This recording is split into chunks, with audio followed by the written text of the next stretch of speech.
Stephen King once wrote that nightmares exist outside of logic, and there's little fun to be had in explanations.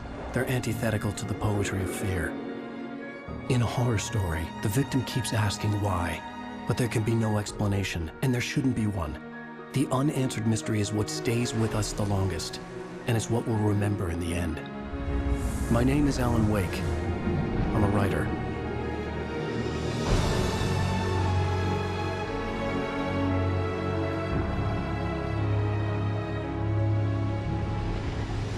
I've always had a vivid imagination, but this dream unsettled me. It was wild and dark and weird, even by my standards. So yes, it began with a dream. Following a typical nightmare pattern, I was late, desperately trying to reach my destination, a lighthouse. For some urgent reason, I couldn't remember. I'd been driving too fast down a coastal road to get there.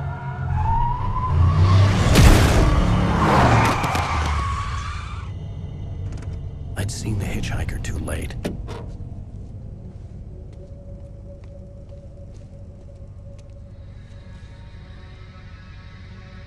He was dead. I was convinced they'd put me in jail and I would never see Alice again.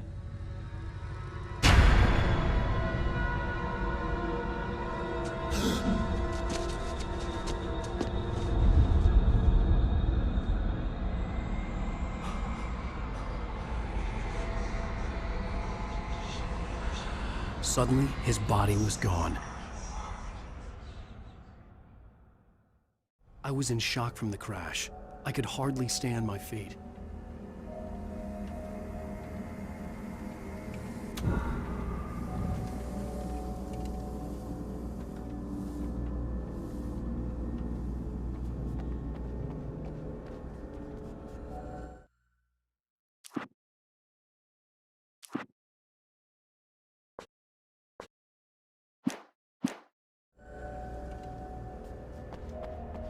I was certain I had just driven from this direction, but now the road was blocked.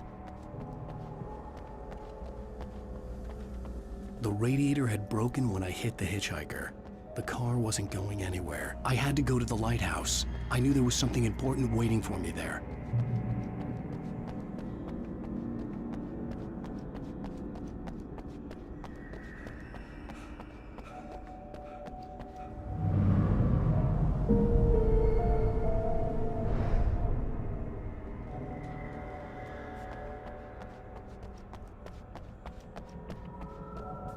The bridge had collapsed. I'd have to find another way to the lighthouse.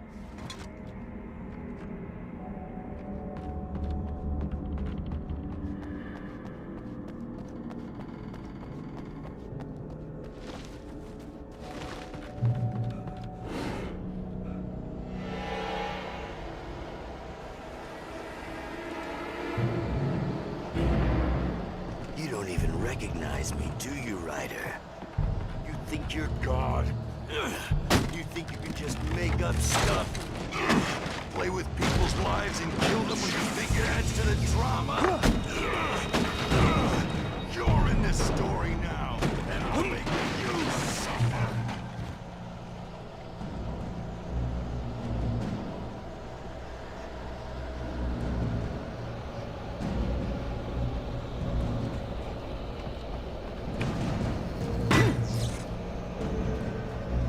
You missed your deadline! Damn.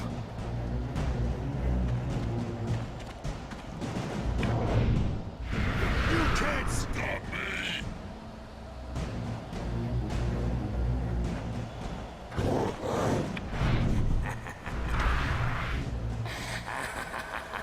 I realized that the hitchhiker was a character from the story I'd been working on. How does it feel to die by the hands of your own creation?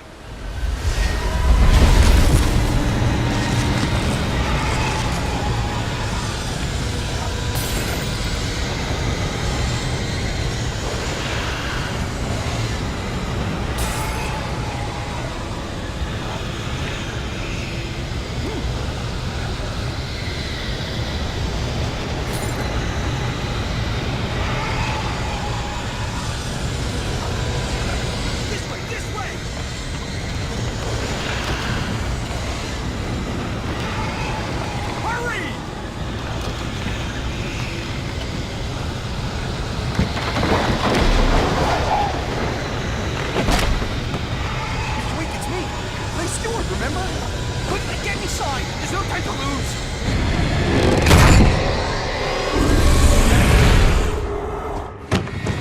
Oh no! Stop!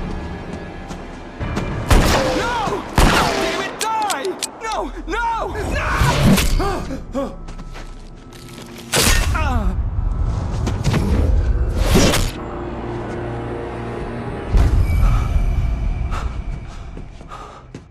I was trapped. There was no way out.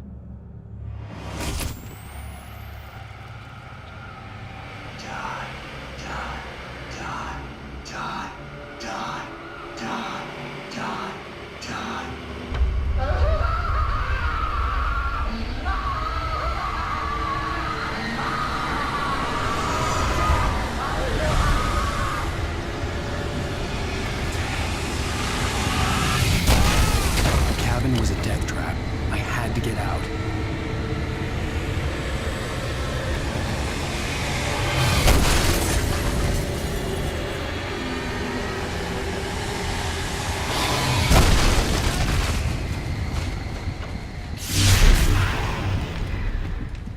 Follow the light.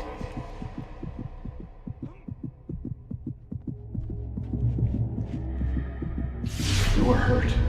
You should go into the light. You are only safe there.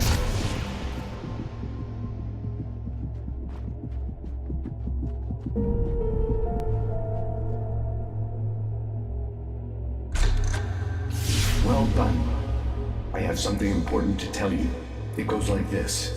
For he did not know that beyond the lake he called home lies a deeper, darker ocean green, where waves are both wilder and more serene.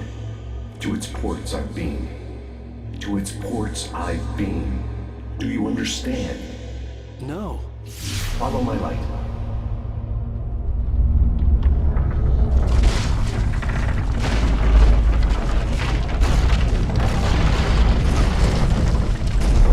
I entered your dream to teach you. The darkness is dangerous. It's sleeping now. When it feels you coming, it will wake up. There's no time. I can only show you the most important thing. The hitchhiker has been taken over by the dark presence. You can't hurt him now. The darkness protects him from all harm. Only light can drive the darkness away and make him vulnerable again. Here, take the light. Turn your flashlight toward him and burn the darkness away.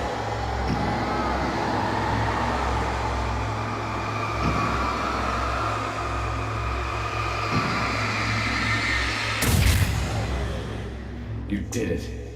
Now the darkness no longer protects him, but it's still inside, controlling him.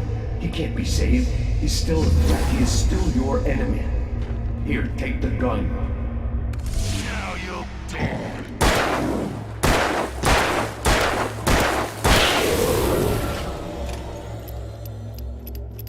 Good. You've done well. Remember what I've taught you. That is all. I will give you back your dream now. In the nightmare, a terrible darkness was taking over the world. The lighthouse was the last safe place on Earth.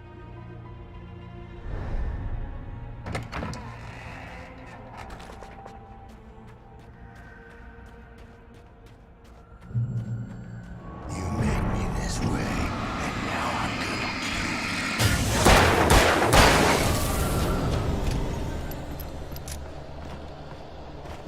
you. This isn't witch!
Baby, just another nightmare. Everything's fine. You dozed off. Right. Anything more than dozed off would be news for everyone. Cheer up, handsome. We're here.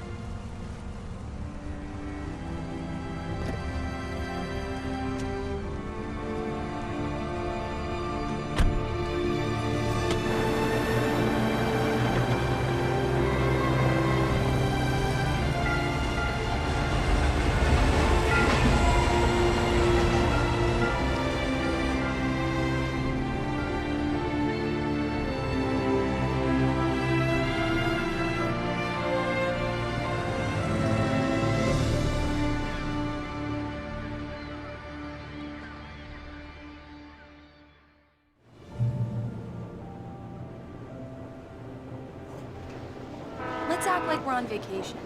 Go stand next to that old gentleman there. I want a shot of you with the town in the background. Sure. I'll even give you a title for the shot. A city boy, moments before he got eaten by a bear. Hi. Hello there. You picked a good time to visit our town. Deerfest is just 2 weeks away. Deerfest, huh? Did you hear that, honey? You have a lovely wife. If you don't mind me saying. I'm Pat Maine, by the way. Nice to meet you.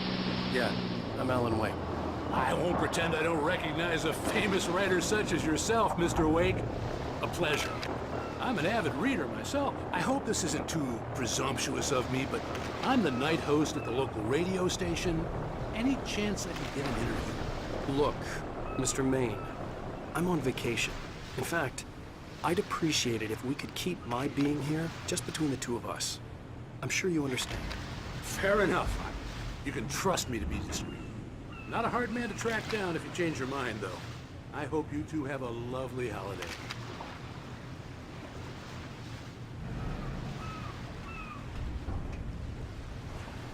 Very nice. I got a couple of really good ones. And I see you made a friend. That's cute. Right. Yeah? Hey, bestseller. How's my favorite writer? Are you there yet? Barry. Yuppies. Yeah. We just got here. Are the locals giving you trouble? Just say the word, and I'll hop on a plane and come make sure that you're left alone, Al. No, Barry, we're fine. Great, great. Just want to make sure you can relax and recharge. So, how is the place? Has it gotten your creative juices flowing? Barry, we're just settling in. Okay, Al. I'll call back later to make sure you're doing okay. And you call me if there's a problem, okay? Okay. Just looking out for you, buddy. Talk to you later. I love you too, Barry.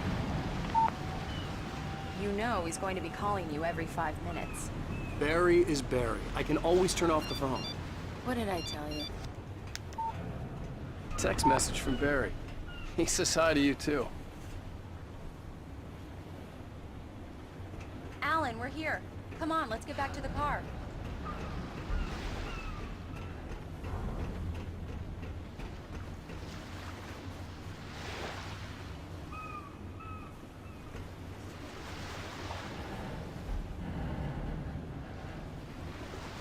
Come on, Slowpoke. You get the full service here. I've made all the arrangements. I drive the car. I'll even carry the bags. All you have to do is drag your cute butt into the car and enjoy the ride. Yeah, sounds like you've got... We need to stop at the local diner to get the cabin key from the landlord, a Mr. Carl Stuckey. He's waiting for us. I'll go fill her up while you get the key. I'll pick you up here in, say, 15 minutes? Sure. Alan, thank you for coming here with me. I love you too. Go on. I'll promise to behave.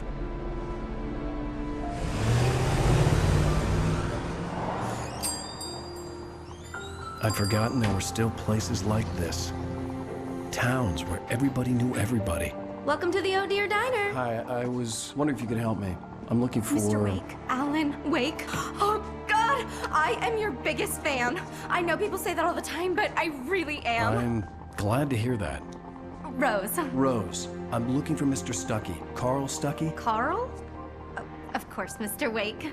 He must have gone to visit the restroom. He'll be back in a moment. I can't believe it. I've got all your books. I got the cutout from the bookstore when they took it out of the window. And you keep it here. Well, okay. Good for you. Right. So much for a quiet vacation.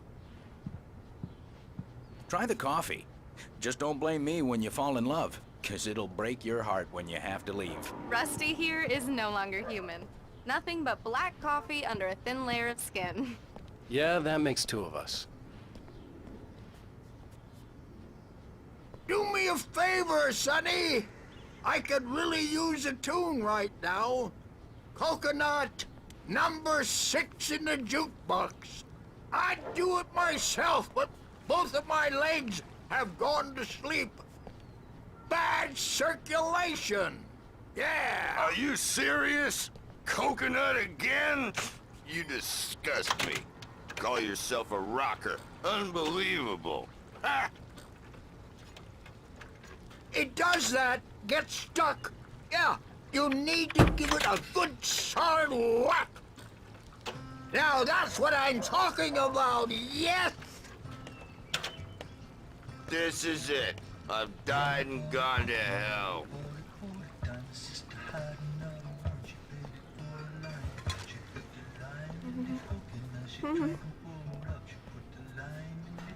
Don't go in there, young man.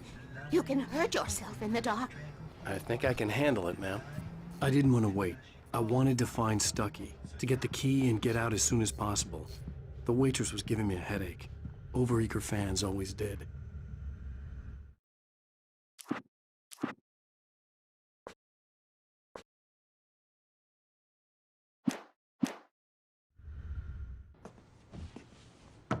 Hello?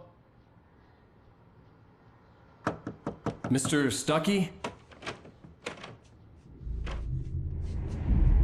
Carl couldn't make it. Unfortunately, he was taken ill. But I have the key for you and instructions on how to get to the lake. Okay. I wish you a good stay in my cabin. I'll come by later to check how you've settled in. And to meet your wife. I insist. Thanks.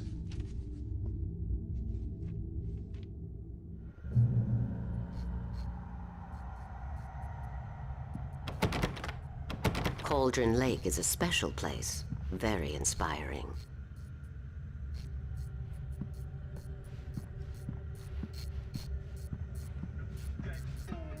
You got lucky this time, young man. You can hurt yourself in the dark. This really ought to be fixed, and then I must remind Sarah to change the lights at the station. It's been too long already.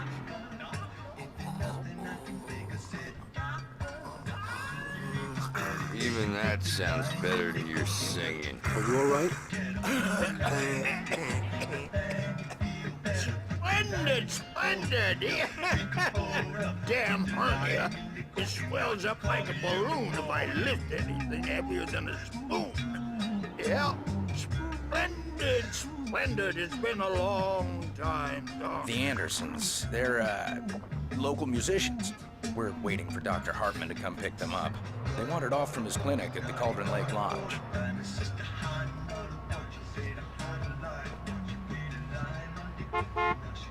Bye, Mr. Wake.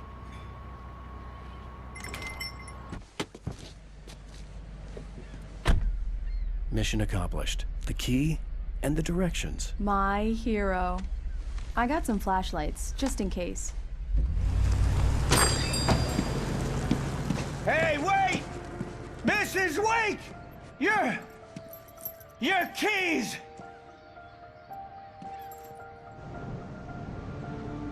That diner was a real nut house.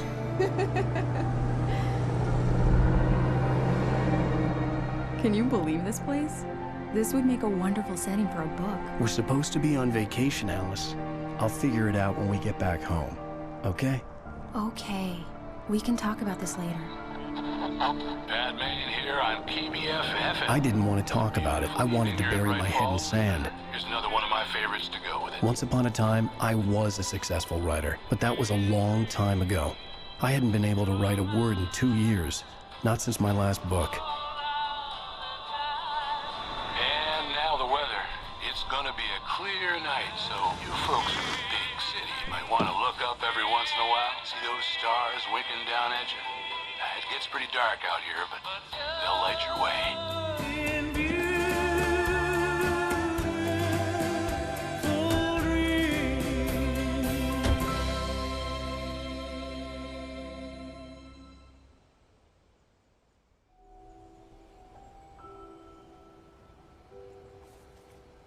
Wow. It's gorgeous, Alan. It's something, all right. Don't worry, honey. I'll get you inside safe and sound before it gets dark. And I've got the flashlight. I know. I'm okay. Alice had a phobia, the fear of darkness. I wanted to make sure we were inside with the lights on before sunset.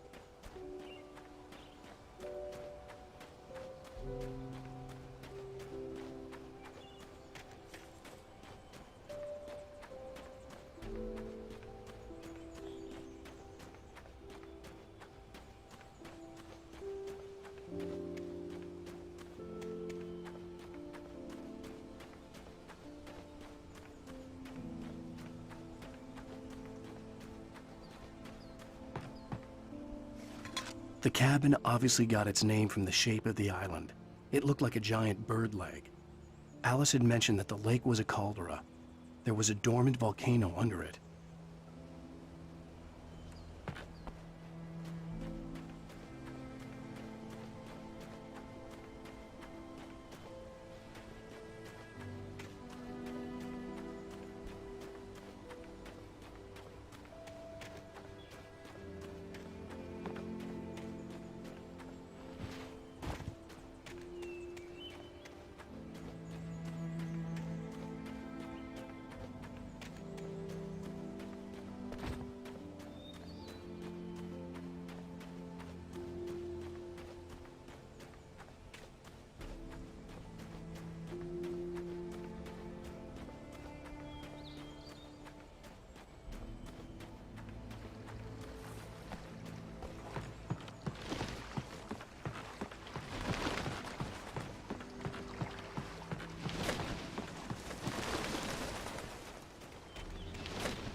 Here we go. Let's take a look inside. It's dark in there. We need lights. Can you figure out how to get the power on, honey? Hello? Anyone here? The Deerfest guests have already started to arrive. Just ran into one on the ferry. Famous artist, no less. But we'll see if we can rope him into an interview later on. Now, let's go to the phones. Caller, you're on KBF-FM. Hi, Pat. It's Rose. Why, hello, Rose. What's on your mind? I know who that famous artist was. It was Alan Wake, wasn't it? He's my favorite writer. Well, Rose, I just saw him at the diner. Oh, I am so excited he's here. I'm sure he's glad to be here, too. Well, folks, I guess the secret's out. This is Pat Maine on KBF-FM. And now, some music. Great. So much for keeping a low profile.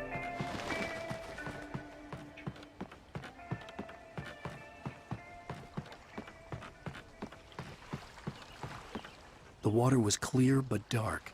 It looked very deep.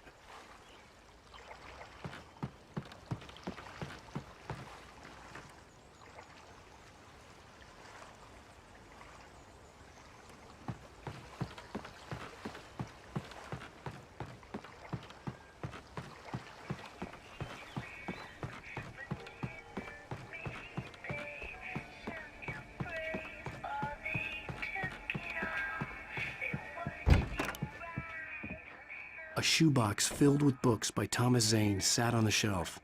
I'd never heard of him before.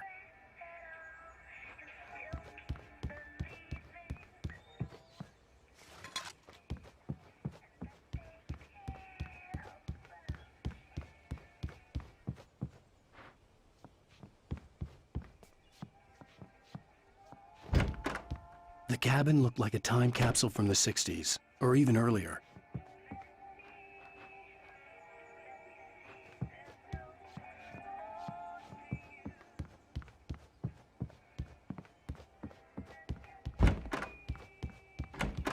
For a moment, the oppressive feel of the nightmare I had seen on the ferry returned.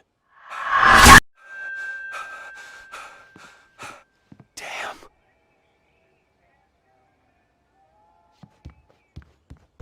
needed to get the power running in the cabin. There had to be a fuse box or a generator somewhere on the island.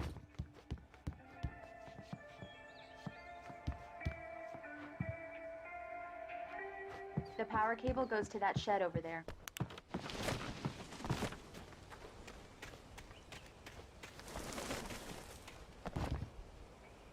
The island had once been the site for a love story. Maybe it would be that again.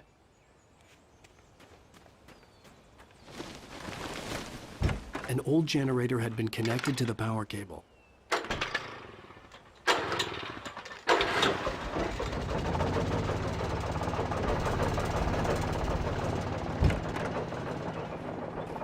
The lights are on! Good work, honey. I'll freshen up a bit and start settling in. Okay, I'll look around a bit. Sure thing! Have fun!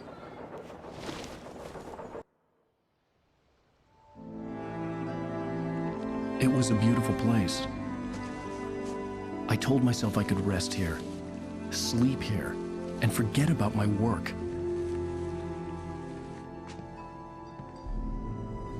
I thought we could be happy here.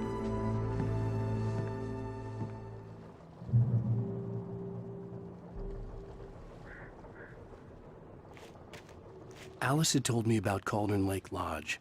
The old building used to be a hotel, but these days it was no longer open to the public.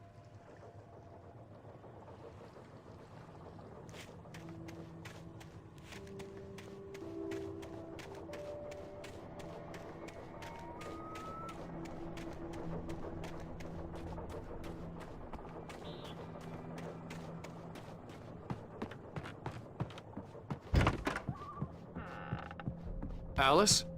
Honey? Alan, I'm upstairs. I have a surprise for you.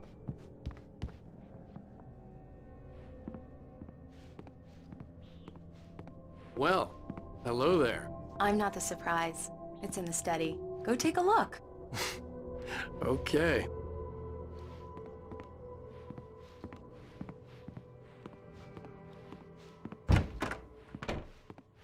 Surprise!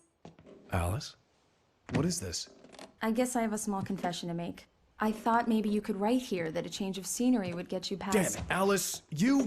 Everyone keeps... Hey! Just hear me out! There's a local doctor, Dr. Hartman. I read a book of his. He has a private clinic here. He specializes in helping artists. Maybe... So now you want to get me committed? No! It's not like that. That's not... Alan? Alan? Just don't! I don't want to hear it! God damn it, Alice!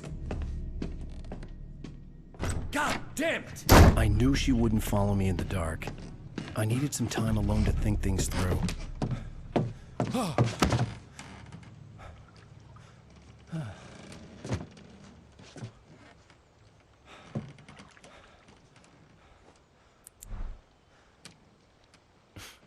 Damn it.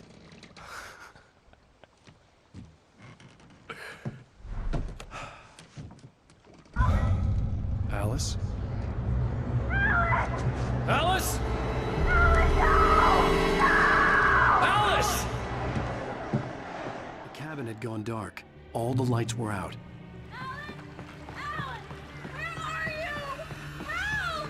Alice, I'm coming! It's all right, I'm coming! What the hell?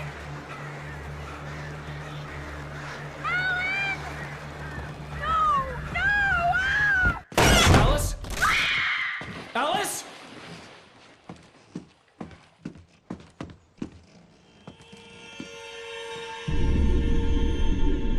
Oh no!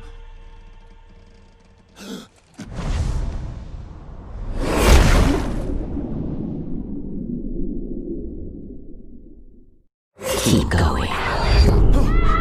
Wake up. Alice?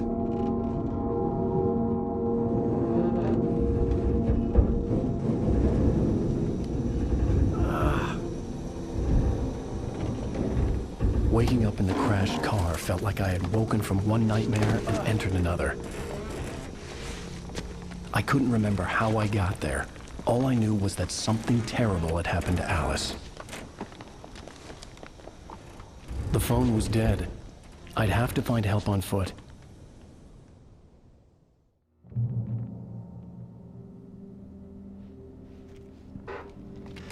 Among Alice's things was a book, The Creator's Dilemma, by a Dr. Emil Hartman.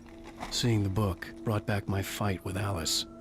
I didn't like it, and I didn't like the guy's smug face on the cover either.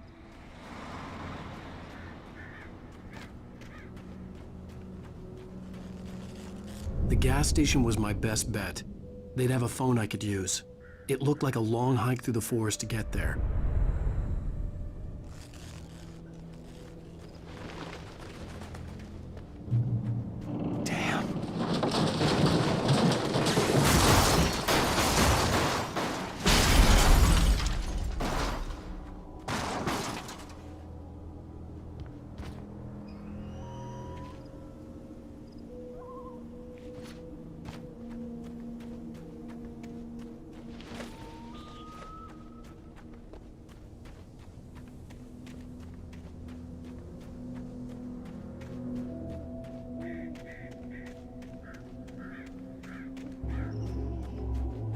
Hello?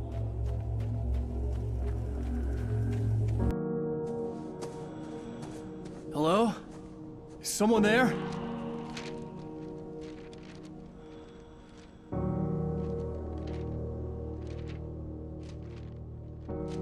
The loose sheets of paper were pages from a manuscript entitled Departure. That was the name I planned to use for the next novel I had never gotten started. I was named the author. I hadn't written it. I couldn't remember writing it.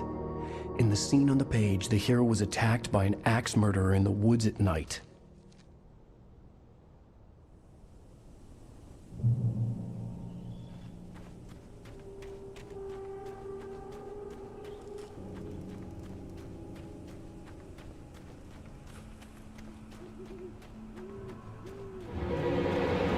Anybody there? Please, I've been in an accident.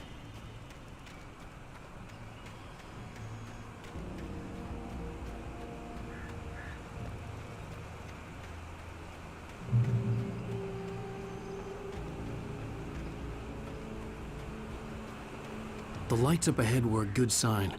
Maybe I wouldn't have to hike all the way down to the gas station to find a phone.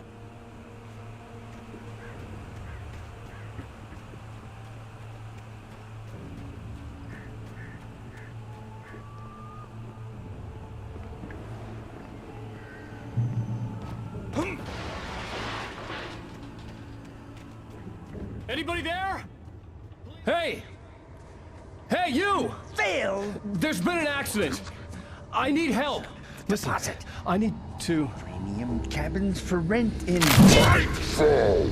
Oh, hell. Carl Stuckey. Pleased to meet you. Non-refundable reservation deposit required. Fair and square.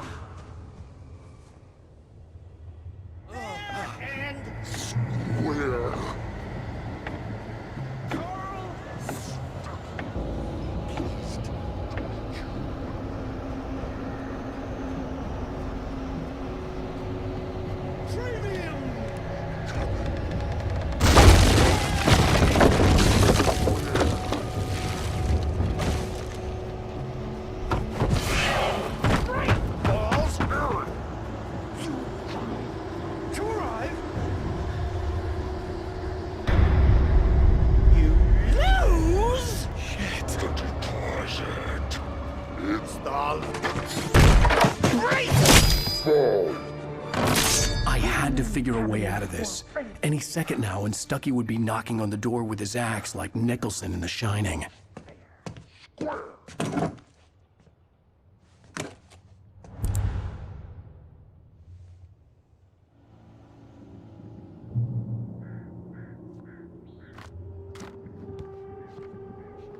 During your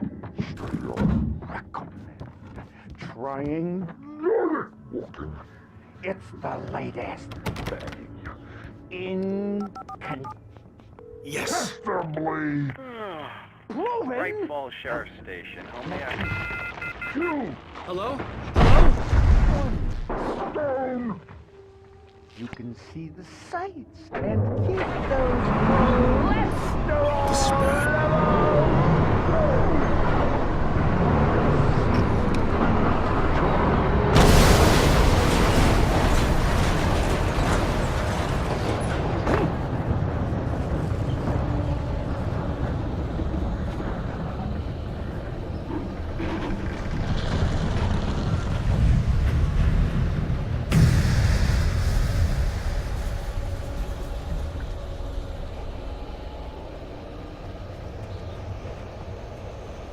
The bulldozer had gone over the cliff with the office. I hoped Stucky had suffered the same fate, but I wasn't planning on staying to find out.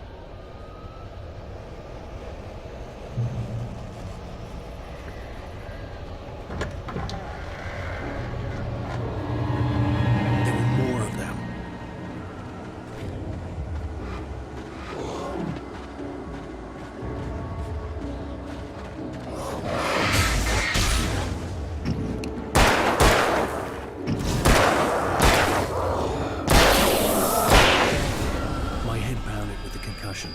I'd never fired a gun outside a shooting range, and now I just killed someone.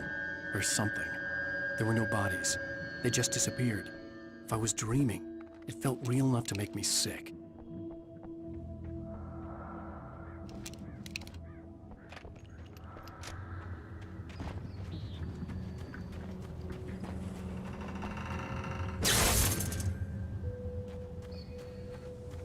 The dark forest was the last place I wanted to go, but I had no choice. I had to get to the gas station. It's rabbit season!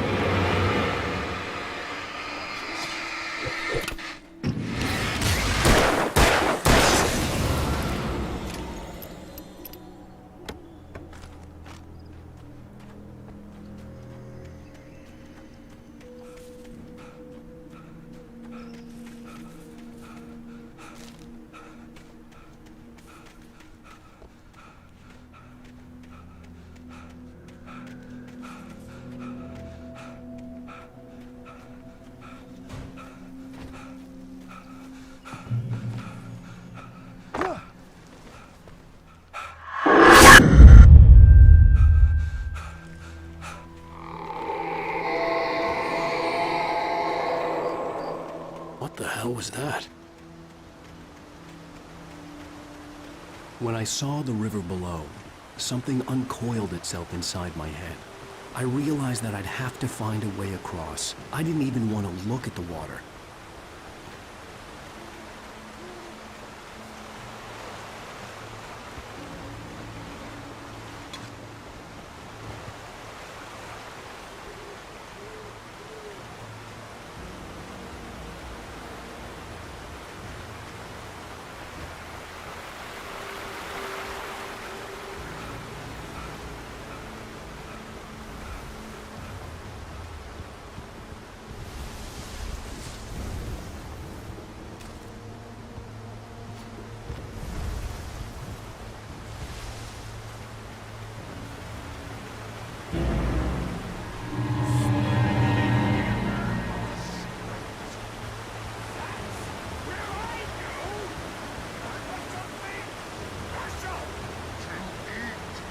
Stucky was still out there, in the dark, stalking me.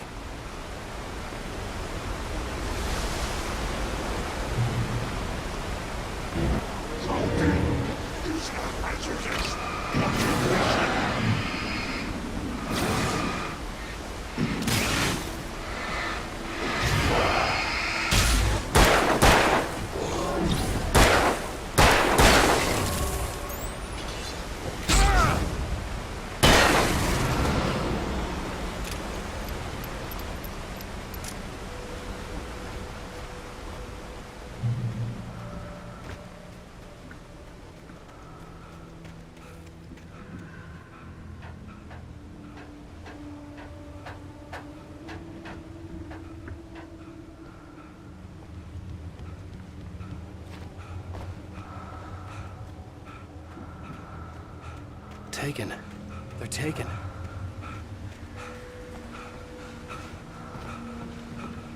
Eerie hand-painted graffiti was revealed by my flashlight. Someone had hidden a chest of supplies near it.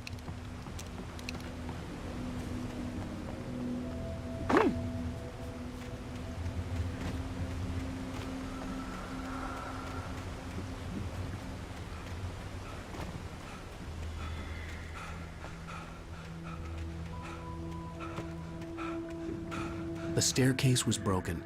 I had to make my way up some other way.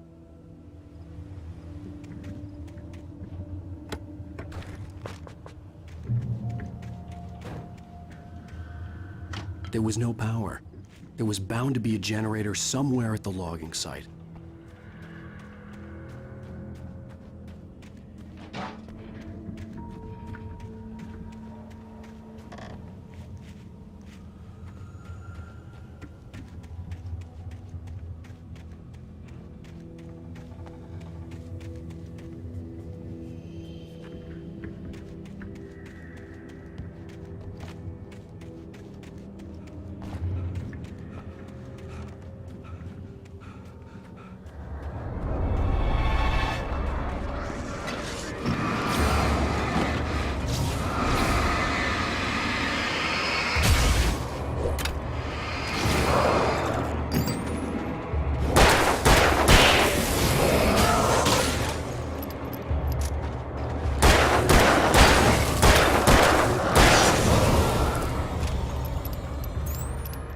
With all this forestry equipment around, there had to be something I could use to reach the tunnel.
Well, I was just outside for a breath of fresh air, and what a night. I know most of you are probably in your beds by now, but if you're still up and around, take a moment. Step outside for a spell and breathe in deep. The weather is absolutely still. The sky is crystal clear. It's like the forest is quietly breathing along with you. As you listeners know, I'm a night owl, and it's on nights like this I wish I wasn't cooped up in the studio. Makes an old man like me wish I could just roam wild. But here I am, and it would keep you company all night long if I weren't. It looks like I'm not the only one staying up late. Caller, you're on the air. Hey, Pat, it's Maurice Horton. Hello, Maurice. What are you up to? Well, I was just taking Toby on his walkies. Oh, isn't it beautiful out there? Sure, but Pat, the reason I called is that Toby heard something rustling in the undergrowth and took off after it, and I couldn't find it. Probably a rabbit. Sure. Toby loves rabbits. Well, sure. Anyway, I figured that, if anyone runs into Toby, they could grab him. My number's on his collar. And Toby's a friendly dog? Oh, Toby loves people. Usually he comes back, but we were pretty far from home, and it sounds like he went pretty wild there. Great dog, but just too dumb for his own good. Well, Maurice, it's out there now. Hope Toby comes home soon. Yeah, thanks, Pat. You have a good night now.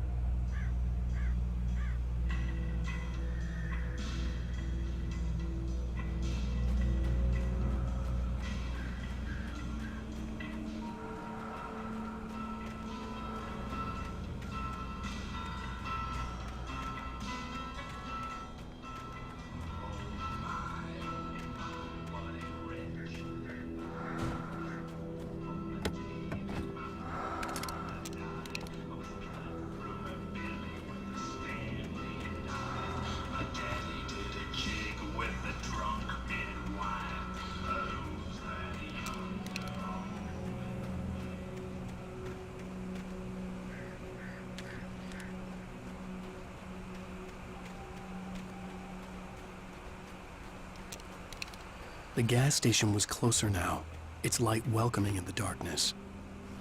Paul makes the best dogs in the state. Belly Burster is the best with no context. Monster Dog is second best. The famous dog is...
A man like me needs a hefty meal to get through the day.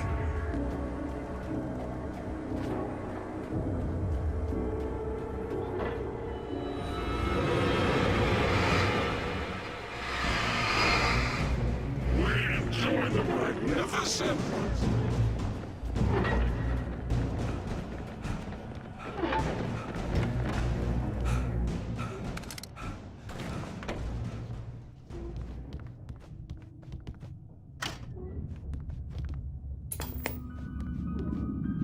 Science. It bestows immortality on those who advance it to elevate all of mankind. Newton, Einstein, Sagan, princes among men. But the price for such a legacy is steep indeed. In Night Springs. Tonight's episode, a quantum suicide. If our lives are already written, it would take a courageous man to change the script.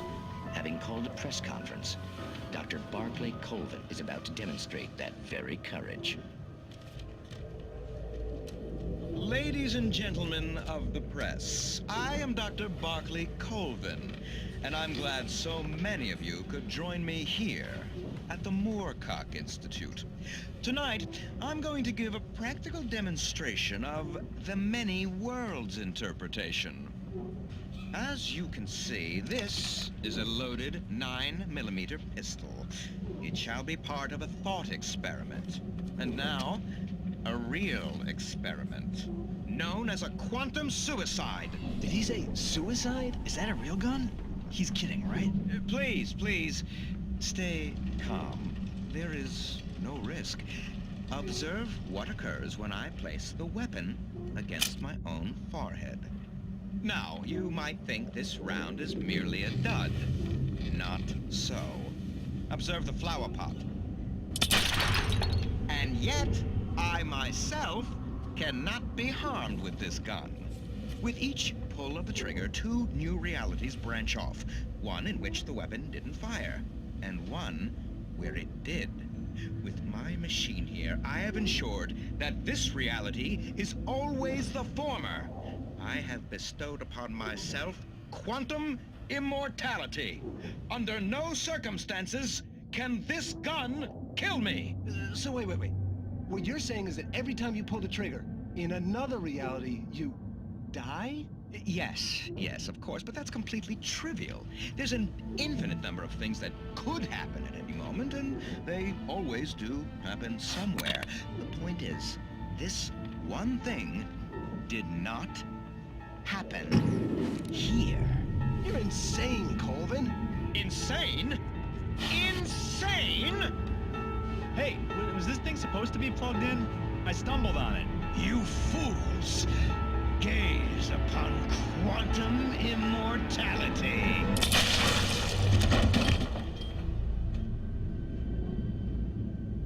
Poor Dr. Colvin, felled by his own hubris or the ignorance of the masses. Perhaps he should have left the crate unopened, the decaying atom unobserved. Curiosity often kills the cat. In Night Springs.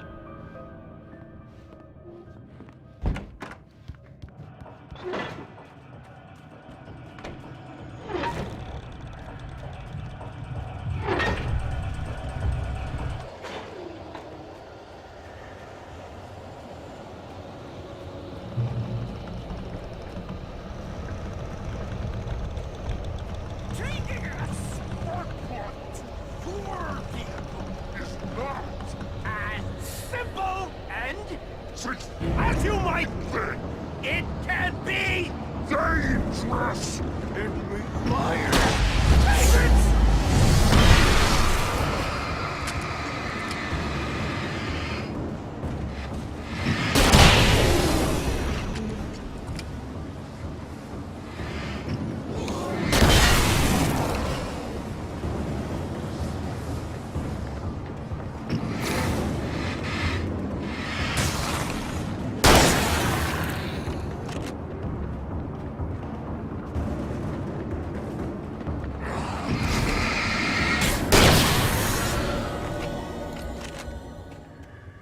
Stucky's body vanished, leaving behind only a lifetime of nightmares to come, assuming I'd reach the lights at the gas station alive.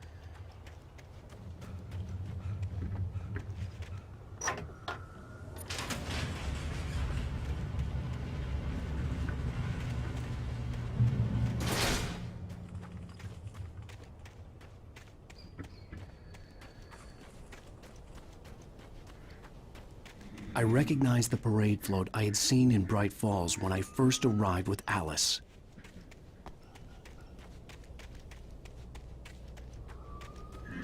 After the insanity I had just experienced in the darkness, the lights of the gas station felt comforting. At least for a moment, the sane world reasserted itself.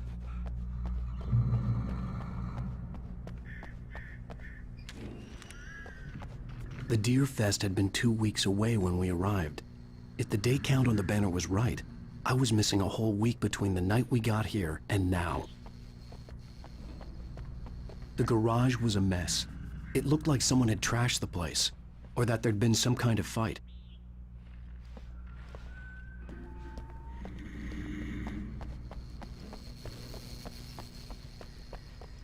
I had to get inside the gas station to find a phone to call for help.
keep writing.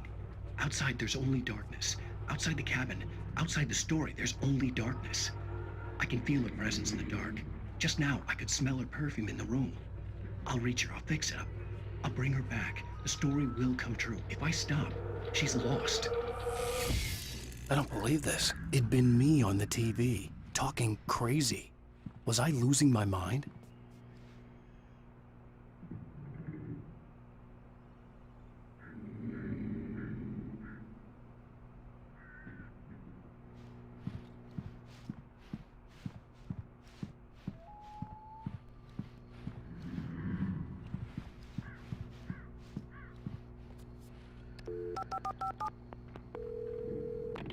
Bright Falls Sheriff Station.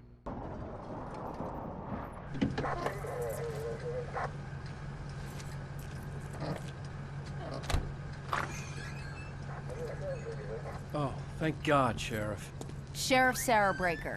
You are... I'm Alan Wake, but listen. I was in a car crash. My wife, Alice, she's missing. Calm down, Mr. Wake. We were staying in a cabin on the island, on Cauldron Lake. There's no island on Cauldron Lake. Not since the big eruption in the 70s. Please, I can take you there, okay? You look like you've taken a pretty bad knock to the head.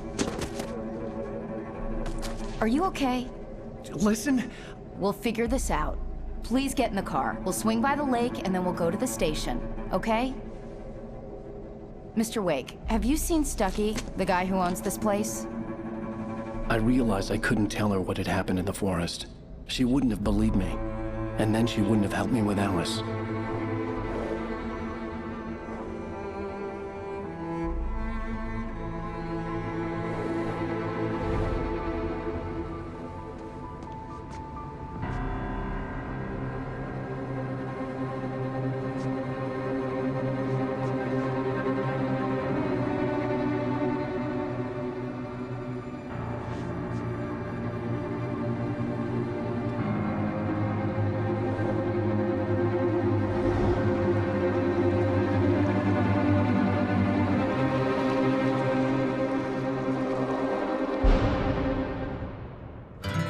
A candy-colored clown they call the Sandman tiptoes to my room every night, and just to sprinkle stardust and to whisper, go to sleep, everything is all right. I close my eyes. Previously on Alan Wake, I came to Bright Falls with my wife, Alice. Thank you for coming here with me. I thought maybe you could write here. I don't want to hear it! God damn it, Alice! Now, she's missing. Alice? Alice? I woke up behind the wheel of a crashed car. I'm missing a week. I was attacked by shadowy men straight from a nightmare. The sheriff took me to the lake Alice and I had stayed at, but the cabin had disappeared.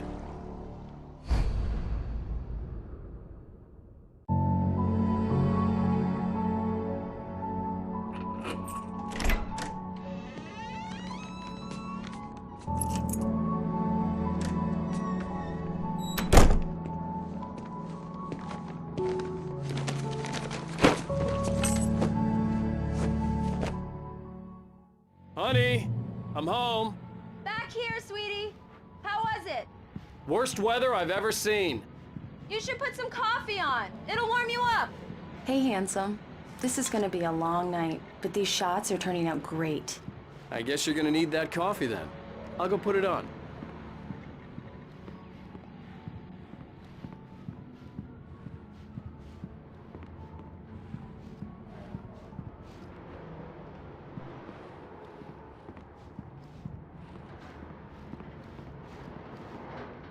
Coffee's on. Great, thanks. I'll need it if I'm gonna finish this by tomorrow.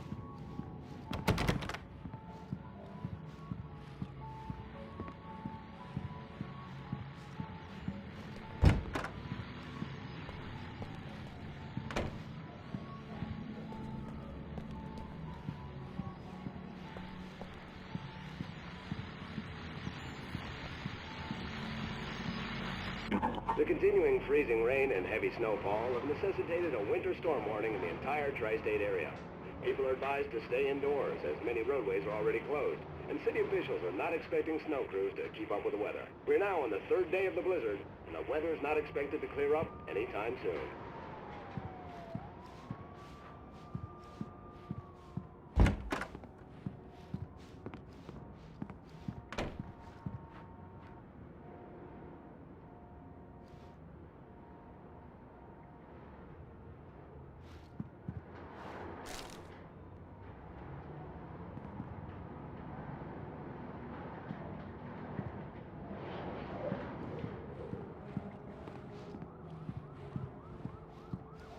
Oh, hey, I just finished those cover mock-ups. They're on your desk. Tell me what you think. No kidding. I didn't think you'd get them done this quickly. On occasion, I can perform all sorts of miracles, my dear. These look really good. Oh, sure, until Barry gets his hands on them. Which, by the way, will happen over my dead body. The last time was the last time. Oh, and speaking of Barry, he called. Alan? Alan, please check the fuse box. I'm right here. I'm on it, honey. Please hurry! Honey, it's a power outage. I've got the flashlight. Okay. Hi. You okay? I'm sorry. It just really spooked me. Don't worry. We'll just break out the candles. I know it's stupid, but it's just... Especially when I'm not prepared for it, you know? It gets to me. I love you. Tell me a story, writer. Okay. I used to have these nightmares when I was a kid. The dark really spooked me, too. When it got really bad, my mom gave me this old light switch. She called it the clicker. The clicker, huh? Yeah. If I ever got scared of the dark, I could just flip the switch and a magic light would scare the monsters away. Oh, sure. Here it is. Alan. Maybe it'll help you, too. Yeah, nice story, writer boy. You made that up right now, didn't you? No. Seriously. I love you, even if you are a liar. Thanks for this.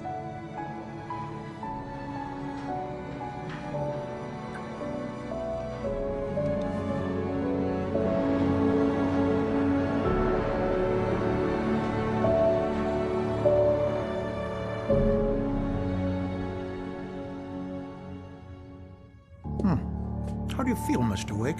Any nausea, disorientation, anything like that? Mr. Wake, how are you feeling? I'm okay. My head's fine. I had to lie about my headache and memory loss. He'd send me to a hospital for tests. I couldn't leave without Alice. Very well. I don't think you have a concussion, but you've obviously been through quite a shock. You should take it easy for a couple of days. Thanks. Well then, Mr. Wake, we're done here. If the pain gets any worse or you experience any other symptoms, you should come see me. I'll let you get on with it then. Sarah, Sheriff Breaker, is waiting for you. She's very good at her job. I'm sure she can locate your wife in no time.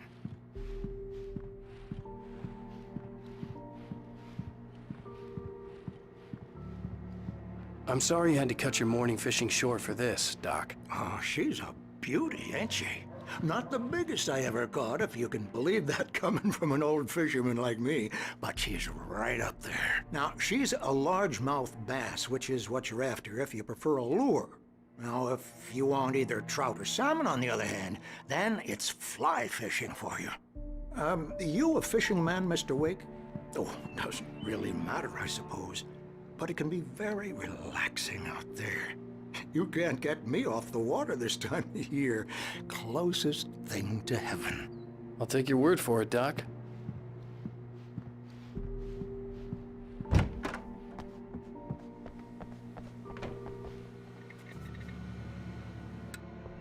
Thank you for testing the lights, Miss Weaver.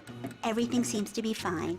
I don't have the luxury of being complacent, Deputy Grant. The bulbs will need changing soon. You can't change them in the dark. I'll be sure to take care of it, Miss Weaver. Have a nice day now. Very good.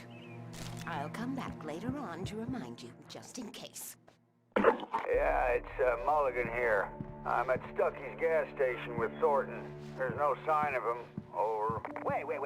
Yeah, this is Thornton. Look, we've located the parade float. It's here.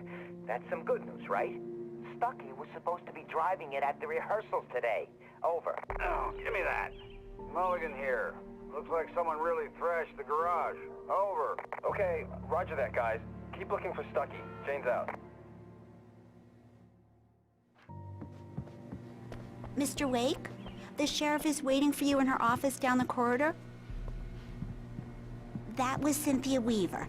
I guess you can call her the town eccentric. She used to be the editor of the local newspaper, but she's focused on, other things these days. She'd fit right in where I come from.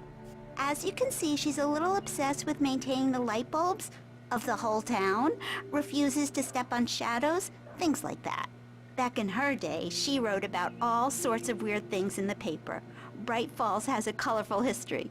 Of course, what small town hasn't? Alice was missing. I needed help to find her. I wasn't ready to leave.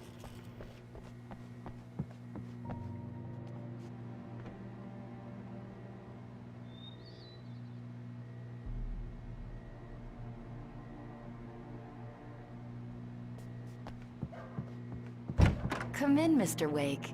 Your phone's on the desk. The battery was dead. It's charged now. Have you started looking for my wife yet? My men are already on it. Now, can you tell me what happened? I'm not sure. I can't remember. We were arguing. I walked out of the cabin. The cabin on Cauldron Lake? How did you end up at Stucky's gas station? I wanted to tell her what had happened last night, but I couldn't. She'd lock me up. Excuse me. I need to take this. Hello?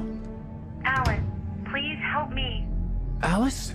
Stop talking to the law. You'll do exactly what I say if you ever want to see your wife again. Who is this? Go to the back lot. There's a hole in the fence on the left. Look inside the junker. I left a little something there to convince you we're all on the same page here. After you ditch the cops, you're gonna meet me in Elderwood National Park. There's a spot called Lover's Peak. Midnight. Don't do nothing stupid, pal. We're watching you. I need some fresh air. Can I go out? In the back, maybe? Of course, Mr. Wake. I understand. You can get there through the cells. Deputy Grant can show you the way. I'm sorry. All of this, it's just a lot to take in. Take your time, Mr. Wake. I understand. Can I ask you what the call was about, Mr. Wake? It's personal. Well, we are looking for your wife, and I'm going to need your cooperation if I'm going to help you. I need a moment, after I get some fresh air. Okay. You can find me here. We'll talk when you feel up to it. Mr. Wake, can I help you with anything? I need to get some air. The sheriff said I could go out back. Of course, Mr. Wake. You can get there through the cell corridor. Hey, mister! Hey, can you... Thank you, man, thank you. Hey, you're all right. You're a good guy. Don't let anybody tell you different.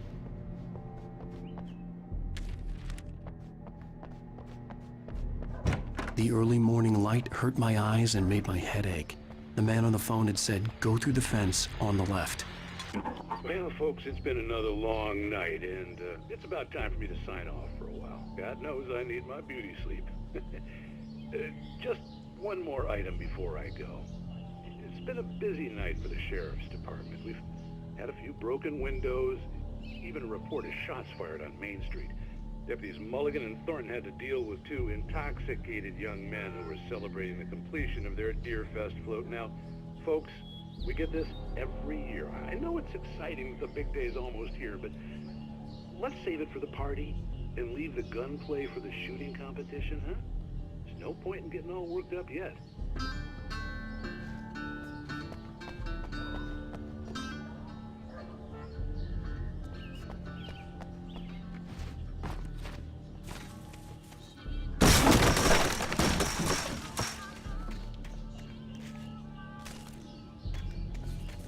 Alice's driver's license had been placed on the front seat. The caller meant business. Barry? Ow! Ow! Thank God! Where the hell have you been? I've been trying to reach you for a week, you and Alice. I've been worried sick. I flew out yesterday. I'm here in Bright Falls. Barry, listen to me. I'm at the sheriff's station. Come and get me. I can't talk now. Al, What the hell is going on? I had to get the sheriff to let me go. I needed to get to Elderwood National Park to meet Alice's kidnappers.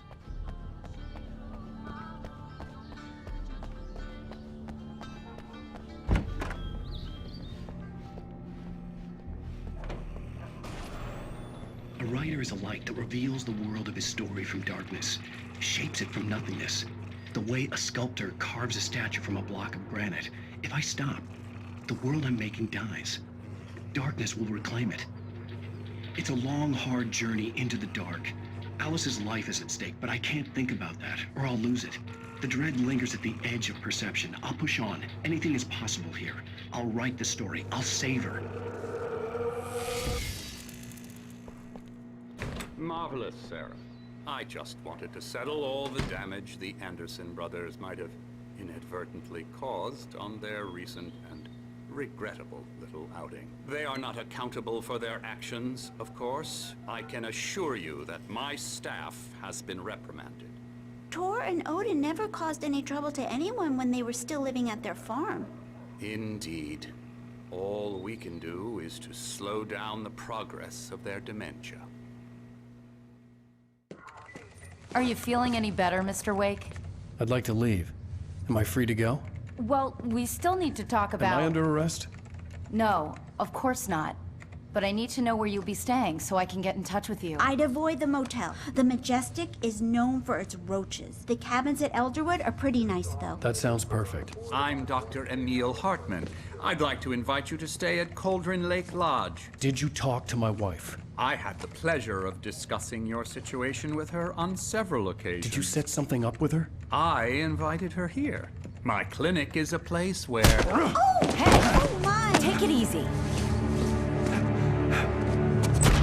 Hey, nobody move! Get your hands off of my client! Who are you? I'm Barry Wheeler, his agent. If you have business with Mr. Wake, you talk to me. You yokels won't know what hit you once I sick my lawyers on your asses. No harm done, Sarah. I'm all right. I don't want to press charges. Mr. Wake, my offer still stands. Get me out of here. What the hell was that about, Al? We don't need a replay of that thing with the paparazzi. I thought they were gonna lock you up. I had to talk to someone. I told Barry everything. He thought I was certifiable, but when he heard about the manuscript, I had him.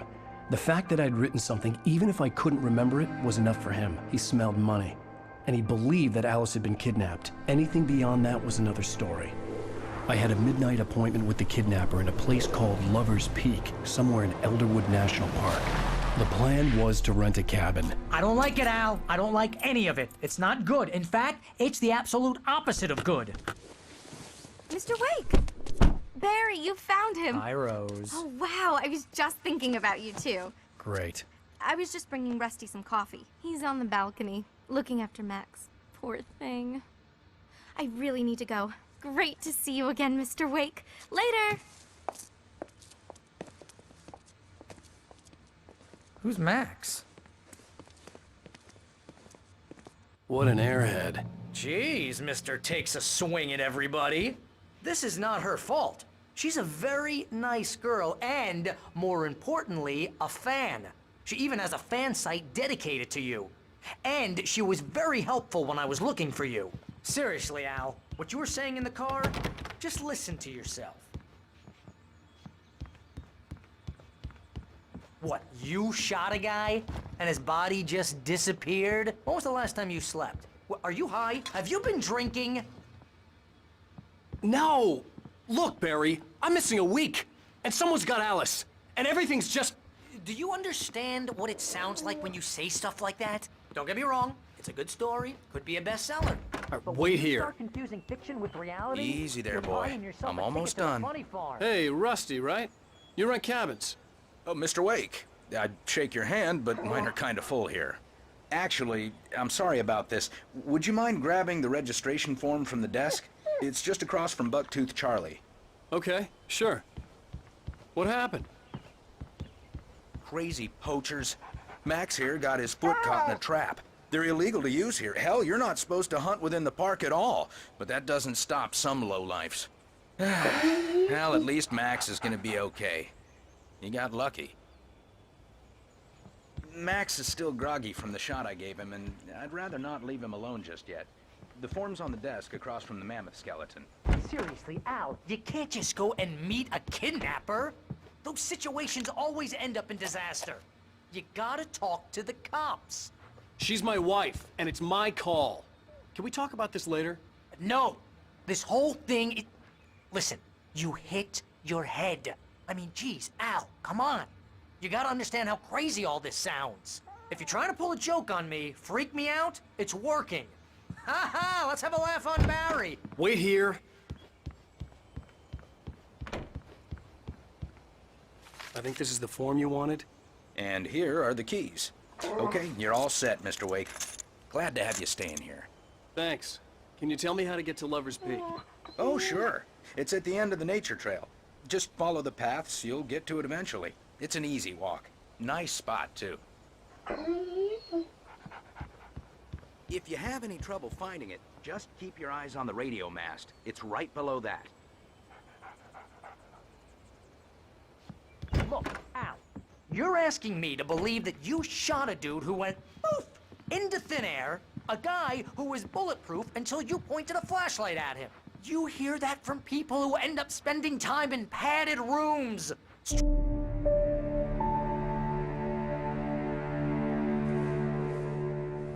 That's just crazy talk, Al. Al? Al? We should go to the sheriff or call the FBI. Damn it, Barry, they'll kill her! This is not a goddamn debate, Barry. I'm going to Lover's Peak. He said to come alone. Okay then. I understand. You're my best friend, and I'm worried that you're not right in the head. Tell me what to do to help, and I'll do it. You stay here, and if I'm not back by morning, call the cavalry.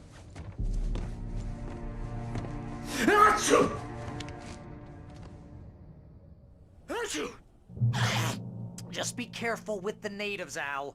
These yokels are dangerous. Everybody hates a tourist, or it'll be deliverance all over again.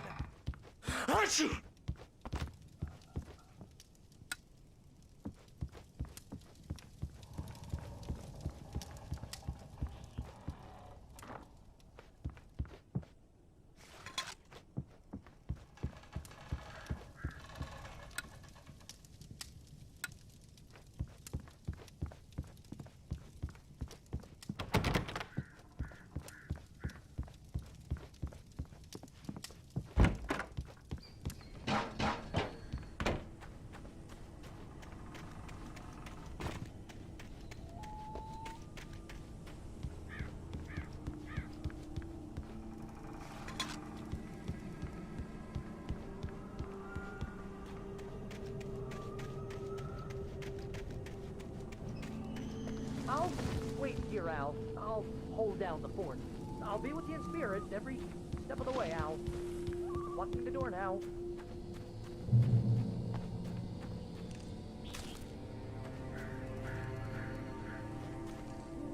Barry had the keys to the car he rented. Wasn't a long walk to the visitor center, and it wouldn't be any use to me in the forest. I knew I should have gone to the cops. This wasn't the smartest thing I'd ever done, but I was still angry with Barry for trying to talk me out of it. These people had called me right in the sheriff's station. The cops wouldn't scare them, and they had Alice.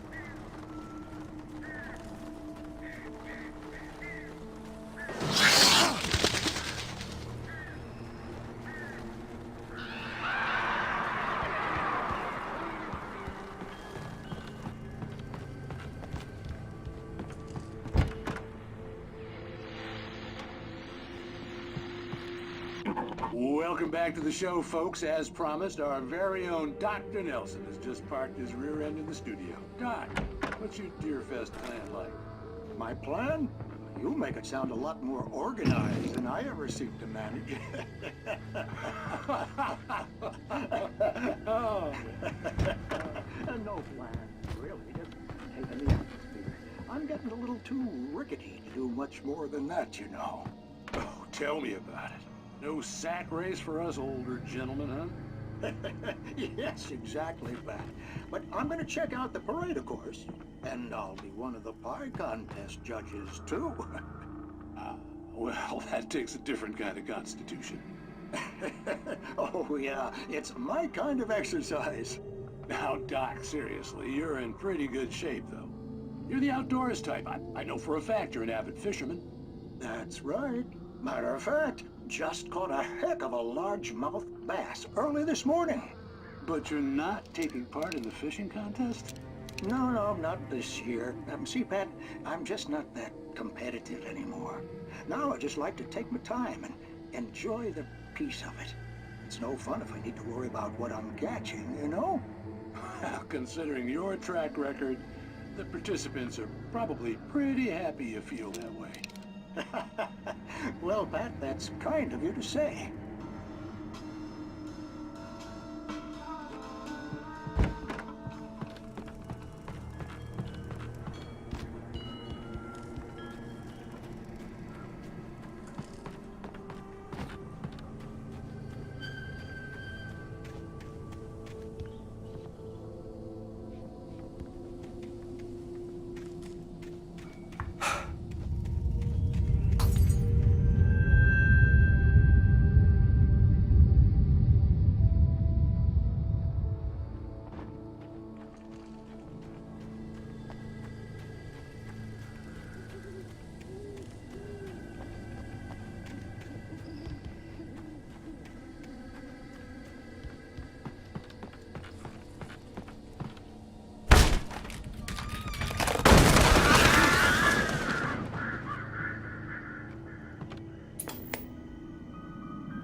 Crime and punishment.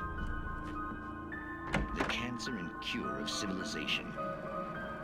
But some crimes are impossible to punish, especially in Night Springs.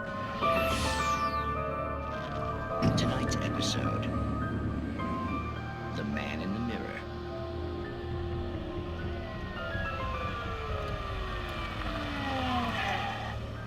He's inside, Agent. He's a weird one.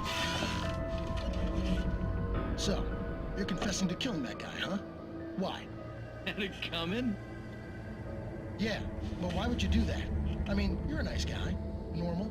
Took your kid to a soccer game. So how come at the game, you pick a guy and, quoting from the arresting officer's report here, assault the victim's head area repeatedly with the weapon of choice being a pair of bare fists?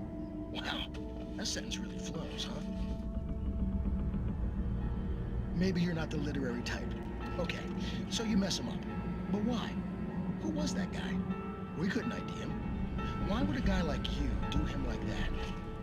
I didn't like his face? Well, you must have hated it, because you really went to town there. I mean, there's no way to tell what he looked like. No ID on him either. That must be difficult. But then we ran the fingerprints. Got a match. Your prints. Identical. Huh, how about that? Your son said you were wearing a white shirt when you took him to the game. The white shirt is on the dead guy. It's plenty red now. You won't get away with this. Do you really think that's in any way relevant to me? I had plenty of time to talk to my boy before the cops arrived, you know? He won't stop screaming, am I right? You think he's ever gonna be okay? I left my mark. Believe me. You bastard. What? You gonna shoot me? What's the point? I'm going to prison. You got me. I don't understand any of this. And you never will.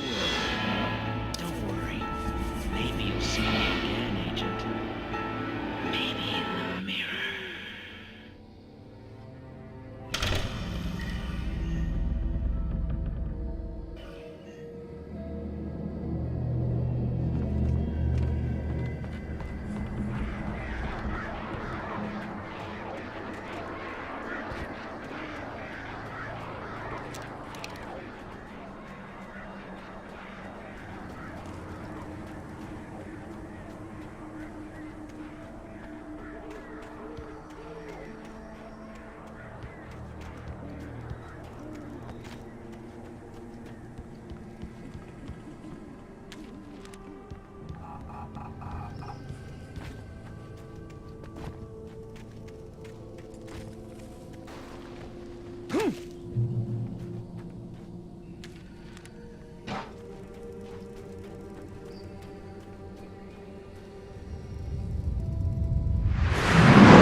Mr. Wake? Oh, hell. It happened just the way it was on that page. I found. Came true. It knew. So dark. It'll come back for me. You must... The lights. In the office. I have the key. Okay, Rusty. Hang on. I'll be right back. Whatever did this couldn't be far. Rusty had found a page from the manuscript. It would help me understand what had happened.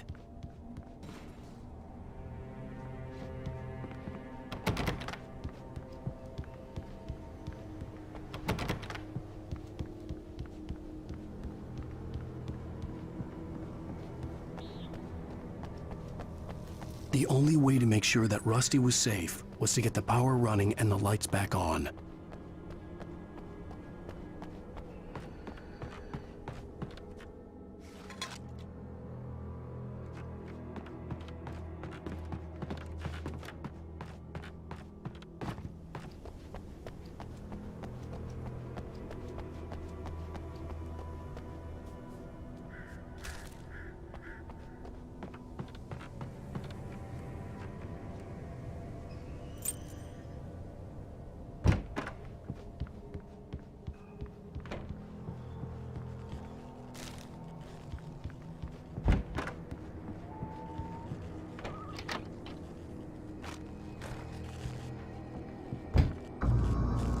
I was too late.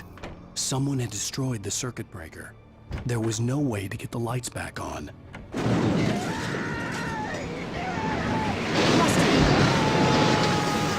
Rusty! The ground was covered with oily patches.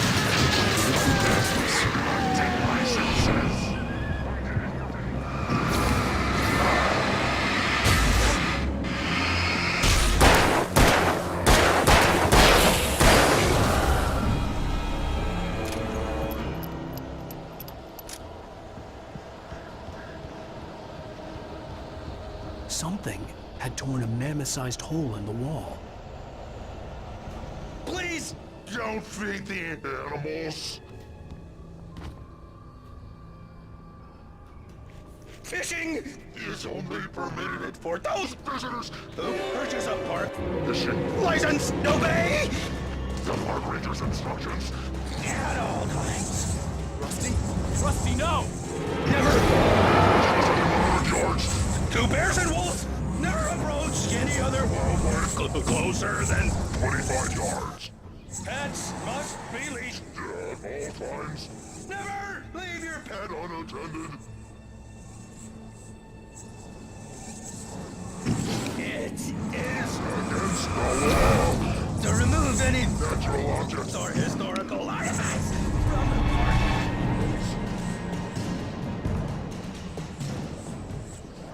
This includes even you may even simple berries.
Forget about it, Barry. It's just me going crazy. Oh, jeez. Oh, jeez. You're not crazy. I wish you were crazy, but you're not crazy. Stay in the cabin. Don't open the door for anyone. I mean it.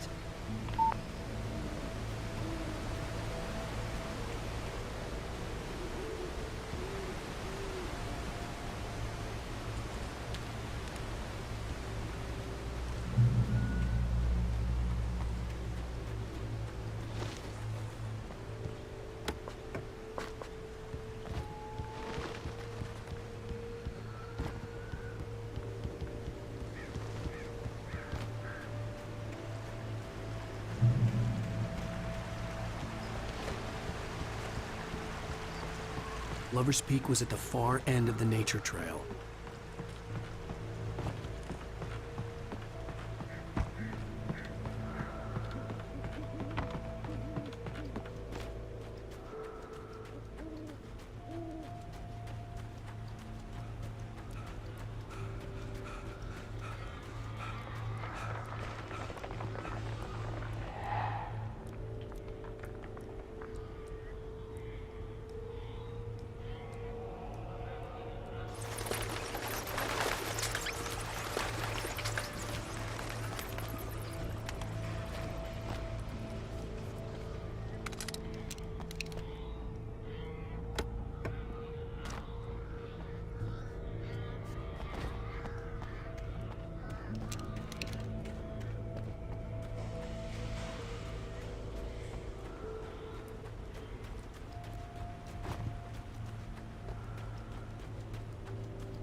We gotta get moving. More of them coming.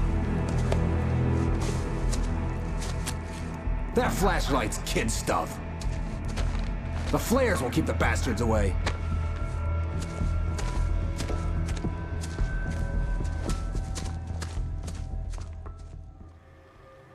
You can see them too? Hell, of course I see them. Come on, we gotta move. Why? Because that's the way the story goes. Yeah, but... Let's move! I lost my gun back there. Oh, I've got a gun. Just keep that light steady on him. It took a moment, but then I recognized him. He'd been on the ferry when I first arrived here with Alice. He knew my name. We were headed in the direction of Lover's Peak. There was no way this was a coincidence. He was the kidnapper. Come on, Wake! You better keep up!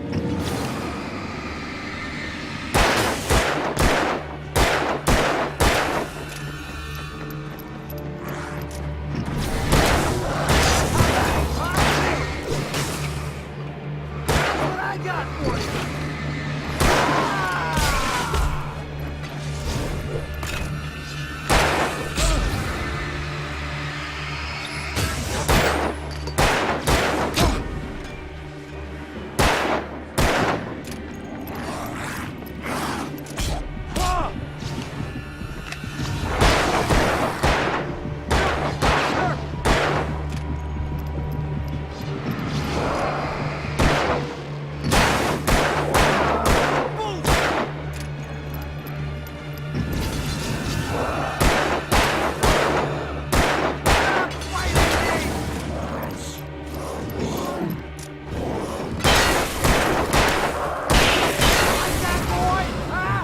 Peak.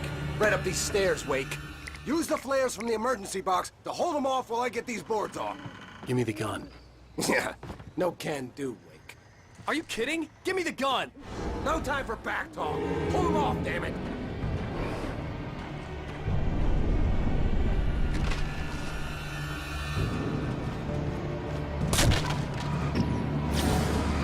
Just a little longer. Scare them off.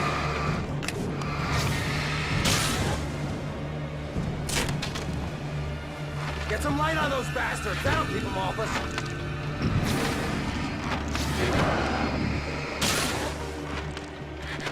Just a little longer. I almost got it. Okay, it's open. Move it or lose it.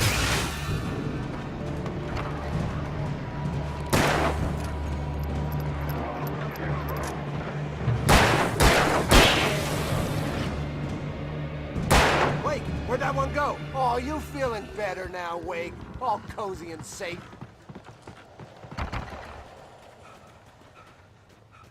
Better get ready. They'll be on us soon.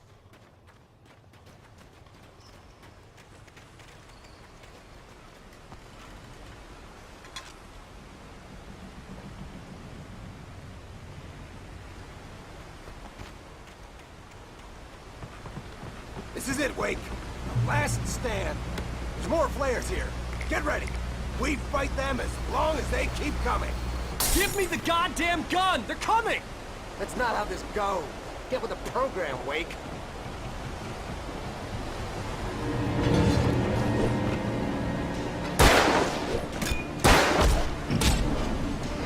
Bring it!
Let's cut the act now. Where's my wife? I knew you were gonna say that. I read it all before. You're a hell of a writer. Congratulations.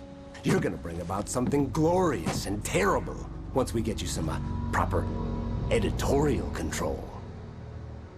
What the hell are you talking about?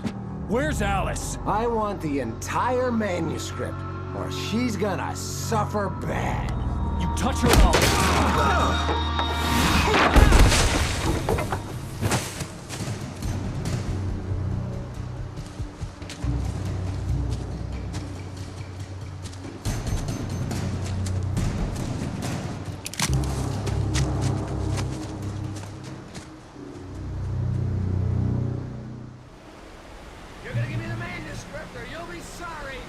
No! Come back here! I swear I'll kill you if you hurt Alice! Do you hear me? Come back here! He had Alice, and he wanted the manuscript because he thought it held some magical power. But I had no manuscript to give him. I had to get back to Barry and figure out my next move.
I had heard the plane fall.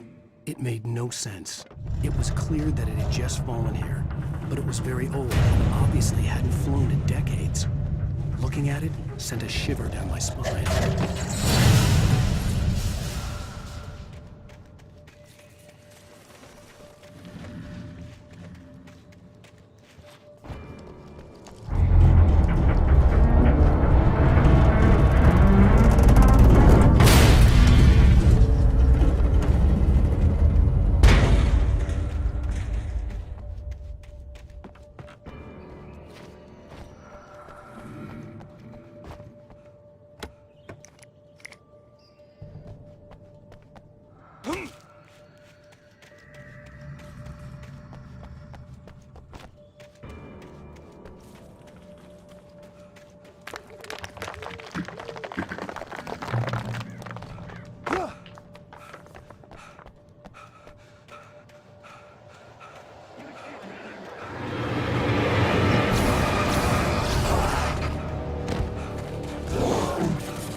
Widowmakers.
this occupation.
Barry?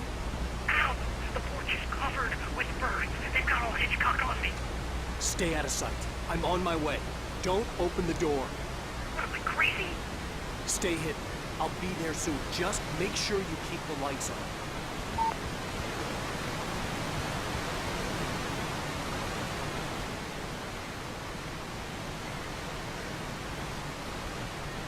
I still had to reach Barry at the cabin, but at least I was out of the woods.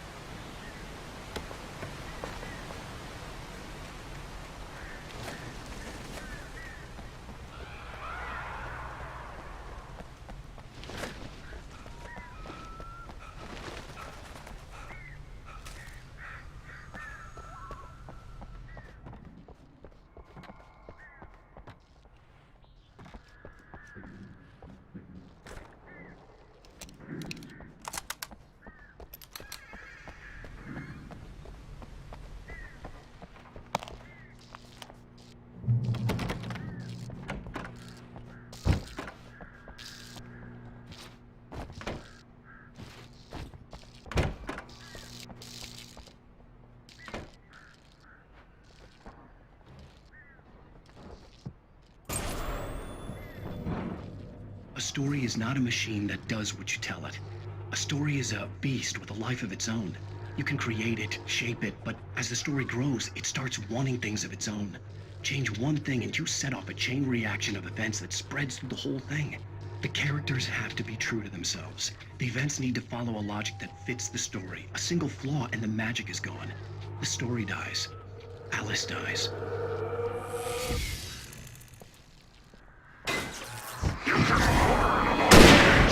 And yourself.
The flare gun was probably the best weapon I could imagine against the dark things I was facing.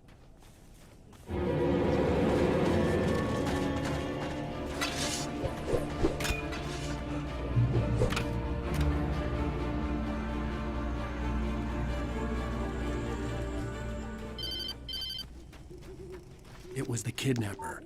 You son of a bitch! Where's my wife? Enough horseplay, Wake. You deliver the manuscript, and you can have your woman back. Simple as that. I don't... Listen. I'm gonna need time to finish it. I still need to write the ending. I need a week. It's not done? I need a week. 2 days. The old Bright Falls coal mine is nearby. You can find it easy, city boy. The main building, there at noon. You bring the manuscript, you'll get your wife. If not, well, get me? Yes, I get you.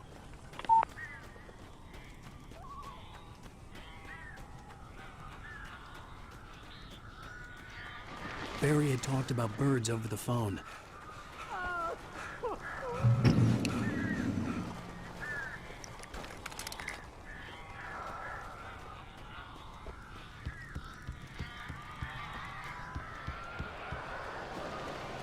Ow! I am so glad you're here. A couple of them got in here before I blocked the chimney. This isn't normal. These birds are weird.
Hey, Al.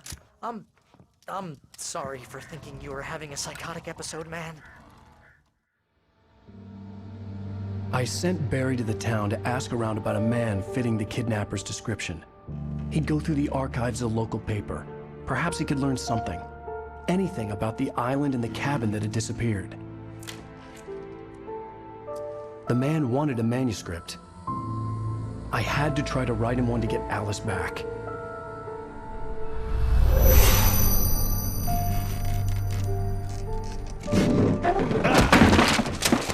For me, the supernatural had always been nothing but a metaphor for the human psyche, a tool to use in writing fiction. Now, it was happening for real, and I couldn't put a single word on paper.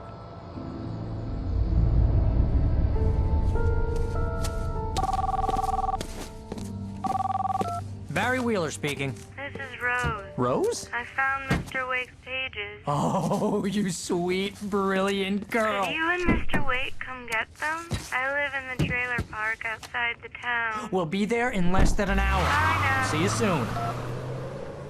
Have a great day. Hope you come back soon. Welcome to the Oh Dear Diner.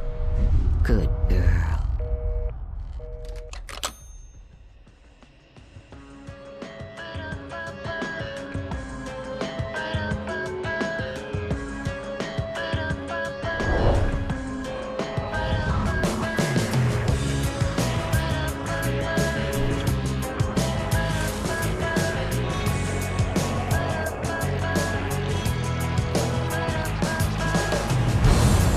Come here, pretty please. Can you tell me where I am? You want to say something? Previously on Alan Wake, Alice has been kidnapped. Alan, please help me. Alice? You'll do exactly what I say if you ever want to see your wife again. I can't can't tell anyone except my agent Barry. Damn it, Barry, they'll kill her! You're my best friend, and I'm worried that you're not right in the head. The ransom is a manuscript I supposedly wrote that's coming true before my eyes. It happened just the way it was on that page. So dark. I have found only a few scattered pages. I want the entire manuscript. The deadline is in 2 days. I found Mr. Wake's pages. Good girl. How the hell did she get her hands on the manuscript anyway? I don't know. She's resourceful. I told you you were too hard on her. Listen, I found out all sorts of interesting stuff while I was digging around. Yeah. Mr. Wake, it's Sheriff Breaker. We have an FBI agent here, Agent Nightingale. FBI? He's anxious to see you. You'd better come to the station. Okay, I'll be right over, Sheriff. Let's make this quick, huh? Help you folks? Name's Randolph. I'm the manager.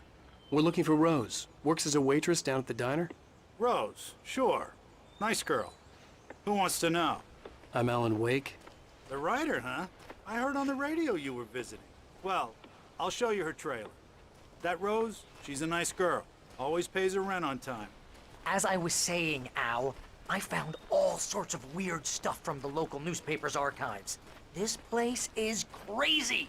Disappearances, mysterious deaths, urban legends come true, and get this, most of this stuff takes place around Cauldron Lake.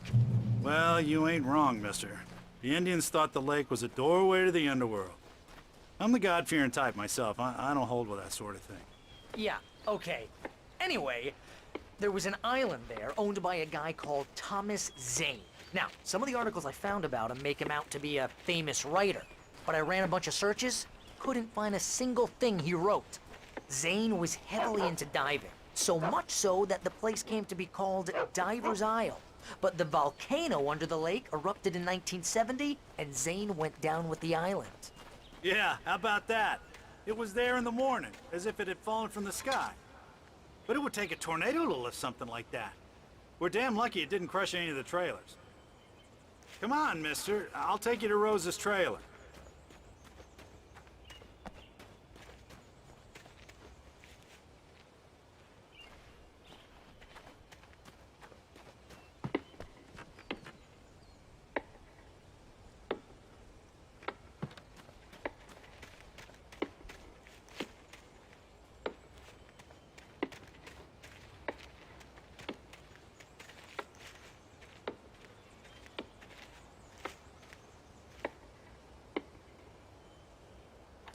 Gets better. A local girl, Barbara Jagger, drowned in Cauldron Lake just a week earlier. They were lovers. Sure, Jagger's a local spook story. The Scratching Hag comes for you in the dark. Childish stuff like that. Anyway, Al, I'm just getting to the best part. All of the articles about this stuff were written by Cynthia Weaver. I asked around, and she's that crazy bag lady you met. What, the lamp lady? She can be a little loopy, but she's not homeless or anything. Yeah, anyway, she knew both Jagger and Zane before they both died, and she had some kind of a breakdown.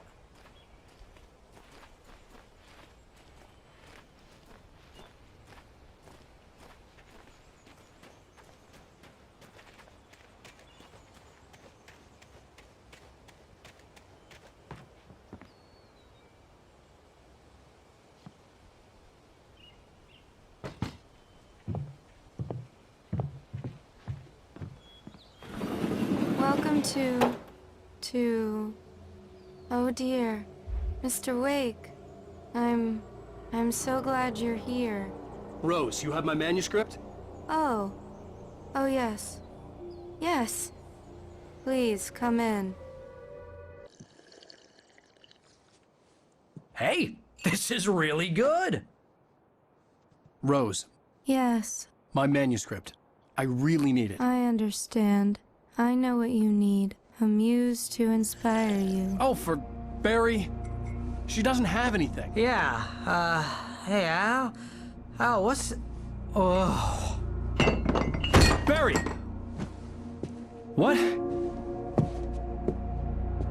What?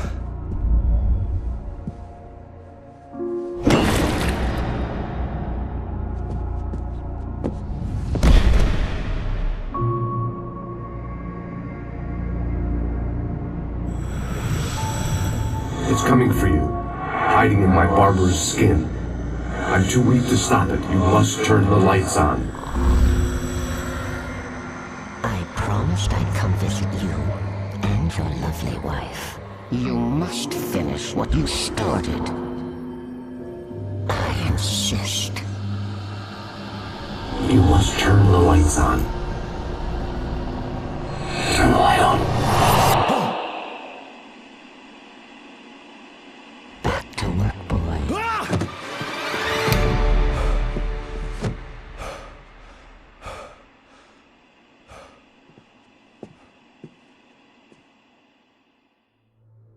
I felt nauseous, hungover. Only anger kept me going. I can't tell reality from dream anymore, but it seems I have an imaginary editor to help me. She's an old woman in a funeral dress. I call her Barbara Jagger. She's very strict. I'm writing faster and faster. My manuscript is being heavily revised. The edits are getting very aggressive, and each day there's less of me and more of her. I hate it, but I know she's right. She promises me I can save Alice this way. She knows more of this than I do. About the complex incantation I'm attempting. About this place. She's worked with another writer under similar circumstances, Thomas Zane. The genre of the story seems to be shifting. It's turning into a horror story. I'm getting close. I can feel it.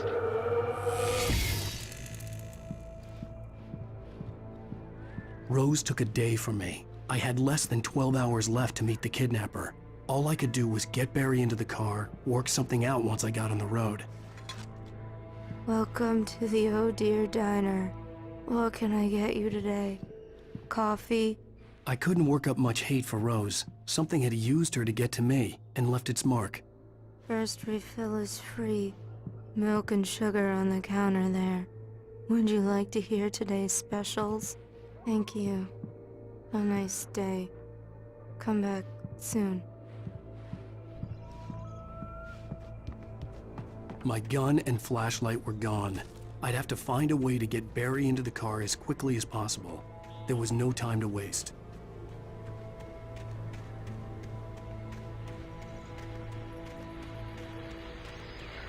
I just stepped outside to catch a breath of fresh air. Let me tell you, the weather's getting heavy.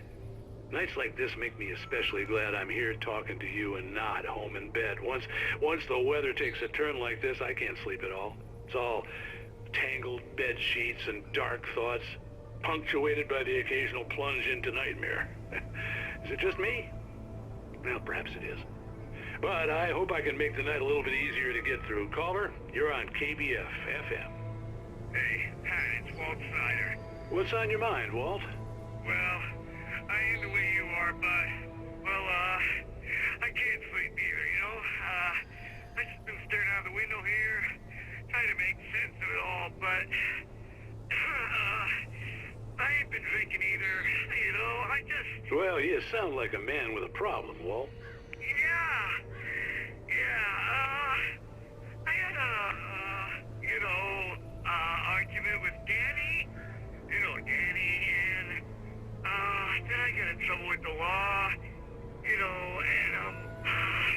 I'm just, well... I heard something like that, Walt.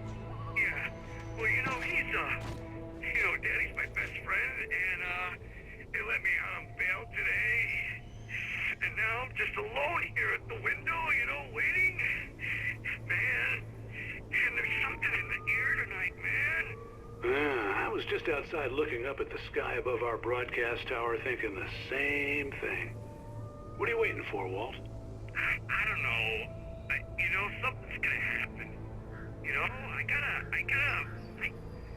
I think I better go. Well, Walt, maybe... No, thanks, Pat. Well, good luck to you, Walt. Hang in there. Let's take a little break, folks. This weather's really something else, huh? How can I be sure that you will walk away? Why'd you love this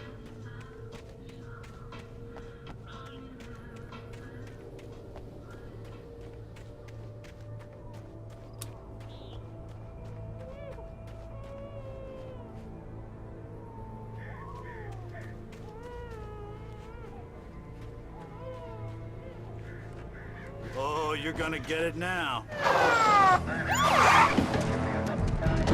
God knows what you've done to that poor girl. This is Agent Nightingale, FBI! Get him up, Hemingway! You're under arrest! You move a muscle, I'll unload right in your goddamn face! Stay right where you are, Slane!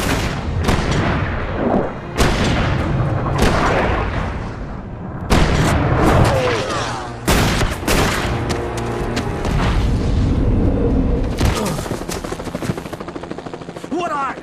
I'm standing right here, you goddamn maniac!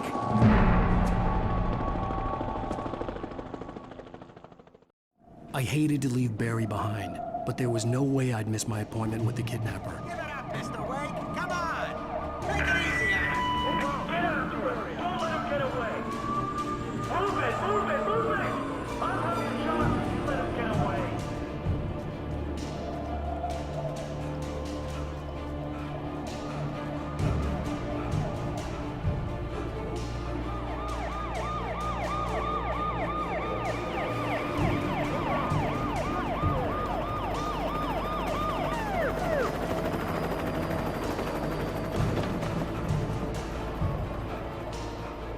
Stop running! There he goes! Okay, men, keep your eyes peeled. He's gonna try to make it through here. Oh, damn. Man out! No! Stop! He's on the way! God damn it, where did he go? Mr. Wake, keep an eye out!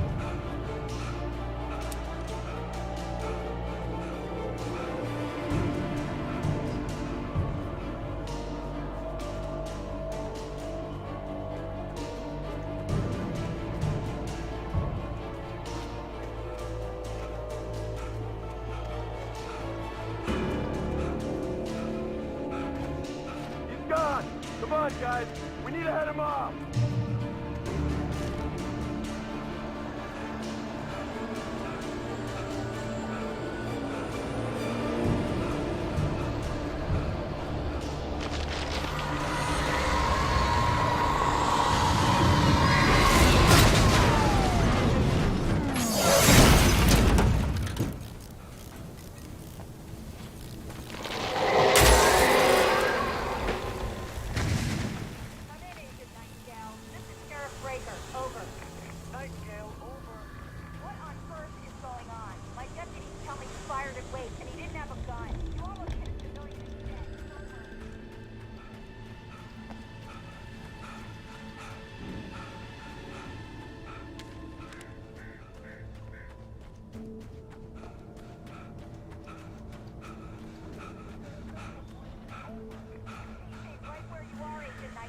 I'm on my way.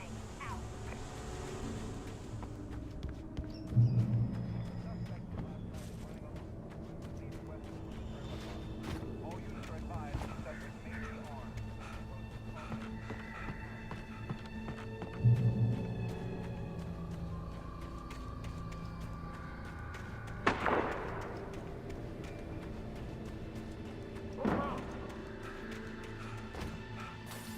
Search the area.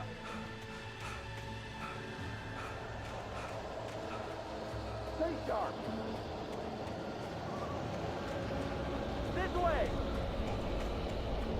Over here.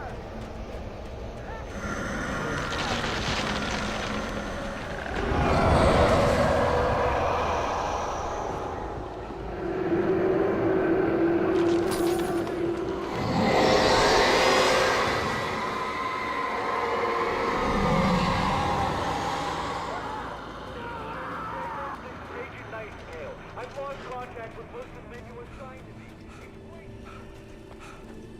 This horror was everywhere I went, circling me.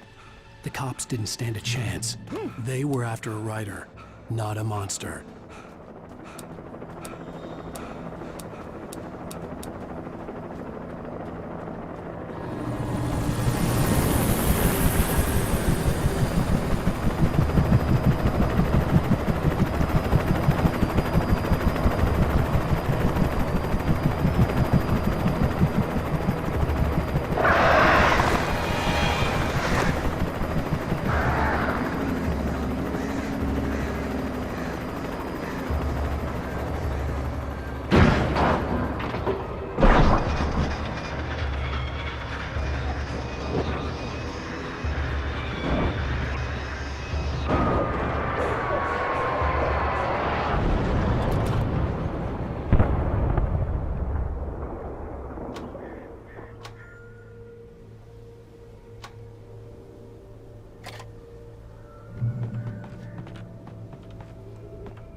This is James. Mulligan, Thornton, come in. Over. Thornton here. James, we got both Wheeler and Rose in custody. They didn't put up a fight or anything. Why, they were... Hey, Mulligan, what are you doing? Come on! Sit down and give me that. James, Mulligan here. Over. Go ahead, Mulligan. Over. We got Wheeler and Rose here. Wheeler's drunk or hopped up on something. Speaking of which, that Fed had a pretty distinctive whiff of Otis Scotch about him, if you know what I mean. Over. I don't have anything on that, Deputy Mulligan. Over. Well, whatever. Anyway, Rose is just being plain weird here. You better get Doc in to take a look at both. Over. Gotcha. You better get them here quickly. The, Fed's gonna want to interview Wheeler. Over. Oh, yeah, I'll bet he does. Looks like they have a lot in common. Mulligan out.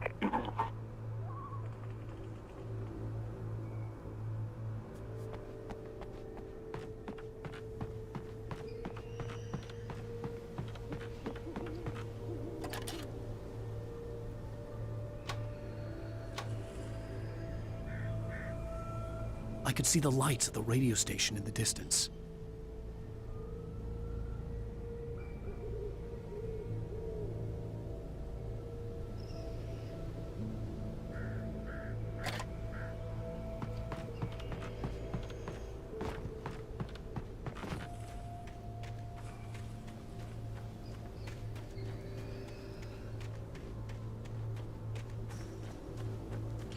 I imagined that the broadcast tower in the distance was part of the local radio station.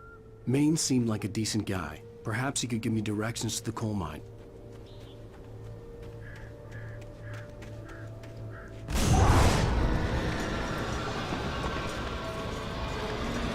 Unnatural shadows clung to the gate.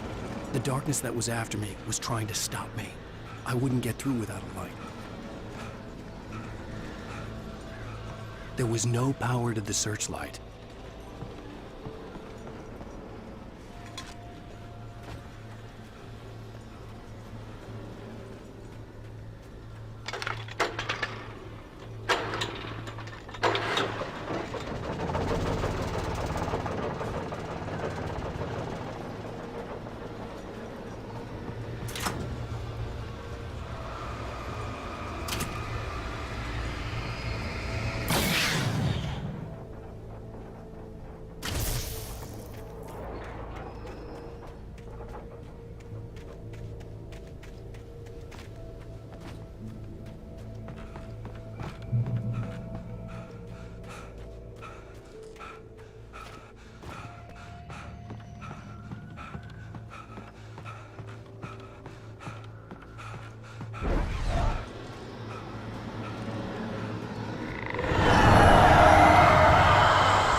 It took me a moment to recognize the flashbang grenades. They were an ideal weapon for my situation. Team 1, come in. Over. Team 1, this is Sheriff Breaker.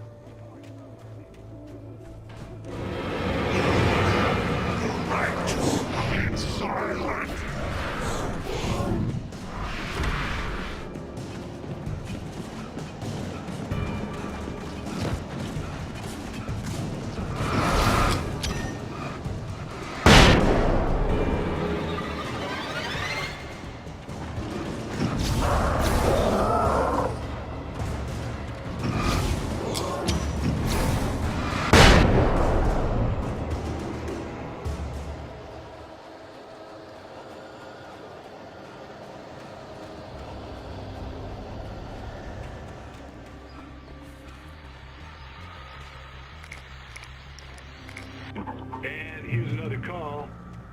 KBFFM with Pat Maine.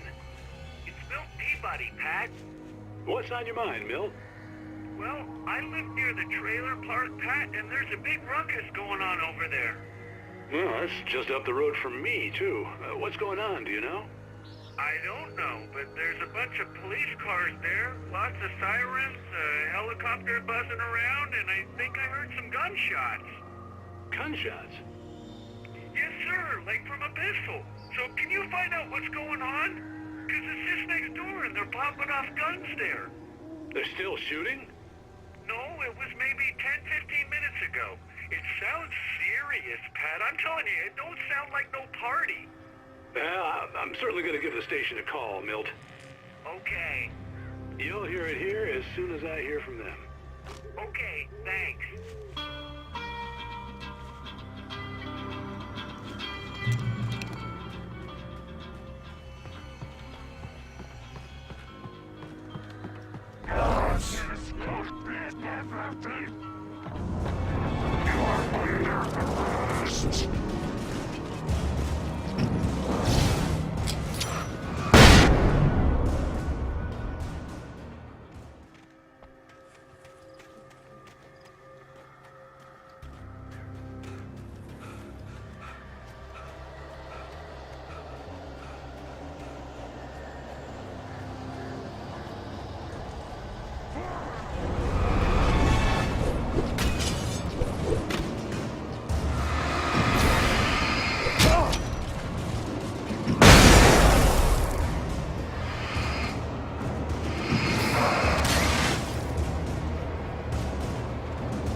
I hope Maine could lend me a car to get to the coal mine.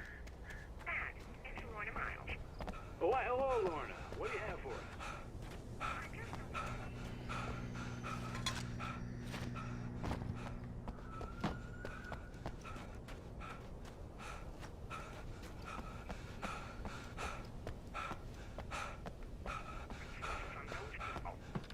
Well, let the trash sort themselves out. I'm sorry, but my granddaddy settled in Bright Falls in 1911. well, thank you very much for that compassionate viewpoint, Lorna. Oh, here's a little surprise. The famous writer Alan Wake just walked in. Folks, I'm going to see if I can talk him into an interview. Come on in, Mr. Wake. Oh, I'm so glad you could find the time to do this, Mr. Wake. Nowhere to run now, Dan Brown. You back away from me. Don't hurt. Whoa. Everyone calm down. Put the gun down. We're all friends here, right? Cool your jets, Nightingale. We got him. What the hell's the matter with you? There's a civilian in there.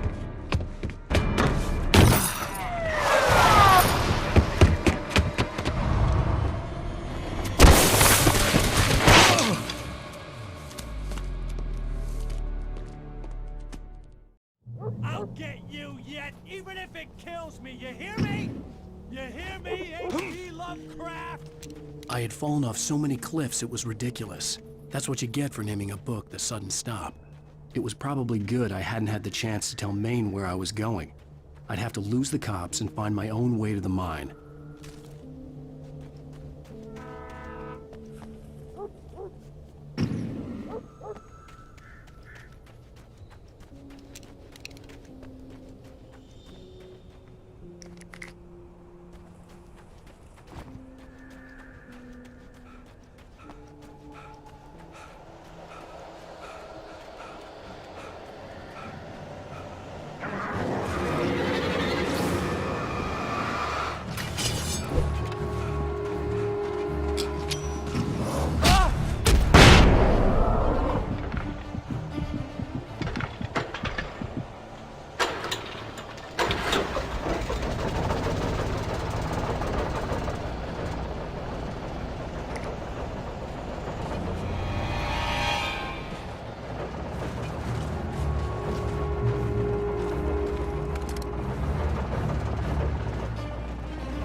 was no sensible reason for the power company work lights to be here. It was almost as if they'd been left for someone like me to use.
Hello? The most stubborn man I've ever met. Alice? Alice? Alan. Alan. I'm so afraid. Keeps me in the dark. Please help me. I look at you, Alan, and it's not you. Something else. Looking out from behind your eyes. Alice, I'm here. I'm so alone here. It's all gonna go to hell. You need to be careful. Cooperate. The connection had been terrible, but that wasn't the only thing that hadn't been right with the call. She sounded wrong somehow, but she had called me.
I could see a railway bridge up ahead, and a warehouse of some sort on the opposite shore. I hoped I could find a car from there.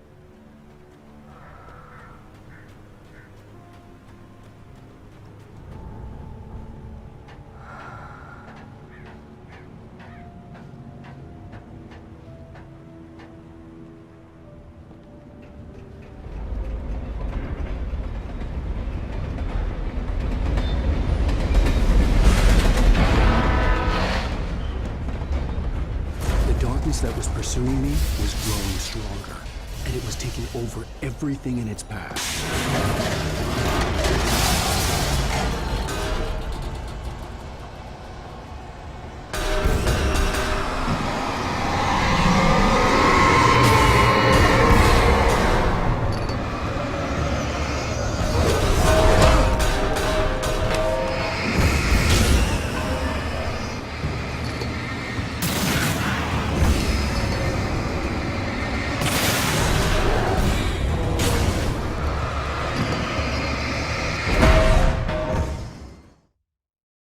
Opposite shore. I hoped I could find a car from there.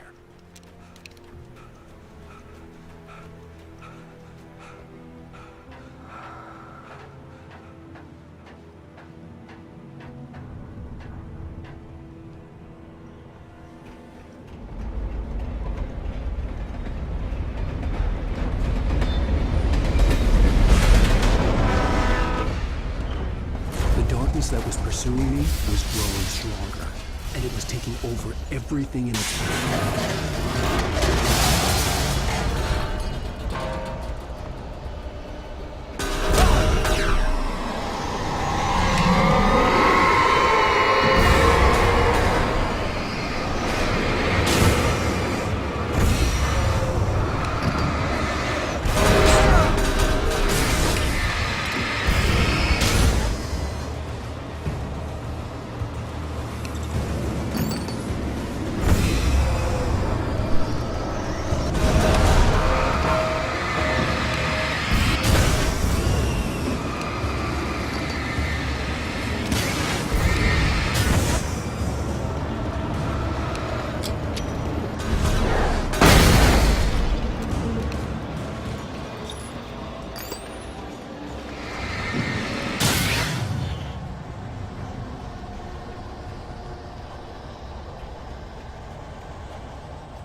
As a teenager, just starting to get interested in writing, Stephen King had been a source of inspiration to me.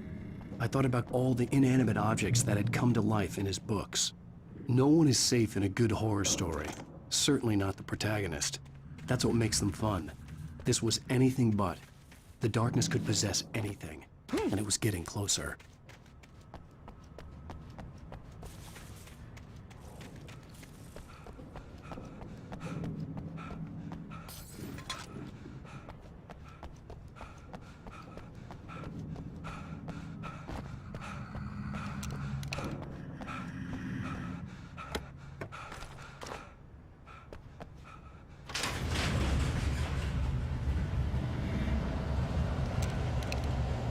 Did you call 911?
take the facts of our existence for granted, unaware that they're merely a thin veneer of desperate self-delusion, covering a vast cosmos of madness and horror.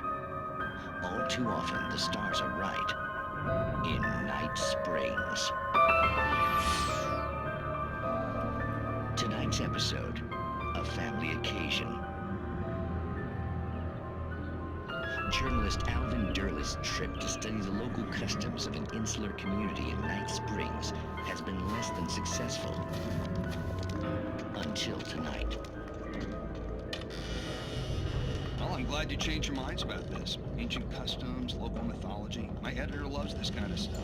Well, Mr. Durleth, we don't want to feel like we're on exhibition. But you have demonstrated the seriousness of your intent.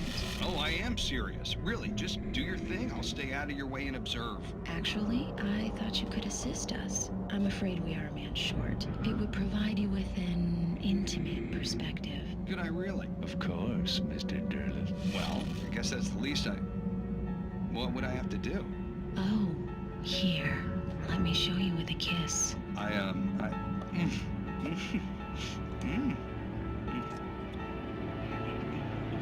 What did you...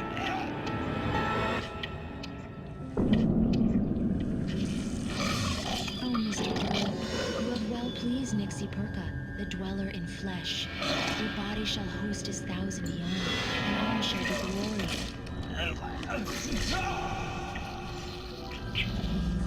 Shh, darling, be calm. Shh. Alvin Durleth learned a harsh lesson. If you go looking for mythology, it may come looking for you. And such quests always bear fruit. In Night Springs.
I had never been this glad to see the sunrise.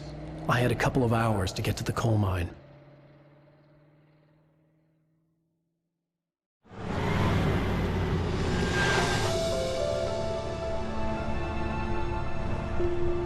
The coal mine wasn't far now.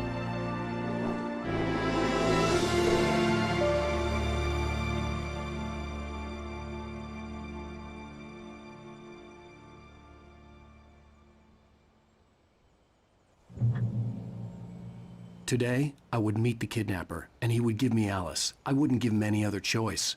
A drowning man will clutch at a straw.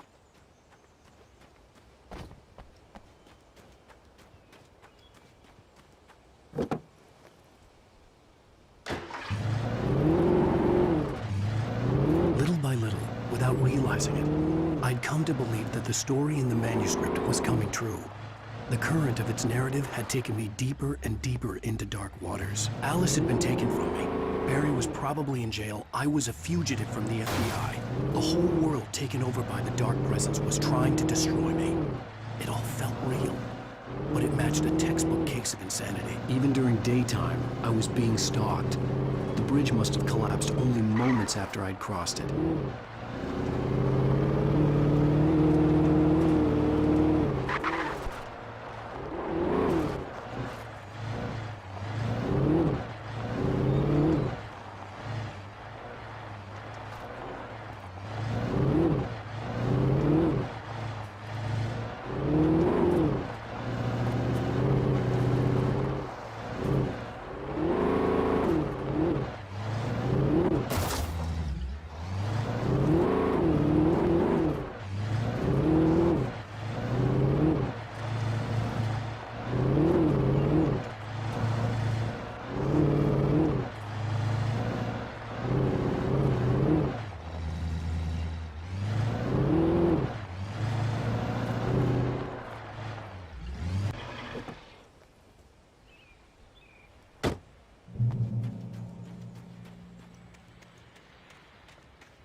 This is Pat Maine, and you're listening to KBF-FM. Folks, I want to apologize for kind of abandoning you to that looping music track last night, but I was detained.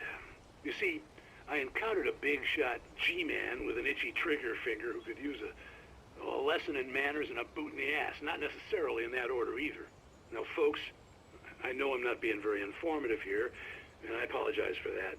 I really should just keep quiet, but I'm just so peeved right now, because some people just shouldn't be carrying badges. I'm just glad that our Sheriff Breaker was there to straighten things out. And if someone I met last night is listening, let me just say, I'm sorry if my mouth got you in trouble. I'm pretty sure you're not the bad guy here. Godspeed, son. I hope you know what you're doing. Now, on a lighter note, I'll be talking to Dr. Nelson all morning. But first, a little music.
Welcome back to KBF-FM.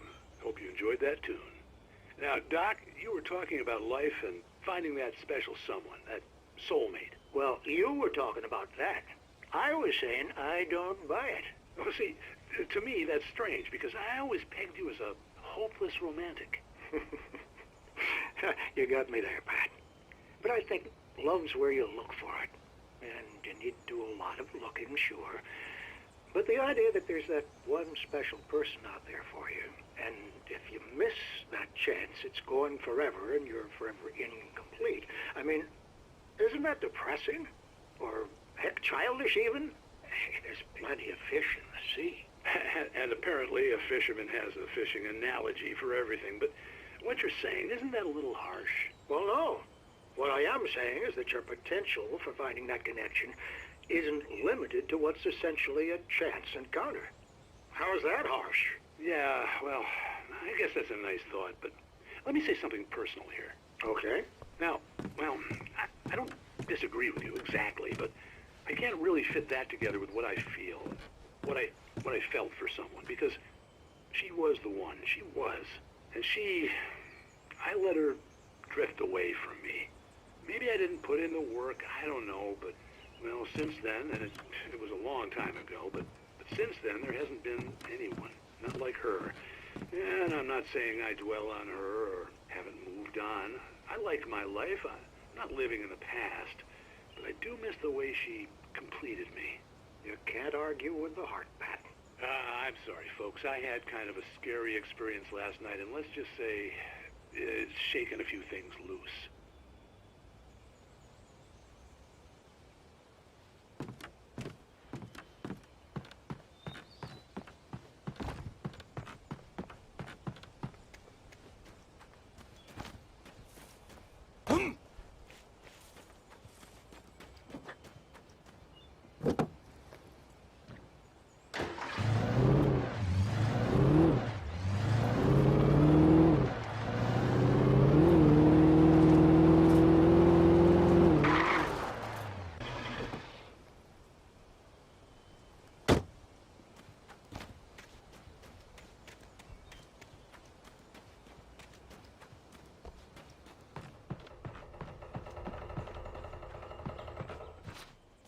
I was early.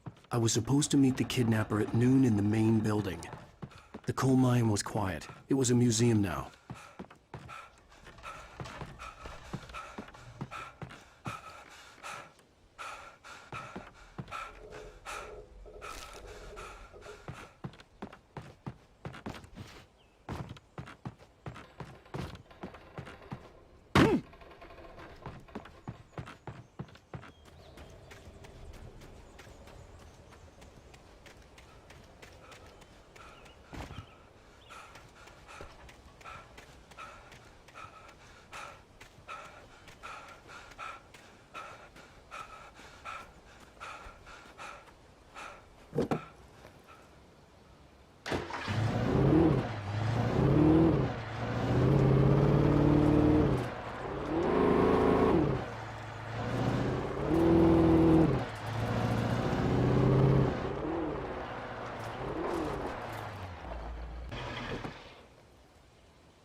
I didn't want to go outside. Cops had to be looking for me. The noon sun turned the place into a sauna. The day dragged on. Different scenarios ran through my mind. Ways of how I'd torture the kidnapper to get Alice back. Or the different horrible things he could have done to her. I imagined her dead. I had no way of knowing she was still alive. It was killing me. I was running on blind hope. It was all a waste of time. The bastard never showed up.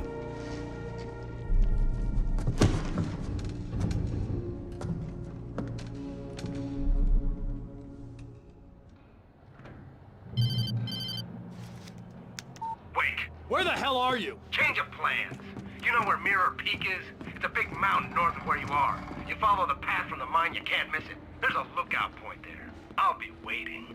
I'm through being jerked around by You you. want to see your wife alive? Because if you do, you better watch what you say to me. Do we understand each other? I want to talk to Alice. Yeah, and I want the manuscript. Don't keep me waiting, Wake. Hello? Hello! Ah!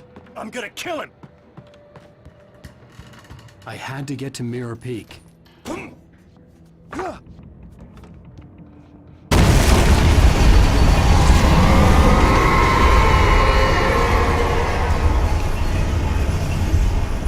was close. Maybe closer than ever before.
The only way to reach the hillside ahead was to go through the building. I had to find a way to avoid electrocution.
There was no way the flashbang grenades were standard power company equipment.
I had no real plan. I was going to give the kidnapper all the manuscript pages I had for Alice. If that wasn't enough, I'd hold him at gunpoint and make him talk.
The dark presence was moving ahead of me in the same direction I was going. A cold feeling settled itself in the pit of my stomach.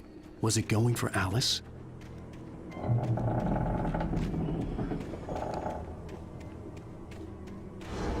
The graveyard shift may cause cancer.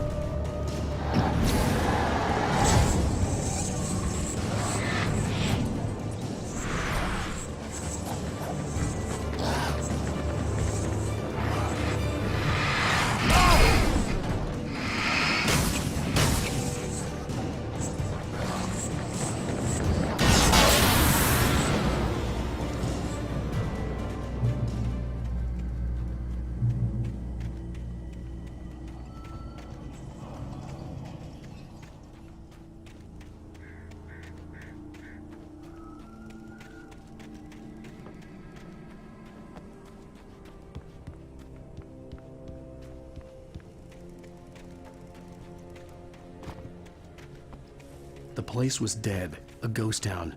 Had been for decades, maybe a century.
outside of writing is a struggle. I feel ill. I managed to make my way downstairs. There's a shoebox filled with books and papers by Thomas Zane. It's very hard to focus, but I managed to read some of it. He's a poet, and a good one. He writes of muses and creators summoning fabulous things from a magic lake, using his powers to shape the world of a realm of gods and dreams and demons, dark things that wait for a chance to slip through, wearing the flesh of men as disguise. Zane writes about himself, his girlfriend being taken over by a dark presence, about growing scared of the lake. Zane believes it's a mirror to the gaping void of darkness above, where some Lovecraftian presence lurks. I crawl back upstairs. I'll borrow these things for my story. They ring true. They fit.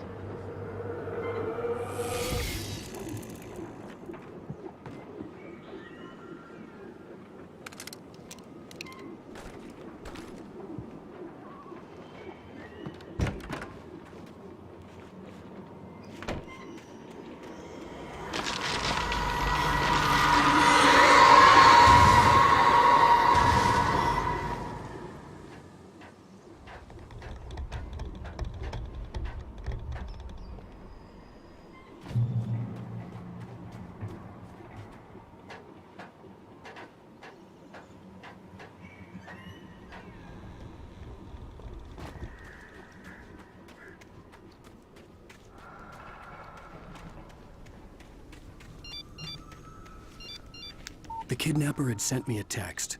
The message was full of spelling errors and insults. It was telling me to hurry up.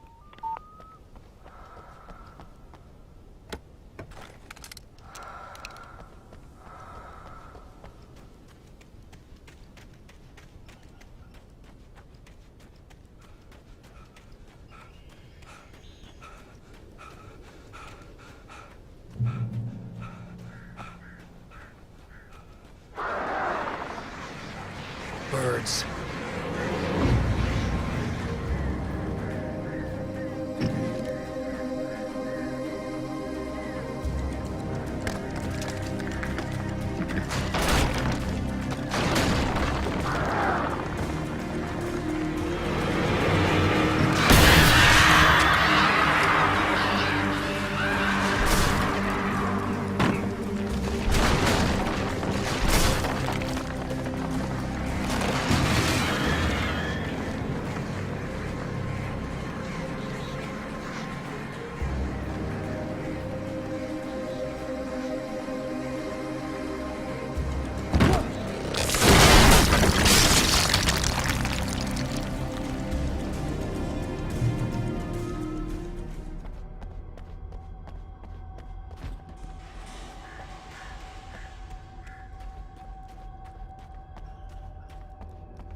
Without warning, the headache stabbed at my brain.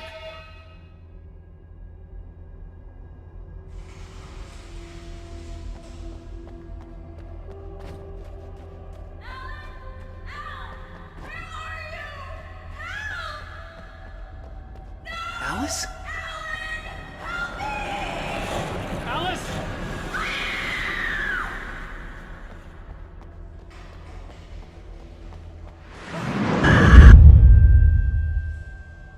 I'm losing it. I gotta get out of here.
I'd have to make my way up this mine shaft in order to go on. Maybe the machinery could help me with that.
I could see Cauldron Lake. I thought I could make out the spot where the island and the cabin had been.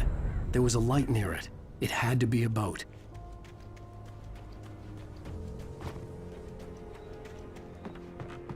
I was close now. I had to get there fast. I dreaded what I would find. Wait! Are you? Wait! Hey, I'm here! I'm coming! No! Get away! Sorry. Please, leave! The boss didn't know who he was messing with. I didn't know. I swear, I didn't know. We don't have his wife. We don't know where she is. She's probably drowned.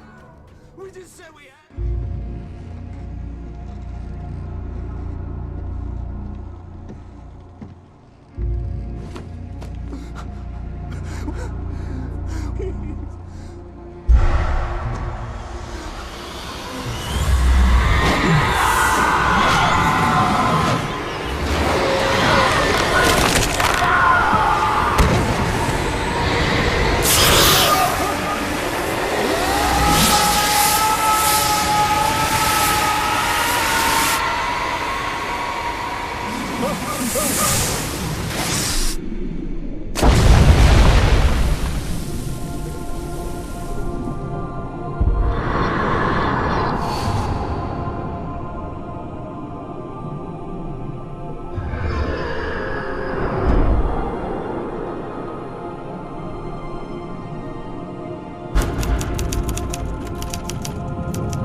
Previously on Alan Wake, I'm hunted by the law. Sheriff, Wake's running. I'm giving chase. Are you seriously telling me that writer just took out my deputies? A thriller I supposedly wrote is coming true. The genre of the story seems to be shifting. It's turning into a horror story. I was told that Alice had been kidnapped, but that was a lie. We don't have his wife. We don't know where she is. Her purported kidnapper was eaten up by the dark presence before it attacked me.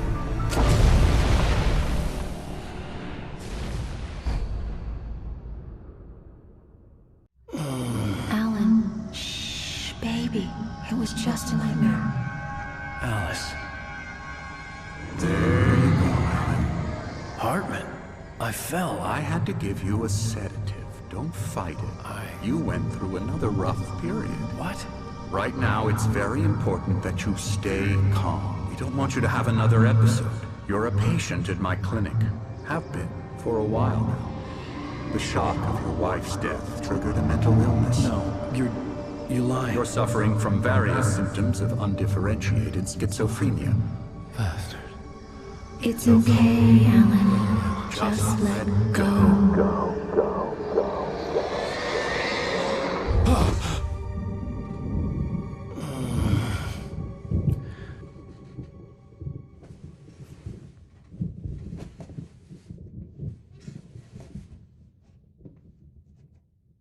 I felt groggy.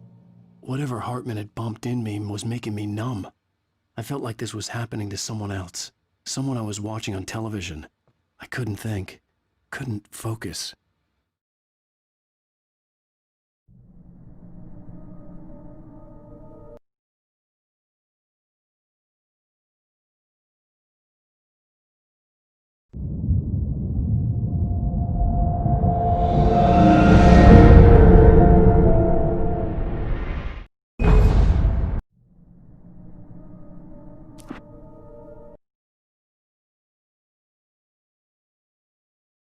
Groggy.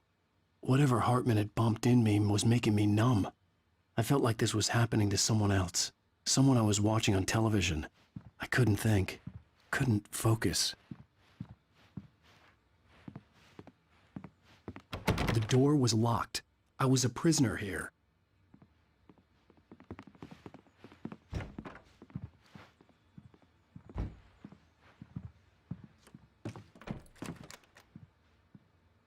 Good evening, Alan. Are we feeling better now? Feeling calm? Yeah, I see you brought your pet gorilla with you. So sure, I'm calm. I get the message, loud and clear. Quite right. That's the spirit. You're being very brave, Alan. I understand you're confused. I would be more concerned if you weren't suspicious of me. I don't blame you for it. Big of you. Now, why don't you come with me? We'll reacquaint you with my clinic and go over everything you might have forgotten. Little walk and some fresh air?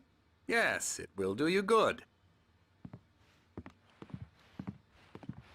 This corridor is for patients. Most of them aren't here right now. Jack took them out for a fishing trip, except for the ones who are particularly vulnerable, of course.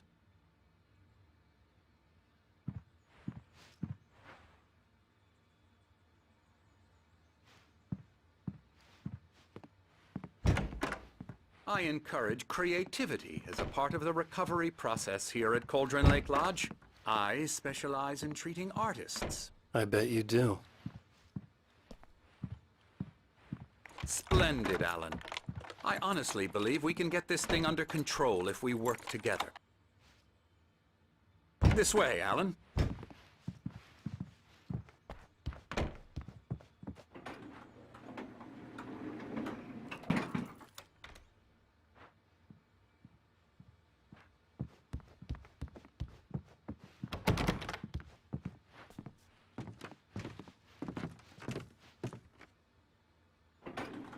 Now, Alan, from past experience with you, I know I need to get right into the heart of the matter as quickly as I can after an episode. So I'm just going to say this. Alice is dead. No. You're in a very vulnerable state until you understand and accept this. Alice drowned, and you couldn't face that. You're suffering from hallucinations, paranoid delusions, unusual thinking, an obsession about light and darkness, a feeling that everything revolves around you, your thoughts and dreams. Your mind has constructed an elaborate fantasy scenario in which your writings are affecting reality. She has been kidnapped and supernatural forces of darkness are trying to stop you. We go this way, Alan. I wasn't ready for another shot, so I went along with it. He had to be lying. But under the influence of the drug he had given me, I had to fight not to believe his words. It's all in your head. You've been making it up. Apart from the tragic accident with your wife, no one has been killed. Your delusions are just a manifestation of your subconscious mind trying to protect you from the too painful truth. Unless we fight the fantasy, it will return. I know the instinct is to resist me, but think about it. Doesn't this make far more sense than the insane supernatural conspiracy you have concocted in your mind? You're a skeptic by nature, Alan. We both know this. Everything can be explained logically.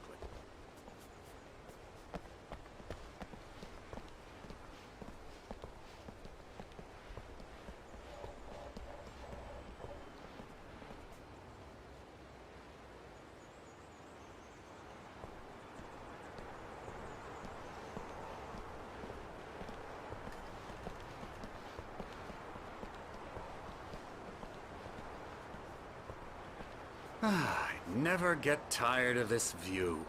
Very inspiring, isn't it? Cauldron Lake spread below us. I could see Mirror Peak on the other side of the lake.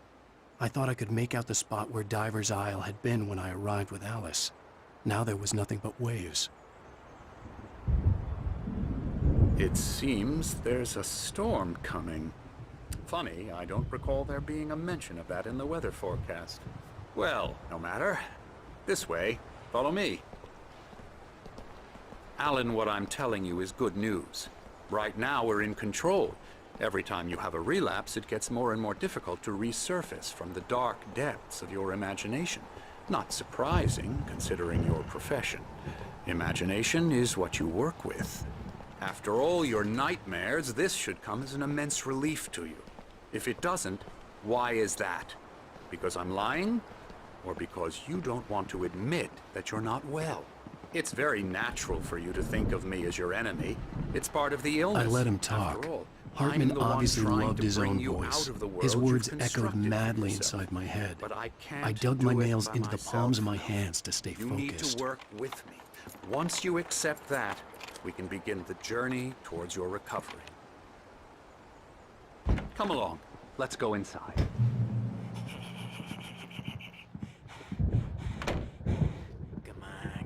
Now, here's the entrance to the office wing. That's for staff only.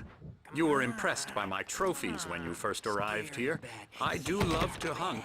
The great outdoors, man versus nature. It's wonderful stuff. Pretty damn wonderful, yeah.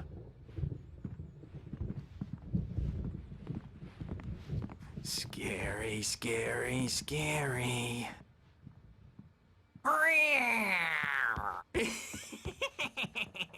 Emerson.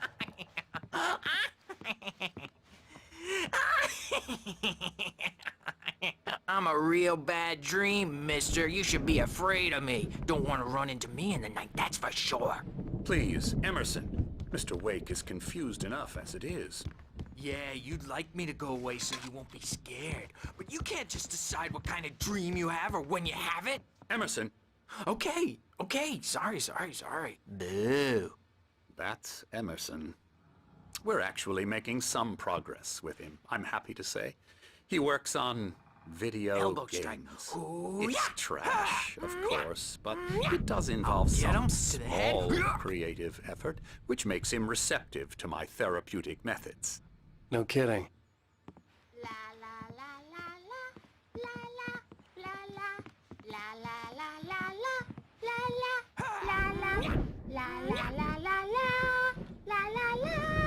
Come, Alan, this way.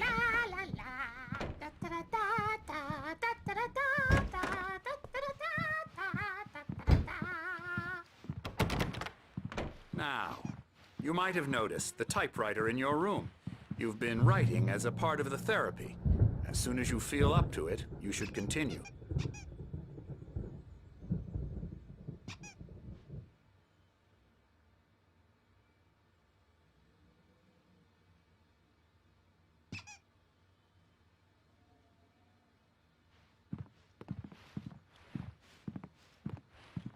My rheumatism's killing me. There's a storm coming. Oh, what a storm. I hope it wipes this place off the face of the earth. And these two are the Anderson brothers, Odin and Thor. They had how should I put this? A heavy metal band in the 70s and 80s called Old Gods of Asgard. They even adopted new first names to complete the image of Viking gods. After the band broke up, they lived on a farm nearby. They are, well, in advanced stages of dementia. They're well cared for, TLC and all that. There's nothing more that can be done. I'm afraid that the rock and roll lifestyle has left its mark. Oh, that won't do. I'm so sorry to cut this short for now, Alan. The power has been acting up. I'd better go check on it. We'll continue this soon. Meanwhile, when you feel up to it, return to your room and try to write. It really is for the best. Don't you think? I'd like to bash his head in with a hammer. Oh, he'd love to fish out our secrets, but he has no clue. He's not crazy enough. Not crazy like us, Sonny. Yeah! Being crazy's a requirement, Sonny. Who else could understand the world when it's like this? It takes crazy to know crazy. That's the sanest thing I've heard in a while. Say, you're all right, Tom. Hey, we like him, don't we, bro? He's got to go to the farm. The Anderson farm. Valhalla!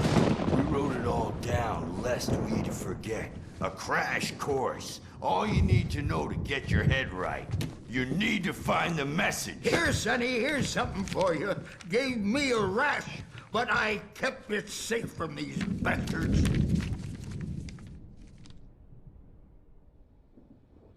My head was clearing up, or according to Hartman, I was sinking back into the fantasy.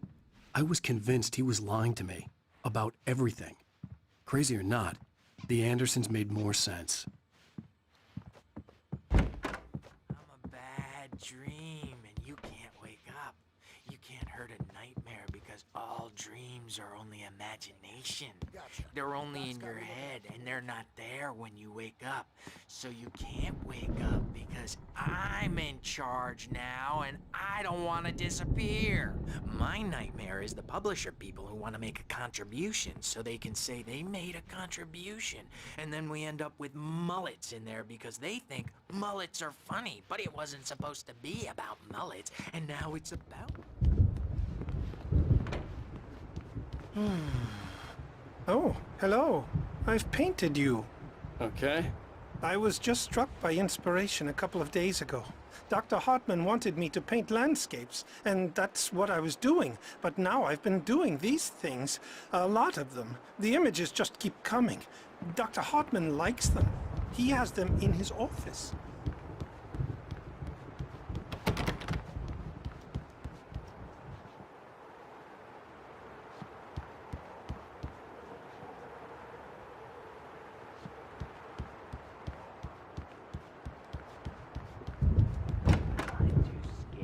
For them. I take 2 pills every morning and 1 with every meal and 4 when I... Hey, Wake, why don't you humor Dr. Hartman and give the writing a shot, huh? Typewriter's in your room. You can get to your room by those stairs, Wake. Something's wrong. I'm not myself. It's hard to think that there's a shadow inside my head. I can only focus on writing. Everything else is a blur. I'm trapped in this cabin. Have been for days, but it's always dark outside. My editor is real. I saw her again. She's not human. It's not human. A dark presence is wearing the old woman's face. She was covered in clinging shadows. There's a hole in her chest where her heart should be. I think I've made a horrible mistake. I don't think I'm any closer to saving Alice. It's been lying to me, using me to get the story it wants, and the story will come true.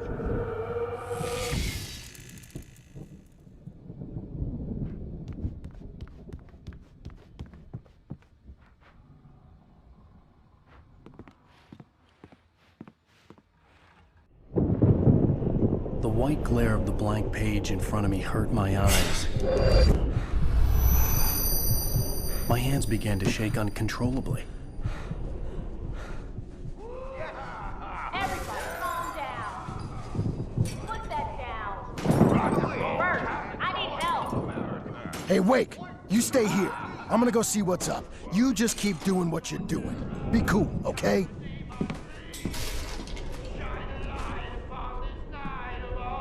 I didn't know what the chaos was all about, but it could be my only chance of getting out of here. Here's a friendly poke from Mjolnir, wench. Oh, afraid of the crazy brothers, are ya? Not so weak now, are we? Well, things are unraveling fast. Sinclair looked bad. That wasn't a love tap. The crazy old fart hit her hard. If she was one of Hartman's goons, she had it coming. I had to get to Hartman's office. He had taken all my manuscript pages. That's where he'd been keeping them. We're on a comeback tour, baby! Come out and face the music, Birch. It's time to pay the piper. Hammer's Way will have it say, rise up in their name. The markings on the tape said they were recordings Hartman had made at the sessions with his patients. Now, Mrs. Wade, I saw Alice's name on one of them. Alan's For a moment, I couldn't breathe right. More and more out of control all the time. The parties, he's so angry all the time. He's getting violent. Do you mean with you? No, not with me. No, never. Sometimes I almost wish Alan would take a swing at me, because at least that'd lead to a conversation he couldn't just march out of. But no. Alan doesn't really sleep. And the work, well, he's not writing at all. He sits there for hours and just gets more and more frustrated. And I can't talk to him. Yes. Tell me, Mrs. Wake, what would you say to him if he'd listen? I don't know. I want to say, I look at you,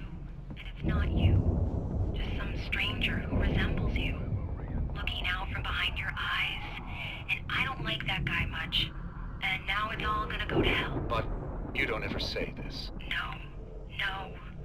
I've tried, but he's not listening. He's too deep in his own problems, always going on about something else. I'm so afraid I'm gonna lose him, and we're not even talking anymore. He doesn't let me in anymore. He just keeps me in the dark. I'm so alone here, even when he's home. Please help me, Doctor, because I'm at my wit's end. Well, if you can just get him here, I'll absolutely do my very best. Yeah, but Doctor, you need to be careful with him. He's not just going to listen to you and cooperate. He's the most stubborn man I've ever met. Well, I'll be sure to bear that in mind. Hearing her voice, what she was saying made me happy and sick and guilty all at once. Rudolph Most of Lane's all, case is I interesting. recognized the He words. was completely The blocked, phone and call frankly, from her. I was about to It had discard been a him as cut-up of useless. this, However, just a once recording. Wake arrived and started writing, something changed in Rudolph. He's producing extraordinary work, increasingly dark pieces. Unfortunately, he doesn't respond to direction at all, and it's my belief that he's not so much a creator as an illustrator, perhaps, a recorder of sorts. I hadn't considered the existence of such a role before, let alone its implications, but the paintings he has produced are informative. At least he's easily controlled and useful. I wish I could say the same about Wake. It's frustrating that the best subjects are always so damn difficult to deal with. Not buying that. I was tailing Wheeler, and this is the only place he could have gone. That means Wake is probably there too! Agent Nightingale, this is private property, and I will not allow you to disturb my patients. Yeah? I can get a warrant. How would your fragile little patients like that? Oh, I'm thoroughly intimidated by your mighty authority now, Agent. Listen, you smug snob. How would you like it if I busted through this gate and knocked you around a little? Agent Nightingale, first of all, I'm recording this conversation, so you might want to watch what you say. Secondly, you're not dealing with a hick now. I know the law, and if you can get a judge to grant a warrant, I'll be glad to cooperate. But you won't get one. Be advised that any further communications with me are to be made through my lawyer. I don't believe this. Good day, Agent. Yeah.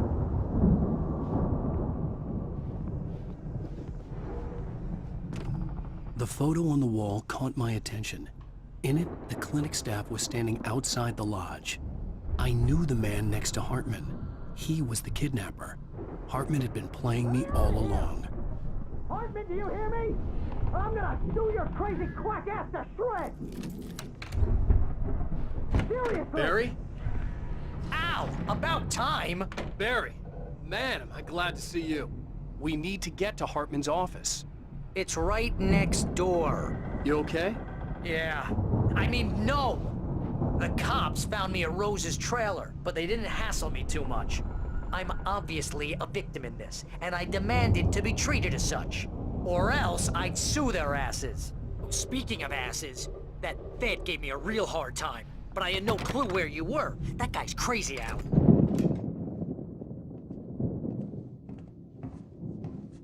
These were all the pages I had on me. And more.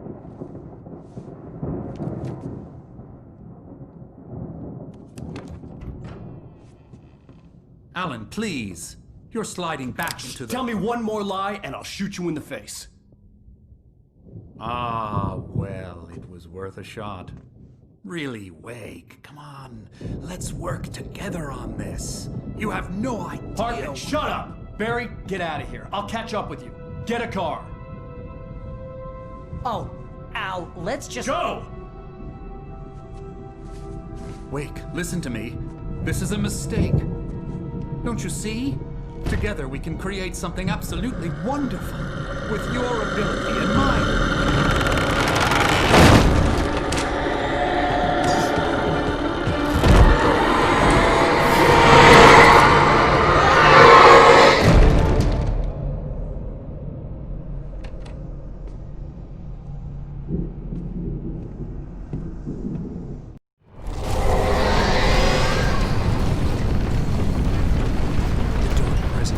On me in a moment.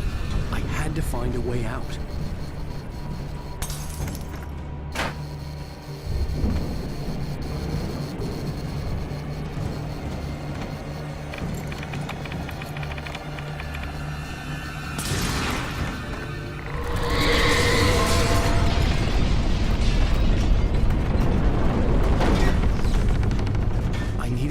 get the possessed bookshelves out of my way.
Social networking, sports scores, news.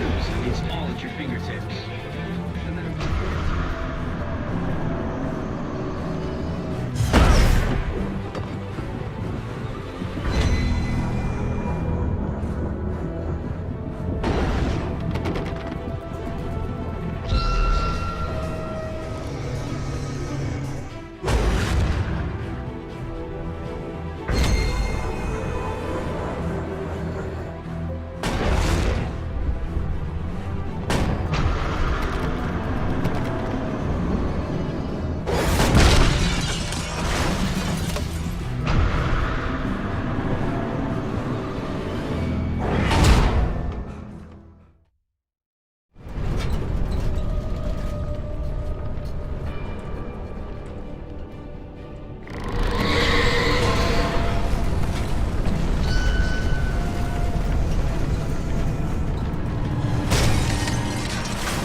I found the car, but the gate's locked. You're gonna have to go through the hedge maze over there.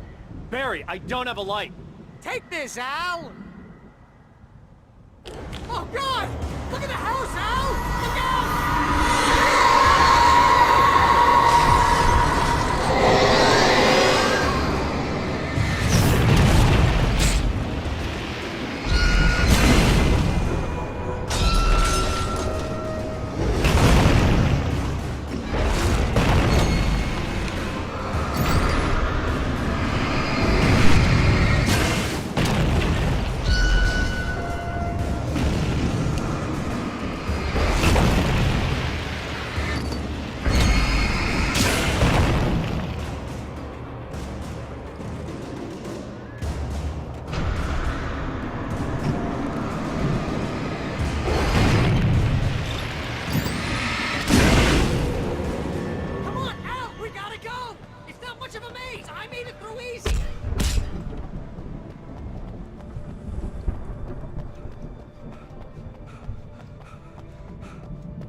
looks bad!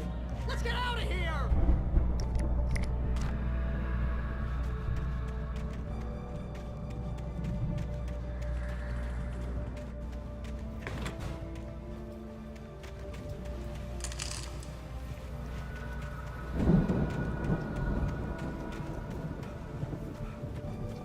Al, hurry up! I can hear those evil guys moving around!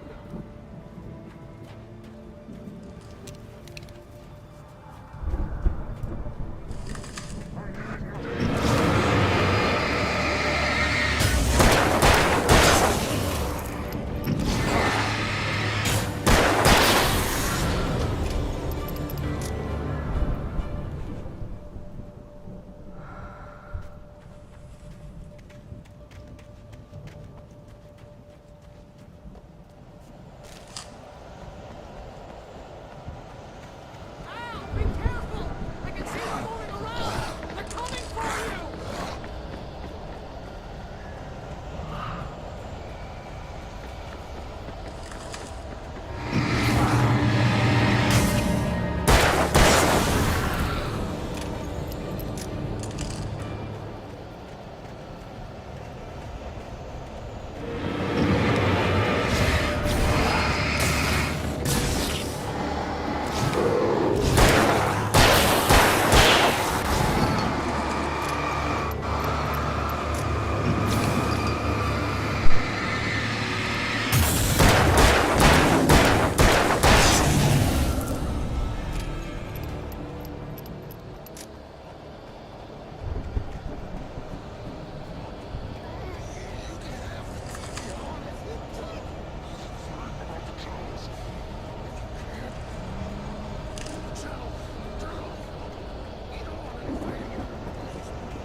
You get 2 pills in the morning, and then you'll be nice and calm all day long.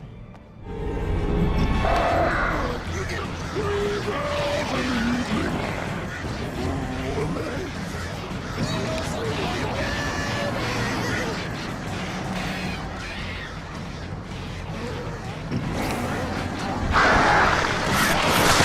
What taste to me?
him.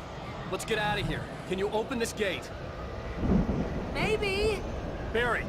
Well, I slammed it shut when the nasty showed up, and the key fits kind of loose in the lock, so, Barry!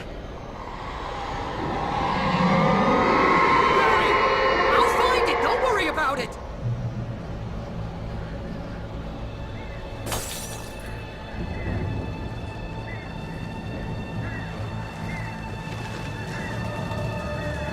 Hurry up, Barry! I'm on it!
For the nearest, "You're now leaving Bright Falls. Come back soon" sign. We're going to the Anderson farm. I knew you were gonna say something like that. You know what? You owe me big time for this. When this is through, if we make it, I don't care what anybody says, I'm done with darkness. You're gonna buy me a tanning bed as a gift, and I'm gonna live in it.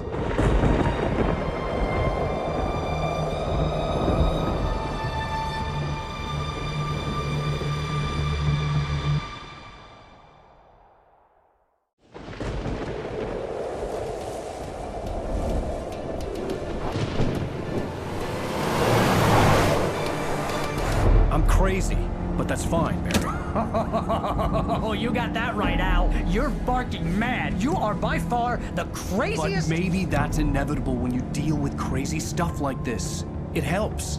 This is happening, Barry. Alice, they never had Alice. She's trapped in the darkness at the bottom of the lake, but she's not dead. Al, how can you know that? I know, Barry. I can... Al, No, listen. I can bring her back. I can find her. There's something special about this place. The lake, it does something to the works of art created here. It makes them come true. But there's a catch. The dark presence, whatever that thing is, twists it to its own ends. That's why all of this is happening. It's using my manuscript to take over everything. Al, I believe you. It happened to Thomas Zane before, it happened to the Andersons. I believe you. Crazy or not, you're not delusional. Weird shit's going down. That's a fact. I'm on board, man. I'm with you. The Andersons knew about it, but they were too far gone to tell me with all the drugs they were on. But they wrote it down. There's a message somewhere at their farm, Barry. You just need to find it. Look out!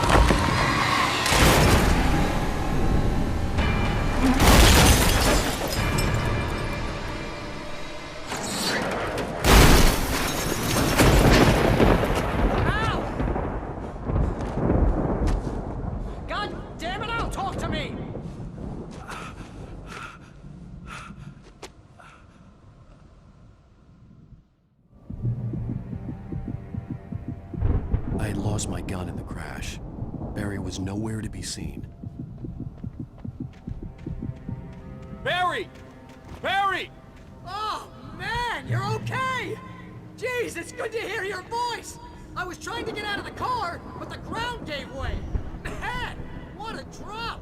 Don't worry, your cutout is fine. Forget that! Are you okay? I hit some bushes, didn't get a scratch. There's no way you can climb down, though. It's like a sheer wall.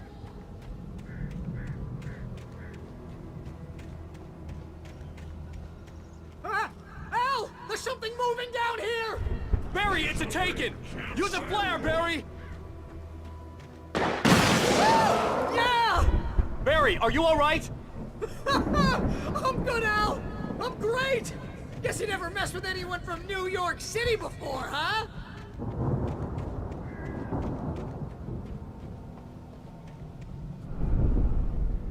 You're gonna have to find your way around to the farm, Al! I'll be waiting!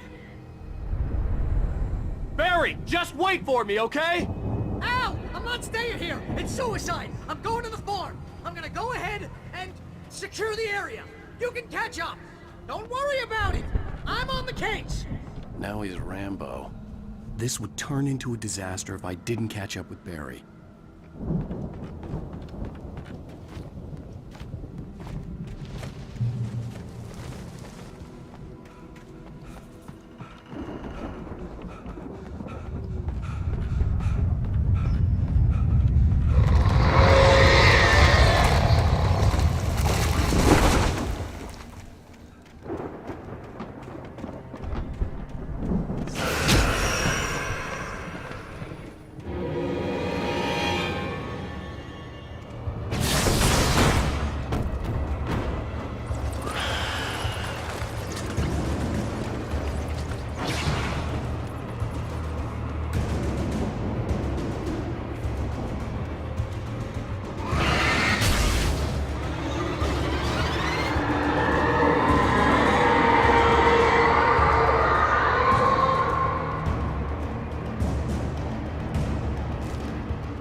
Destroy them to get through.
I could sense the movement in the woods ahead. Facing the enemy without a weapon was dangerous, but I had no choice.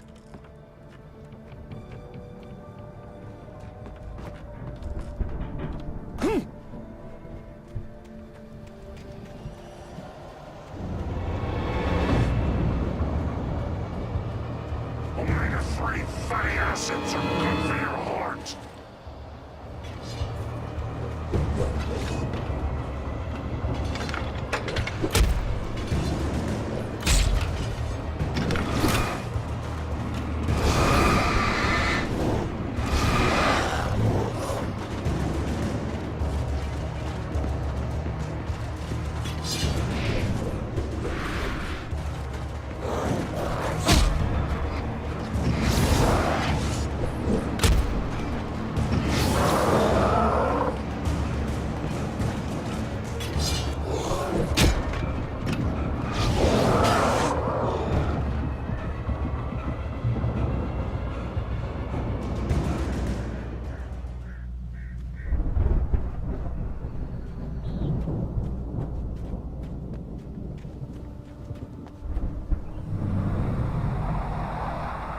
car was driving away from the farm, headed in the same general direction as I was.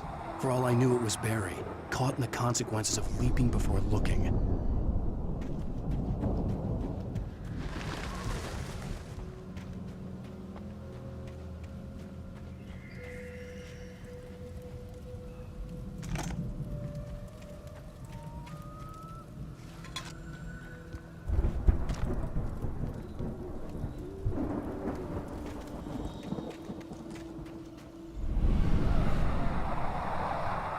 The car was heading for the cabin up ahead. It wasn't far. If it was Barry, I would see the damage soon.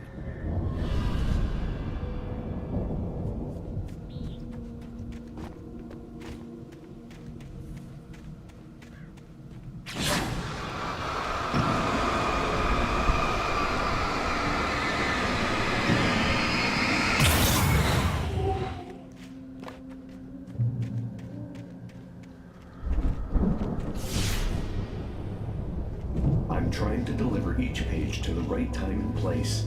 I'm trying to show you how the story goes.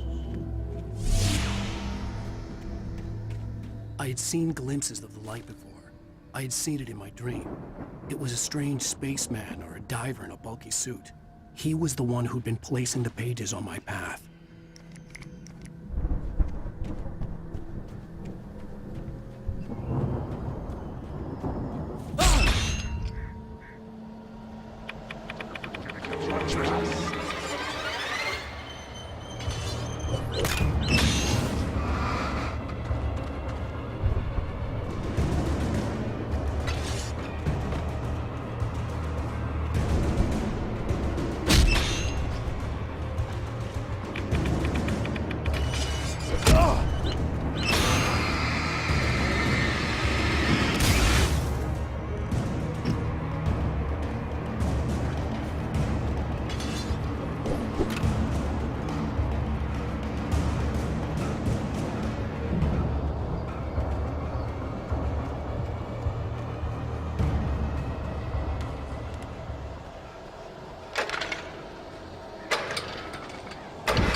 Someone had left a gun behind. Now I had a fighting chance of reaching the farm.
could see the car, but there was no sight of the driver.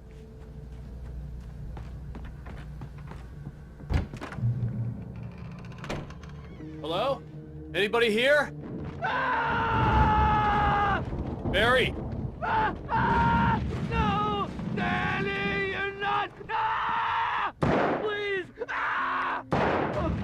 The front door was locked. No! Don't! I'm sorry!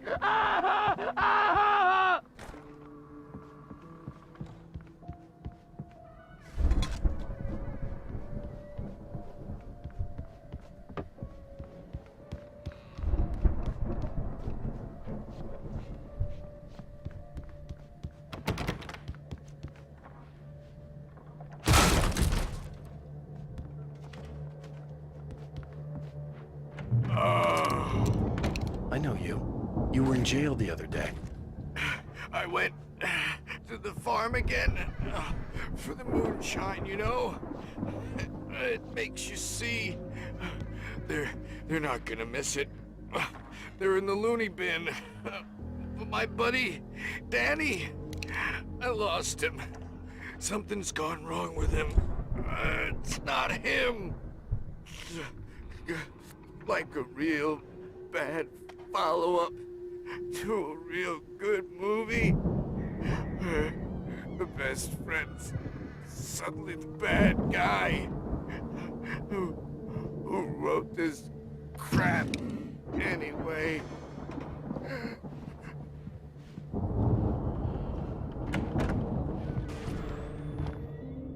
I've run through every possible course in my head. If I continue like the Dark Presence wants me to, the story I'm writing won't save Alice. It's a horror story, and it's going to kill her, and me, and everybody in this town. No one will survive. Darkness will consume everything. This is what it's wanted all along. It will be free, unstoppable. It used Alice to get to me, dangled her in front of me to keep me going. It was never going to release her. I'm going to change this. I'll escape. I've written myself into the story. I'm now the protagonist. This feels like a terrible risk, but it's the only way to save Alice. I'll be bound by the events of the story just as much as anyone else who's been woven into it. The story must stay true for this to work. There have to be victims along the way, near escapes, cliffhangers. In a horror story, it can't be certain that the hero will succeed or even survive. He almost has to die. I'll write my own escape into the story next. I need help. Zane's going to be the one who'll help me. I'll make it happen.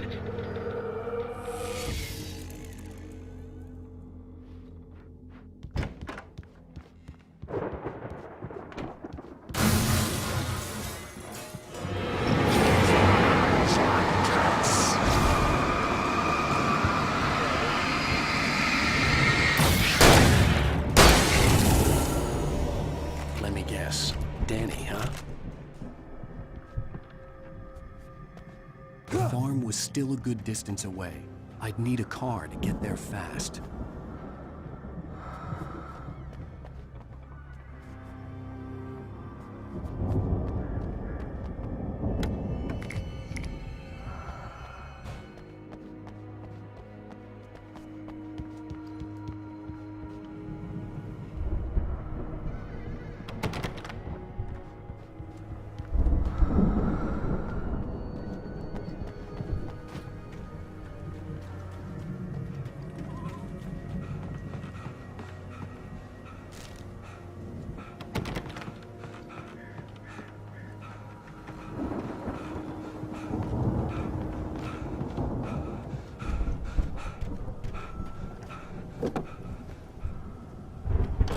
Barry wasn't up here, he was probably in trouble down at the farm. For a moment, I felt bad for doubting him. After all, I made it this far myself. But Barry was Barry.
Well, as I'm sure everyone's noticed, that storm we all felt coming is finally here. The boys at the Weather Service reckon it'll last until morning at the very least. Pertaining to that, let me read that missing persons alert again. The Sheriff's Department is still looking for a Caucasian woman, 30 years old, slim and blonde with blue eyes. She may be lost in the woods, and it's possible she's been injured in a car accident. If you see her, please make sure you get her indoors and call the sheriff. It's bad weather to be caught out in, so if you see someone in the area who maybe looks a little confused, give him a hand, all right? This is Pat Maine on KBF FM, hoping you're all safe and warm tonight.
I'd known the brothers used to be some kind of rock stars, but it hadn't really sunk in until I saw the stage.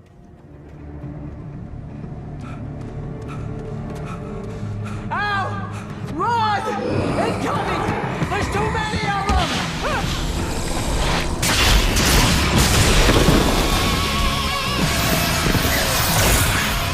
God damn!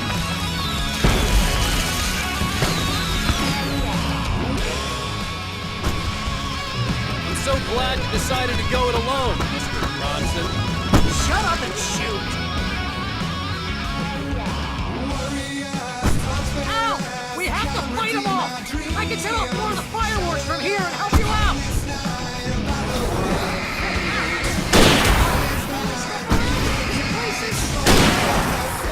Hold on! I'll try to get the stage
lights out! Bright Falls, rock and roll capital of America.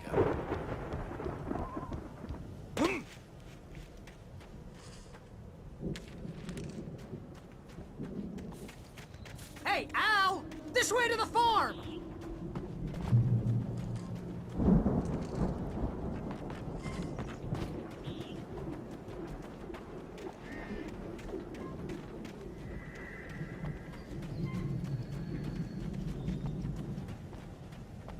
See, bestseller? No reason to worry. Your cutout's good as new, right where I left it. I'll come back for it once we have the place secured. Yeah, that's been my biggest worry all this time. We need to get this thing moved out of the way. This is as far as I got before they ambushed me.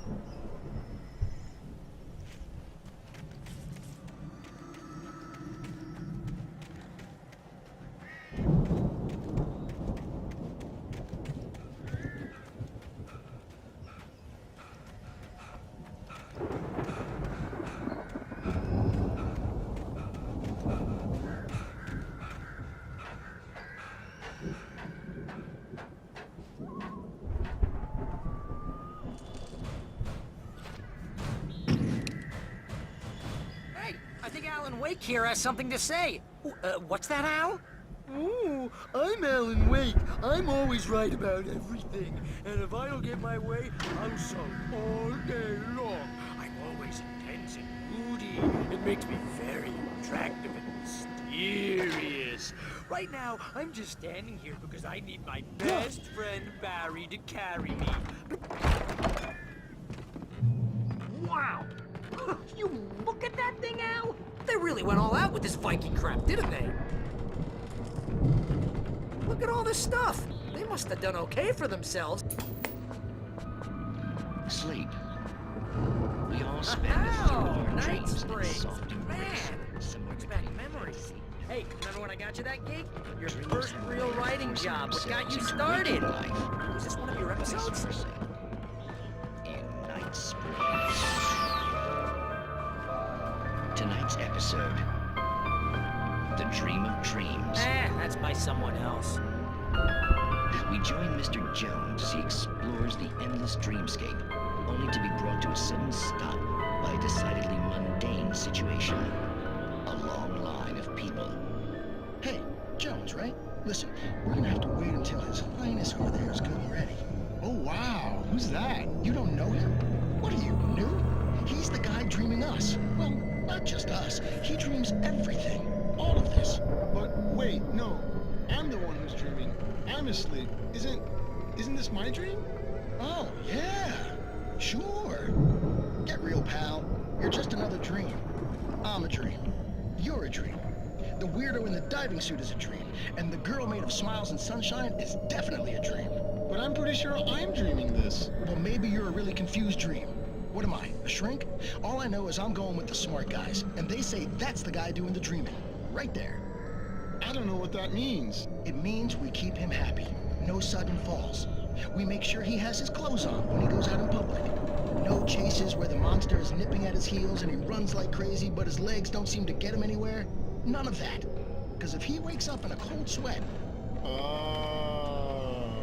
Yeah. Precisely. So we wait till he wants to move on. Keep things nice and calm. Hey, something's happening here. Yeah? What's that? What? Can't you hear that? Oh, God help us. It's an alarm clock. Oh, it's you, isn't it? Please, man, I got a wife and kids. Please don't wait.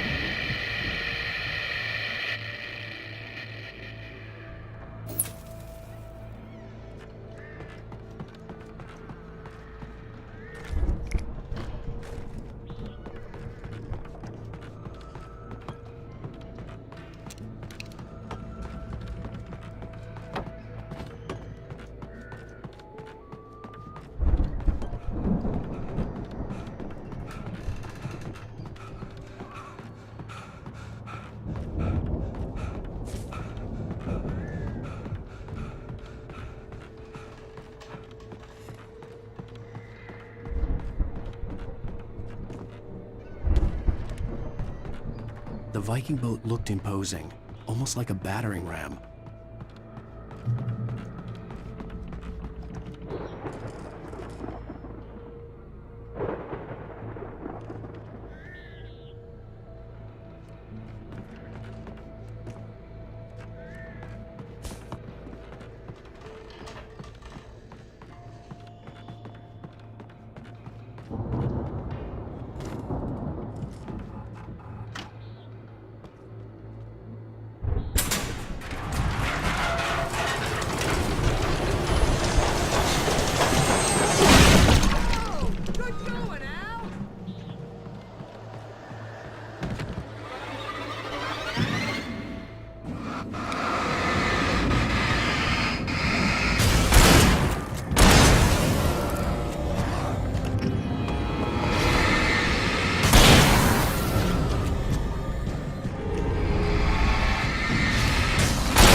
Those geezers had quite a production going on. Ooh, you know what, Al? If we make it through this alive, I'm gonna start representing them. Yep, sell this stuff online, maybe get a reality show going, release a new single. Good luck with that, pal. Hey, you find us a way out of here, okay? I'm gonna take a closer look at this stuff. Be careful, Al!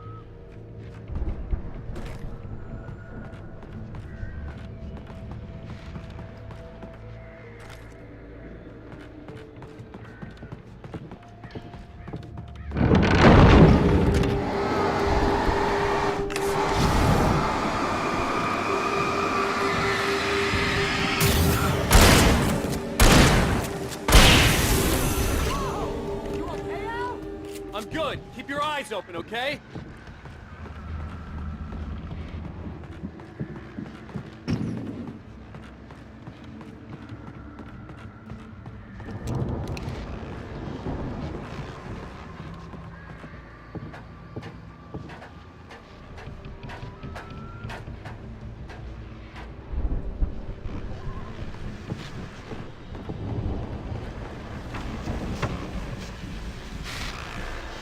As you regular listeners know, I tend to work through the night, but I'm not the only one. Deputies Mulligan and Thornton are taking a couple of moments off their busy schedule to join me here in the studio. Boys, how busy are you now? Deerfest is almost here, isn't it? I bet that keeps you in business. Pretty busy, yeah. Actually, Pat, we've been real busy with other stuff, which concerns an ongoing investigation. We can't talk about that, Thornton. I wasn't gonna say anything. Say we got, a alliance to prove. And how would you compare it to what the local last? Things have seemed relatively peaceful to me, but people do tend to get a little wild this time of year. Oh, it's wild, Pat. It's pretty wild. There's been all sorts of trouble this year. Vandalism, fighting, public disturbances. A lot of people gone missing, too. Yeah, it's pretty much the usual stuff, Pat. Just, a lot more of it. Now, is it just me, or does Deerfest get wilder every year? People seem to be more drunk, at least, or they start earlier and younger. Oh, it's definitely not just you, Pat, but... Definitely, Pat. Hey, I'm talking here, Thornton. Oh, shoot, I lost my train of thought. Not just me. Oh, yeah, it's wilder, Pat, but actually most of the trouble seems to be coming from grown men. People who ought to know better, Kids are doing fine this year. Well, that's nice to hear at least. Boys, I want to thank you for stopping by. I'll let you get back to your patrol. Sure thing, Pat. Yeah, sure thing, Pat.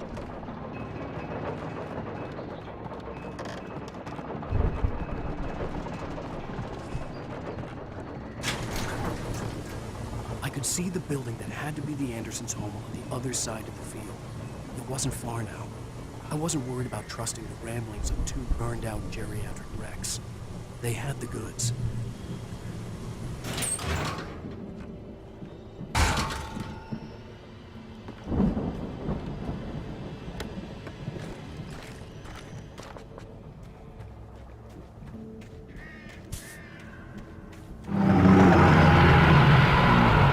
You've got to be kidding me.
Yeah, it's me.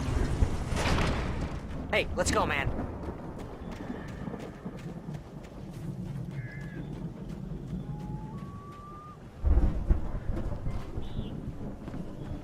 I think we're gonna have to work together to open this gate, Al.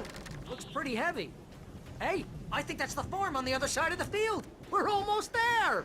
This farm is a crazy place for crazy people. We should feel right at home then.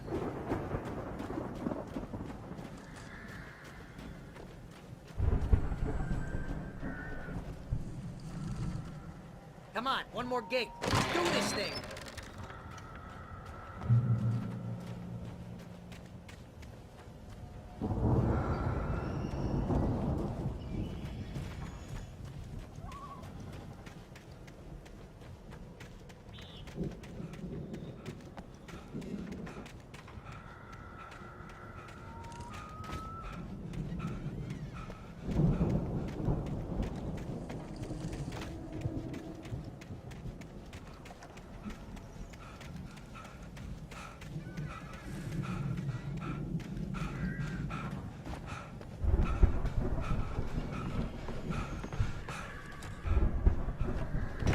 Lights are out.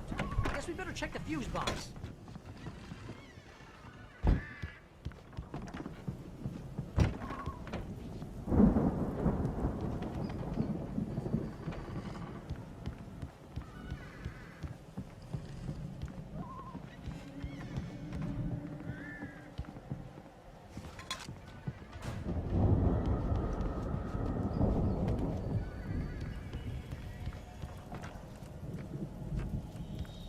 The power downstairs was out, but I was sure I could fix that at the fuse box.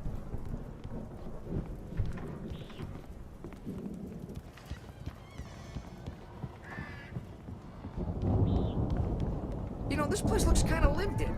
I thought the Andersons were in the booby hatch.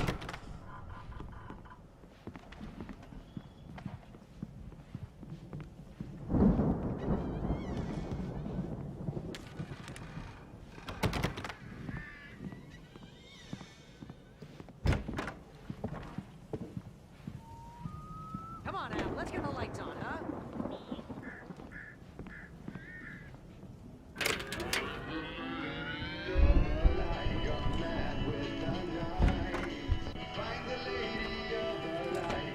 You hear that, Al? Music? Of course. We need to find where it's coming from. That's the message the Andersons talked about. That's the whole reason we're here. Lady of the Light? Oh, that's gotta be what's-her-face, the crazy lamp lady from the town. Cynthia Weaver. Right! Must be.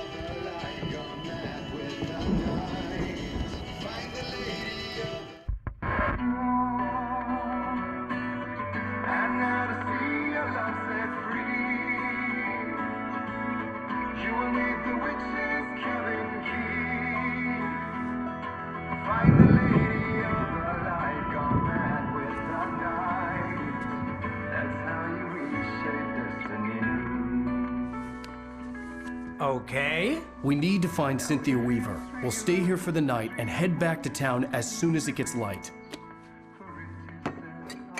Hey, Al. Lots of hours before dawn. Might as well get some rest. And by rest, I mean drunk. Come on, Barry, this is... Yeah, what the hell?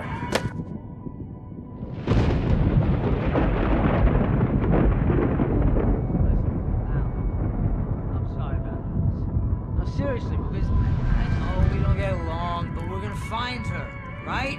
And even though you're a crazy bastard, I'm gonna stick by you, no matter what, ever, Al. Sure, like a brother. I'm a writer, goddammit. Correct. If I just wanted to, I could write 10 books a year. And they'd be the best books that year. No, you couldn't. That's right, I couldn't. But I could, because I'm a writer. What? What do they put in this stuff? I feel like my brain is coming out of my nose. I'm gonna get the recipe off those coots and be a booze millionaire. I just miss her, Barry. I just want her here with me. I know, Al.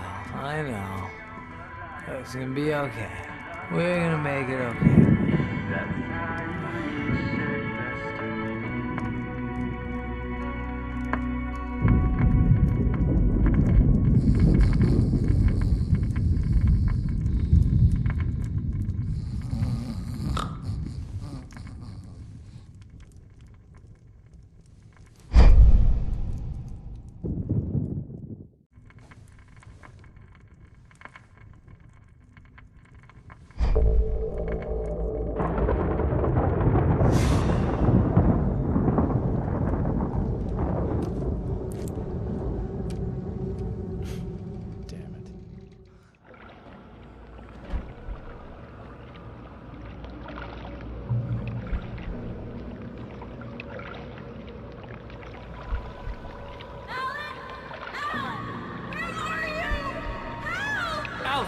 I'm coming! It's all right! I'm coming! It was a crazy, drunken dream, and yet it was more than that. It was the truth, a suppressed memory unearthed by the Andersons' moonshine. I was there, an out-of-body observer. This was the night Alice and I had arrived at Bright Falls, the night Alice had disappeared. I had a chance to find out what had happened. I remembered being surprised to see the cabin dark. Alice would have never turned the lights off. I remembered thinking I caught a glimpse of her form underwater, sinking into the darkness. Diving after her was the last vague memory I had of that night. After that, the next thing I could remember was waking up behind the wheel of the crashed car and finding the first pages of the manuscript. Beyond this lost memory, there was nothing. I had to follow the footsteps of my past self to find out what had happened that night. I couldn't find her in all that blackness. I must have thought she drowned.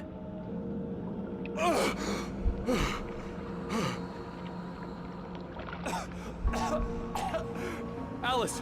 Jagger had Alice, and so she had me. Alice!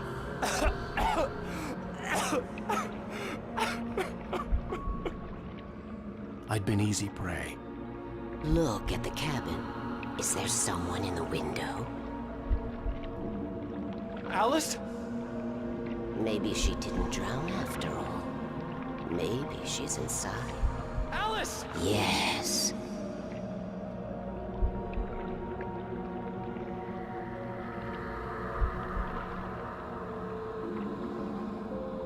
The dark presence had touched me.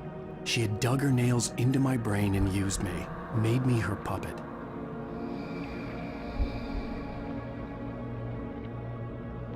She must be here somewhere. Maybe upstairs in the study. Alice! Yes, that's where she is. You can apologize. Alice! You'll laugh at the whole thing together and put it behind you.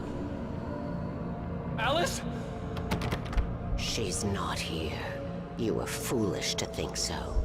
No, she's dead. She drowned. No, no, no! It's your fault your wife is dead. You are guilty. All she wanted was to help you right. You killed her. Ah! Oh, hush. There's still hope. Cauldron Lake is a special place. Here, you have the power to change things. She wanted you to write. I will tell you what to do.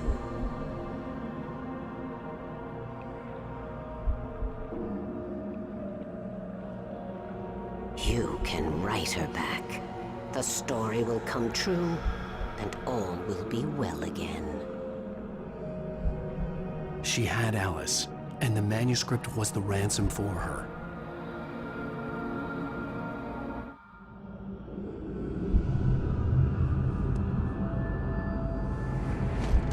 Yes.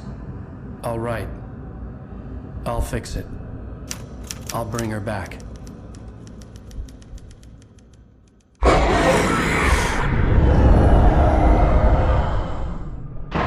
No. I wrote it. I remembered it all now. In the dark, I'd written for days, a week, almost a complete manuscript of a novel entitled Departure. Jagger had been my editor, whispering in my ear, making sure that the unfolding story would make her more and more powerful. I thought I was saving Alice. Even with the cobwebs she put in my head, some part of me had been aware enough to write my escape into the story, to bring a light into the cabin to release me before I could finish, to interrupt the horror story before the ending, where darkness consumed everything and everyone. Zane was weak and far away, but I had written him into the story, and his light had been enough to set me free. It isn't here now. I'm here because it was written. I brought the light to set you free. You must hurry. It will know I'm here. It will be back soon. It stole the skin of my Barbara a long time ago. She looks so old.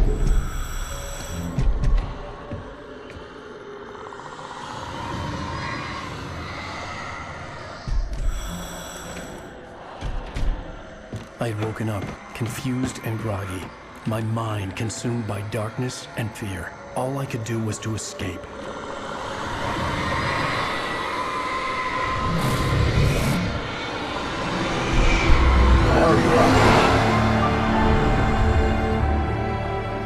The week spent in the cabin had taken its toll. I was barely conscious and fading fast. It had to have cost Zane terribly, thrown him even deeper into whatever dark place he now haunted. But he had managed to weaken the dark presence, kept me safe that night.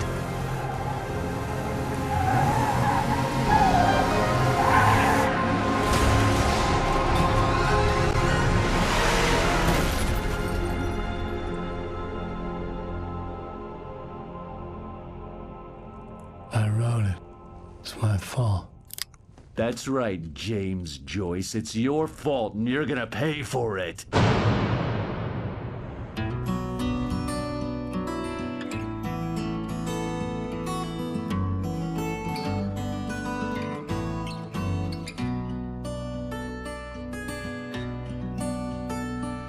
There's an old town road with mystery of Tom the poet and his muse. Previously on Alan Wake.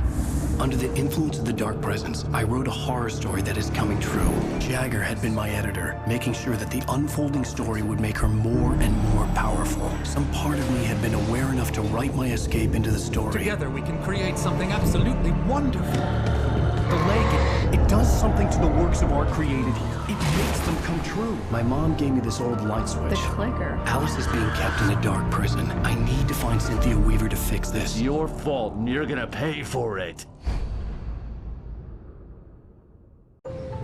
Well, we're expecting a record crowd from the neighboring counties. Naturally, we hope to break the record set by last year's Moose Fest in our neighboring town, Watery.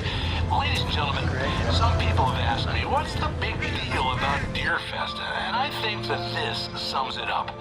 It's about friendship and community. We've got a great party coming up.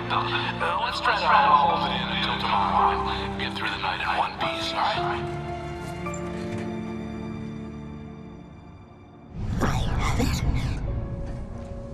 Someone will come for it when the time is right. Thomas said so. He wrote it. The key is insurance. It's my job to keep it safe. Safe in the light. Always in the light.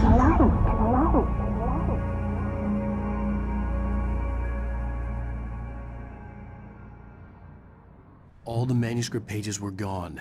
The FBI agent had taken them. I think my tongue just took a crap in my mouth. Ugh. Oh, wait, we're in jail now? Al. Al, this is not good. That about sums it up.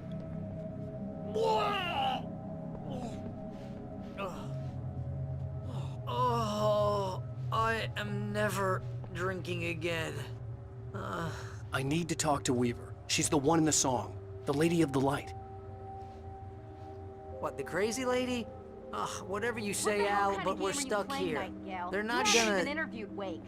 I had some reading to do first, Sheriff. And let me tell you, it was an interesting read. Well, I've got you now, Raymond Chandler. It's all here. All the evidence, including conspiracy to murder a federal agent. There's no way you're walking out of here. You hear me in there, Bret Easton Ellis? Huh? Agent Nightingale, I want to talk to your superior. Well, we all want things, Sheriff. I wanted my... Look, that's not possible right now. Agent Nightingale, I insist.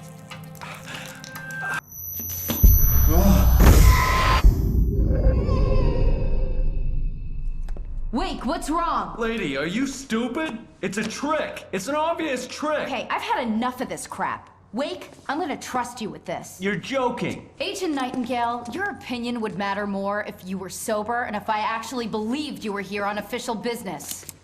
Whoa! Get back in the cell, Stephen King. The only way you're leaving this place is over my dead... Wait a minute. I know... Oh my God! Light. We need light. It's the only way to fight this thing. In my office. I've got your things there. Follow me. Oh man, we're sitting ducks with the lights out. Stay cool. I can get the emergency power on.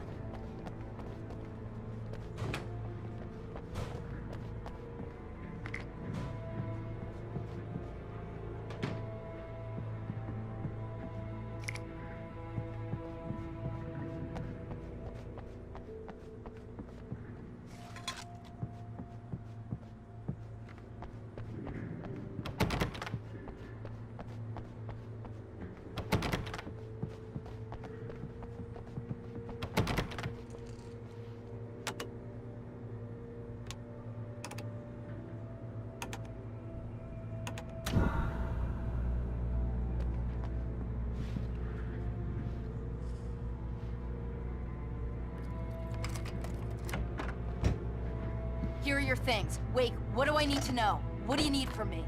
They can be hurt in the light, only in the light. And I need to find Cynthia Weaver. She can help me stop this. Light. Check. Cynthia. She lives in the old decommissioned power plant. I can get you there pretty quickly in the rescue chopper. Come on, let's get back to your friend. Wheeler, I need you to stay here. What? No! We're going to fetch our ride, but I have friends who need to be warned about this, and I can't be in 2 places at once. I need your help. Well, okay. Here's a list of people and phone numbers. I need you to call them and tell them you have a message from me. Night Springs, okay? They'll know what to do. Night Springs? Like the TV show? Gotcha. Oh, hey, that radio guy is on the list. Maine. Who's Frank Breaker? He related to you? My dad. Hey, is this like a secret society? Can you do this? You'll be safe here. The backup power's on. These guys need to be alerted, just in case we don't come back. You'll come back for me though, right? As soon as we get the chopper ready. Thanks, Wheeler. I owe you one. Okay, let's go, Wake. Through the back. My hangover wants a pizza. You think there's any way I could order one, Al? Hello, Mr. Breaker. This is Barry Wheeler. Yeah, I know it's late, but listen, Sheriff, Sarah asked me to... Oh, hell. Whatever took Nightingale must have broken the gate controls. We can't reach the gate's control box from here. We need to get to the other side over the rooftop. I'll go. I'll open the gate for you once I'm across. You stay here in the light and cover me, Sheriff, okay?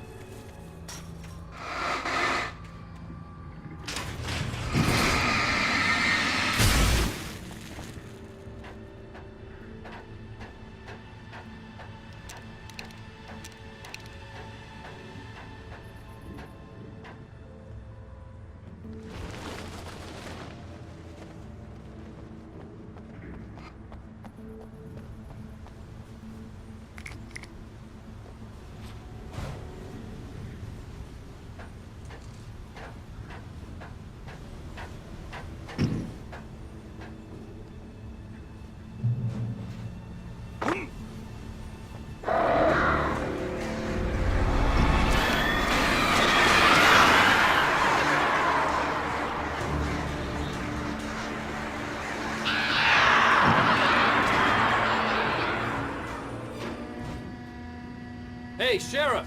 Your password. Night Springs? What's that all about? It's a stupid joke we have. That Bright Falls is the original inspiration for the TV show. This town can get weird at times.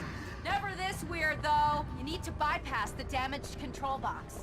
What am I, an electrician? Hold on!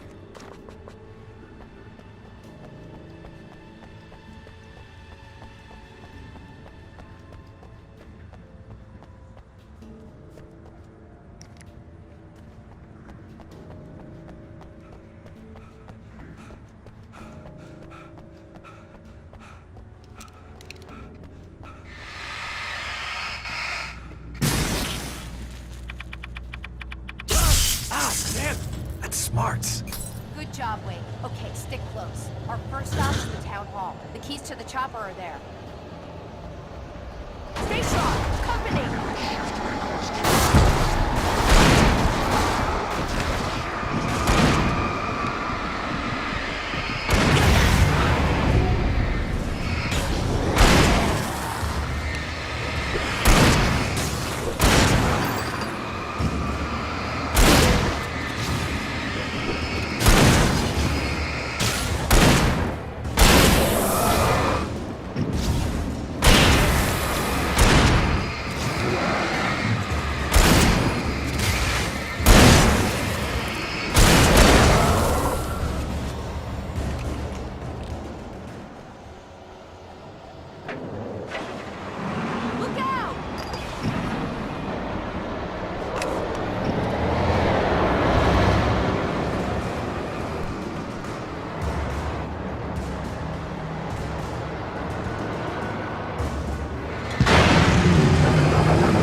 over here, Wake! The chopper's in the other direction!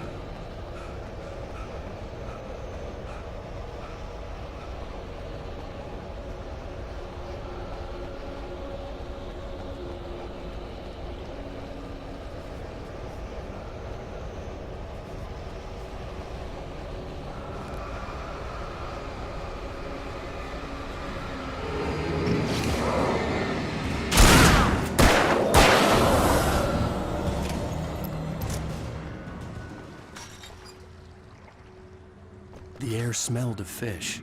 This was Bright Falls industrial area. There was probably a cannery nearby.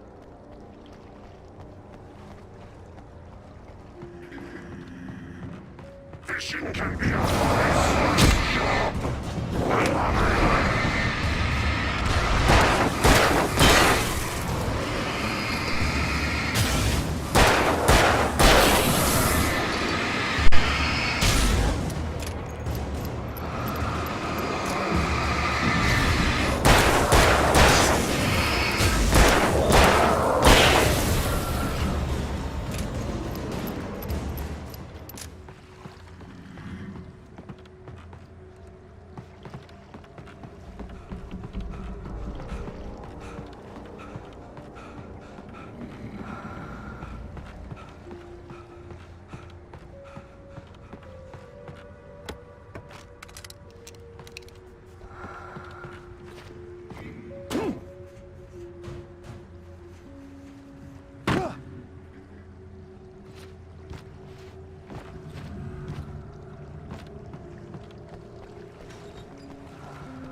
I'm gonna want explanations, you know. For example, what the hell happened to Rose? She's seriously messed up now. The same thing I think happened to me after I arrived. During this week, you can't remember? Oh, I remember now.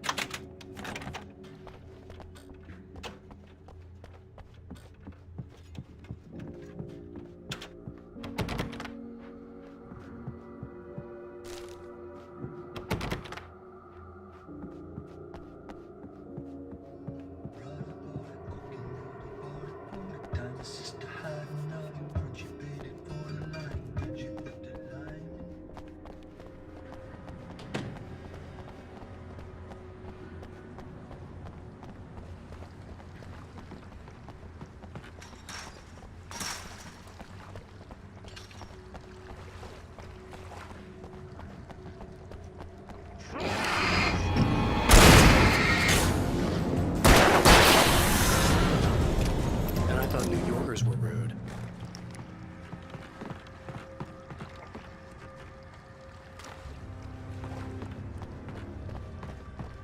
You have the right inside. He's right.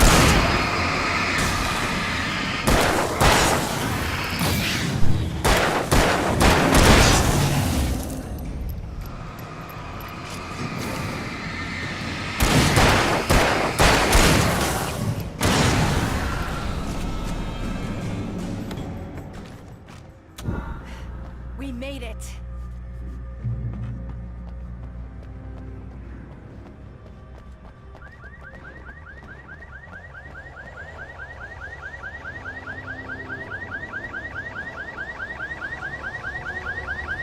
Wait, over here! There's light!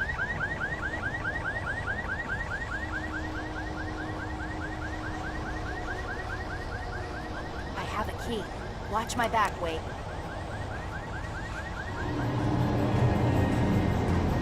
It's an ambush.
Let's go, Wake.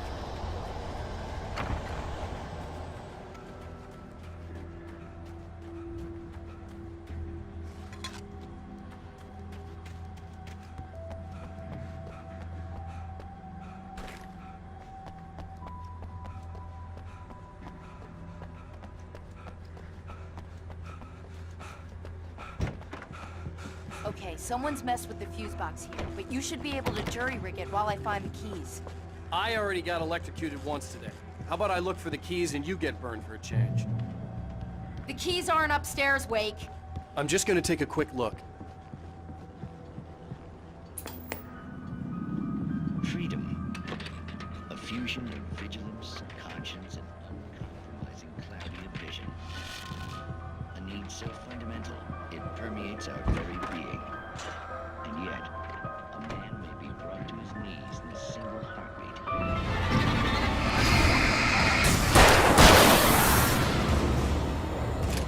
Tonight's episode, taken in his prime. For young Manny, the night hasn't been kind. He's a marked man, selected for a lifetime of servitude after answering an ad in the newspaper. But first, a little field surgery is required. Well, well, look what I found. Please, no! Yeah, I think you're just about ready for it. Best if you don't resist this, kid. We gotta beat it out of you. What? I don't understand. What did I do? I just wanted to get a job in the service industry. Pal, you're gonna serve all right. There it is! It's coming out now. Right between the self-esteem and the childhood traumas. What are you doing to me? It's worming. There, I got it. Believe me, kid, this free will thing is more trouble than it's worth.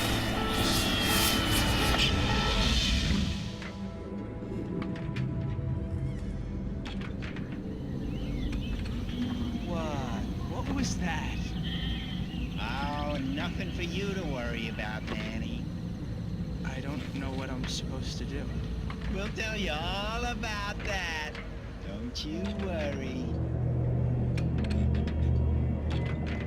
Another vacant worker ant, birthed in fury and violence for the pleasure and convenience of ruthless and malicious men. Stranger things can happen in Night Springs.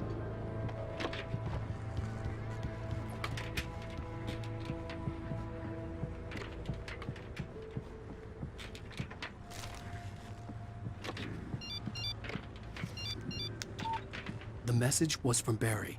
He was getting worried at the station. He wanted us to hurry.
Okay, Sheriff, I got the keys.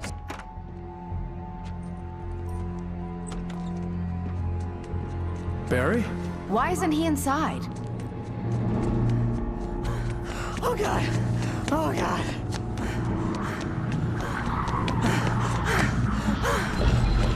Barry! Look out! Barry, move!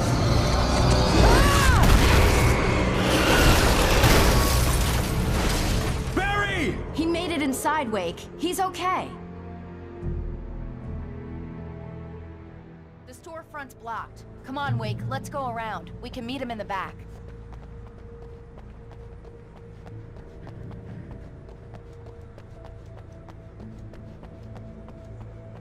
Damn it! I lost the perp!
We can make it through the bookstore. Wheeler should be waiting for us in the backyard. Keep it the hell down or I'll call the sheriff!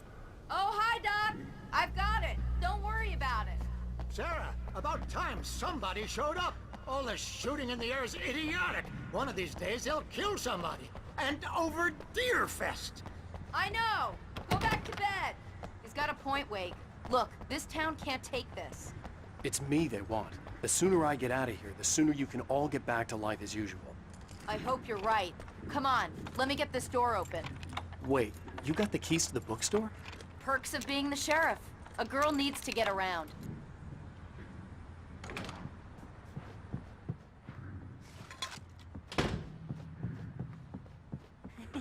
They're really taking advantage of your presence here, Wake. I heard they're selling a lot of your Alex Casey books. Right now, I'm not a big fan of my own writing.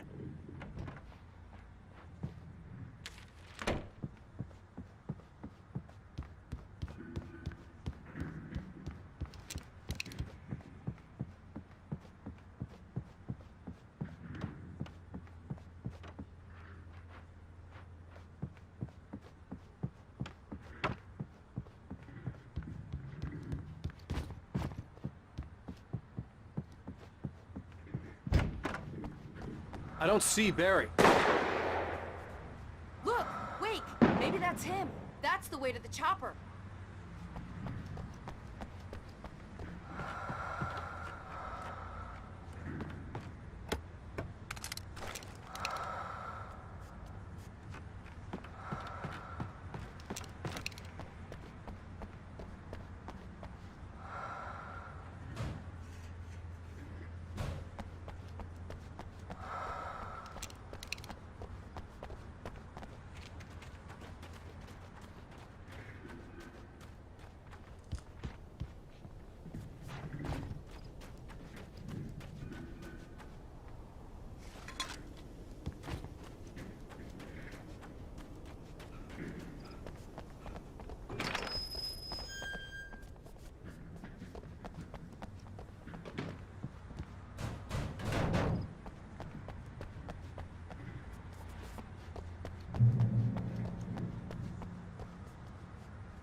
I'm gonna give Pastor Howard a piece of my mind about this lock. Ugh, I told him to get it fixed.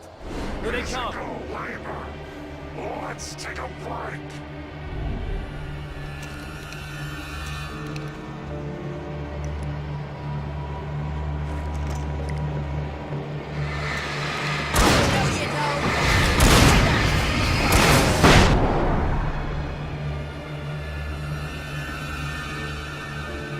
Omega-3 fatty acids are good for your heart.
Okay, it's open.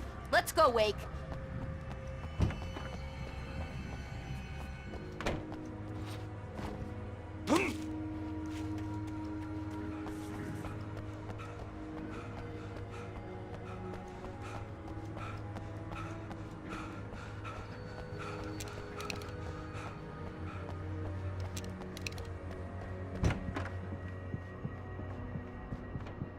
Wow. We keep them lit all night long on the night before Deerfest. Why? Well, it's tradition.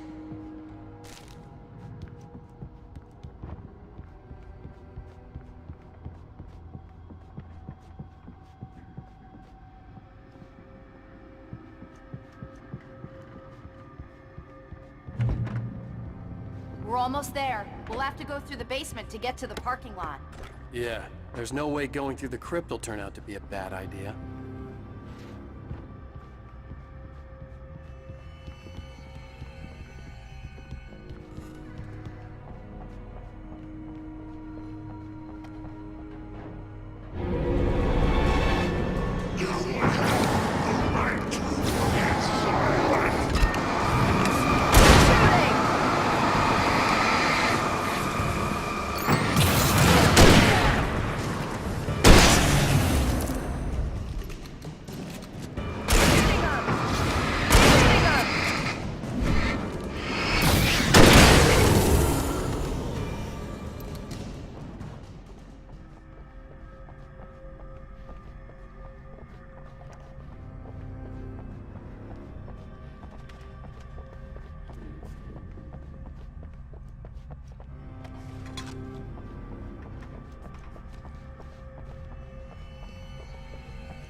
Did you call 911? Guess that one saw the light, huh? You didn't like that one? A tough audience. Well, I got plenty more. What are the Christmas lights for? Protection, man. Like garlic against vampires. Vampires. The helicopter's just across the parking lot and up the hill. Come on!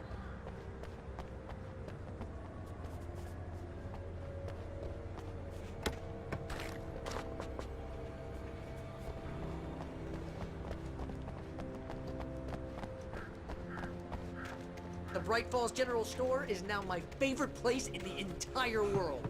See this headlamp? It's like a superpower. I can just look at one of those things and they die. It's my flaming eye of Mordor. I wish I didn't say that. Yeah. Hey, I want a headlamp. Last one. Bastard.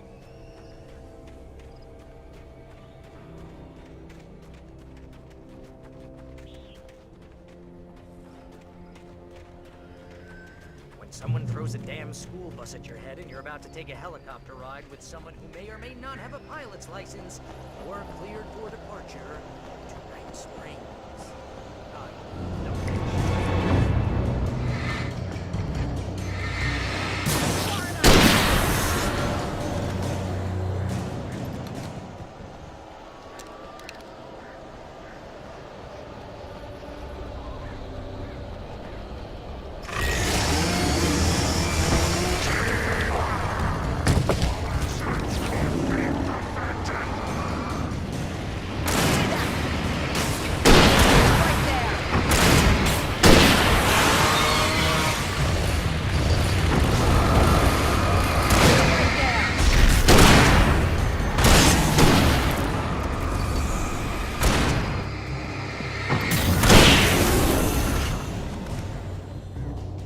Never gonna get used to this.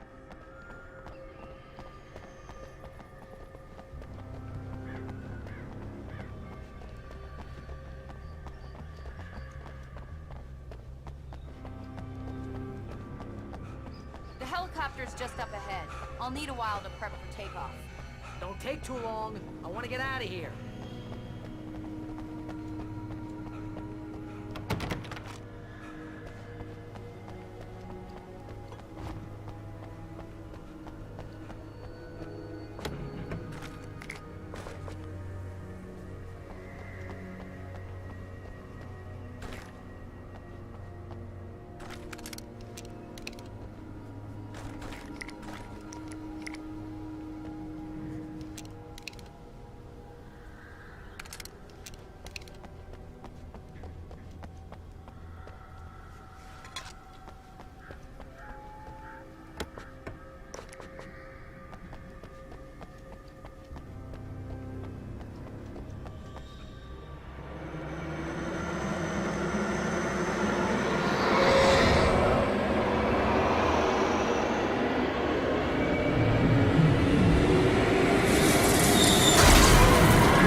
kiss this town goodbye.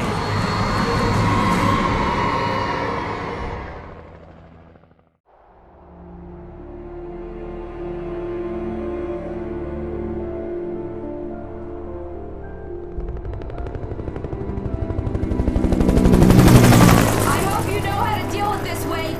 I guess you New Yorkers are used to rough situations like this. Right. The city's a war zone. King Kong, mutant alligators, and Alex Casey shoots the place up every weekend. Look, I never even carried a gun until a couple of days ago. Well, my dad used to be a cop there. Tells some pretty wild stories. Stuff like this? No, just normal bad stuff. Kinda like your books, Wake. I used to tease Dad that he was just like Alex Casey. You've read me. Oh, sure. You're a pretty good writer. A little heavy on the metaphors, maybe. Nobody's ever said that before. We're coming up on the power plant. See the lit building over there? And that's the dam further up the river. I can't land here. I'll take her down the road across the river. Just get me there, Sheriff.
And here's a new song from a band that they always remind me of.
power plant glowed in the night. It was close, but I had to find a way across.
Most of us are skilled professionals.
we men dreaming of being butterflies or butterflies that dream of being men?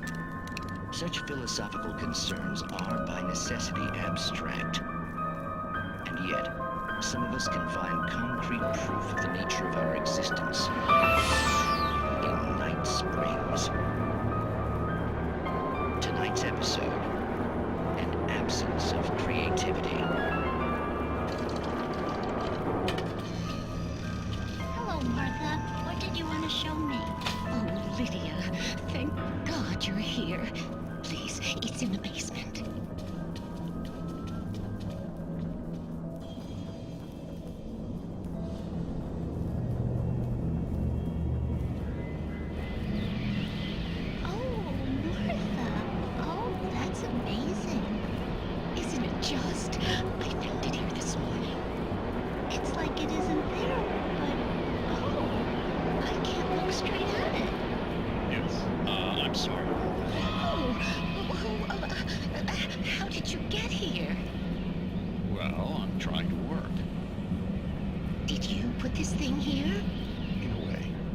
Precise, I put everything here but that. Really?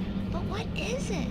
Oh, I guess the temptation is to call it a hole, but it's really an absence, a profound lack of reality. In Martha's basement? Yes, I was doing so well, too. I came up with 2 old ladies and put something really weird in the basement. It was a great start. I'm completely blocked now. I can't imagine what I was up to. Well, surely it's just an ordinary basement. Is it? Why did you call your friend here, then? Well, I don't know. Oh, well. Couldn't you just ignore it? Oh, no, I couldn't do that. It would probably turn into a plot hole. Might be one already. Could sink the whole enterprise. Oh, my. Listen, ladies, not to be rude, but I'm really not at all sure where I'm going with this, and you're just not helping. You should just go back upstairs for a cup of coffee while I try to figure out what I'm up to. Well, if you think that's best. Maybe I should just stop here. Or is that too moronic? Is that too moronic? Indeed. Who can tell? It's a fine line between the stupid and the sublime. Night Springs.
I recognized the logo on the power plant sign.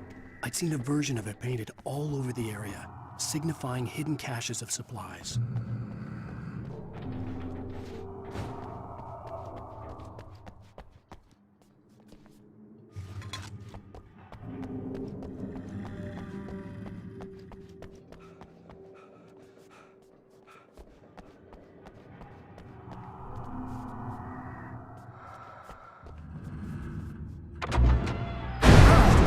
Right there! Miss Weaver! Cynthia! I'm a friend! Prove it! You knew Zane! Thomas Zane! You're the Lady of the Light in the song! You can help me! About time! Young man, I've been waiting a very long time for you.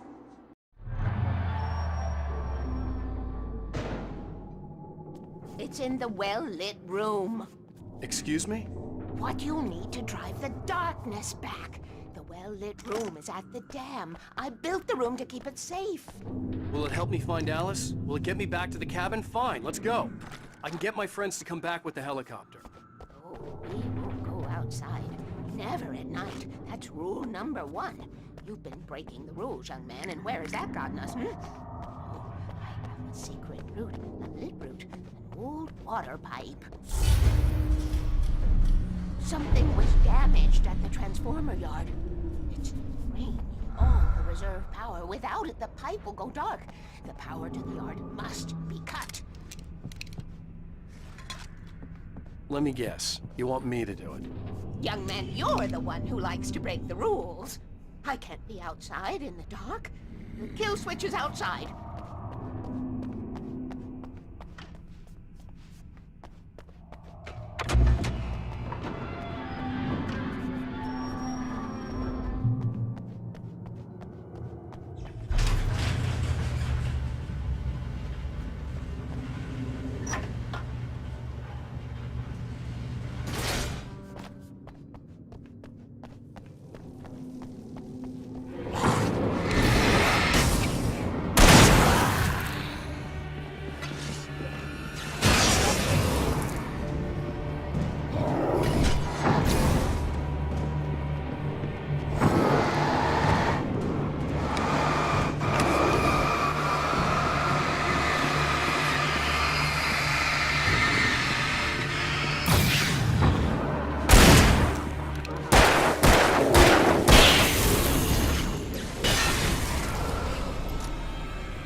Weaver had sent me to cut the power to the transformer yard. I was willing to do grunt work for her to get her to help me.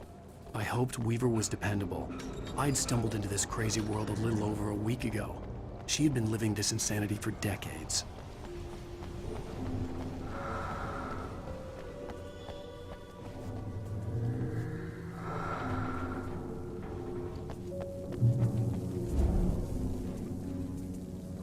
I could see the kill switch that would cut the power to the transformer yard. Now I had to find a way to reach it.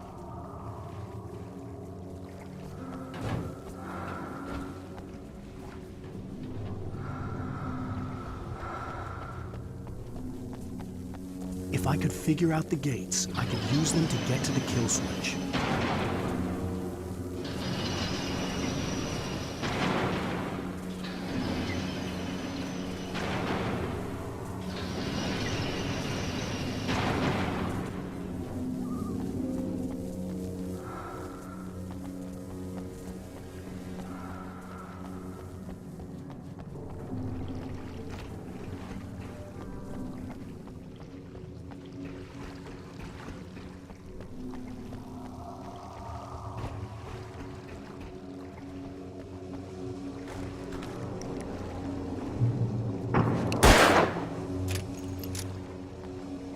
Designs these things.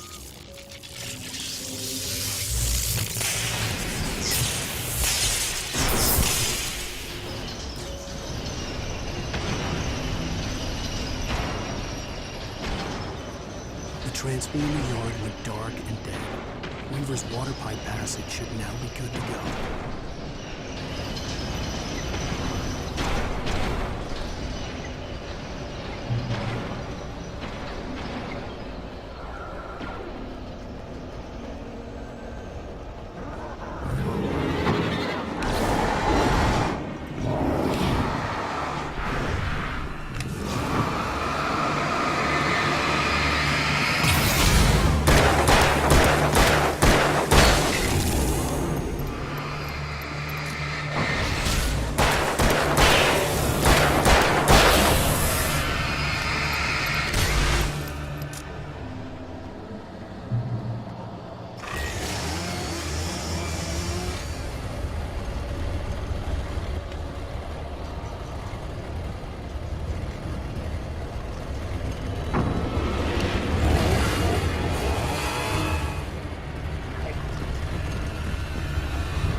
This way, young man. Follow me.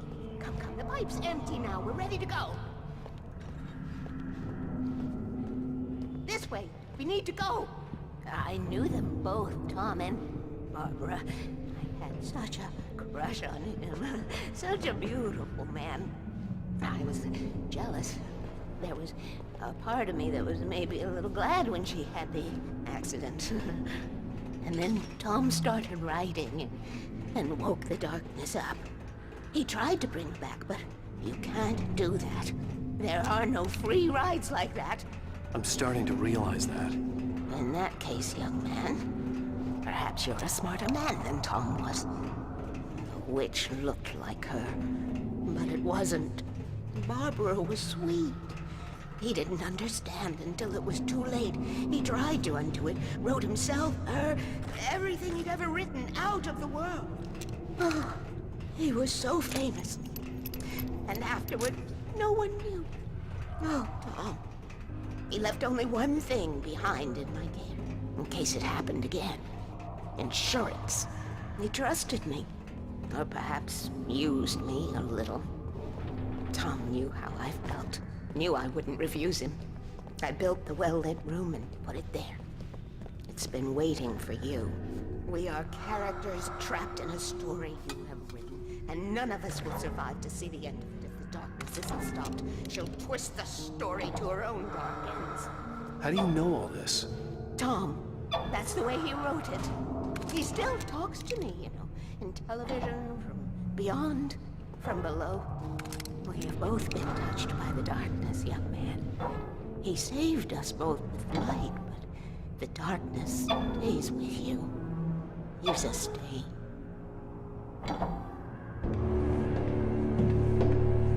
This pipe will take us directly to the well-lit room. Okay, I need to call my friends, tell them where we're going. Hello? Al! Barry, we're headed to the dam in one of the pipes. Meet us there. Okay, I'll tell Sarah. It's Sarah now? Whoa! No! For the sweet love of... Barry! Barry! We gotta go see if they're okay. They're probably dead. You must reach the well-lit room. This is no time to be a selfish idiot. That's my best friend!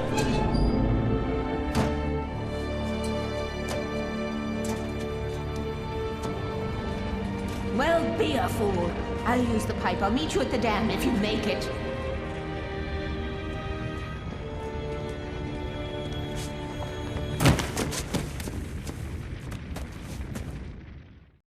At least I didn't have to worry about her. She knew how to stay safe.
The crash site looked bad, but as far as I could tell, the wreck was empty.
You know when to make an entrance, Wake.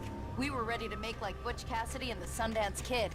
I have a different ending in mind. Yeah, I'm fine. Thanks for asking. I knew you'd be all right. How's that? The flaming eye of Mordor? Ah, laugh it up, funny man. Didn't we have somewhere to go? Weaver will meet us at the dam.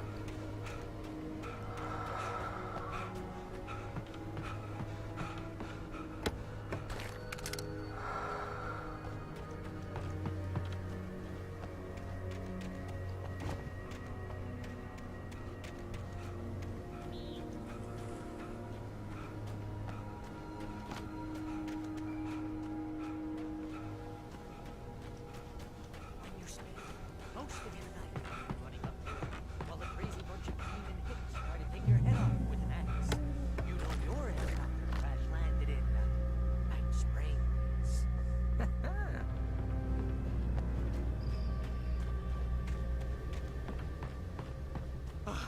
I hate. You see those lights? hate running. That's the elevator we need to take. Jeez, here we go again. Ooh, I should have get that gym membership. You can't beat her, crocodile. It's everywhere!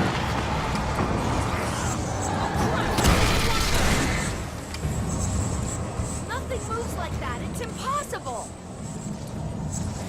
Ah! Al! Do something! He's too fast. I can't get a shot. There! No, there! Al, they're all over the place! How many of them are there? Where'd that one go? Ah, this can't be happening! Shooting! Bad. This is really bad. Was that it? Are we safe? That was... wow. I should have think get that we're gym okay. membership. Al, let's be careful, huh? Hey, Al, I got a bad feeling. Wake, call the elevator. I'm keeping watch. I think I hear something moving around.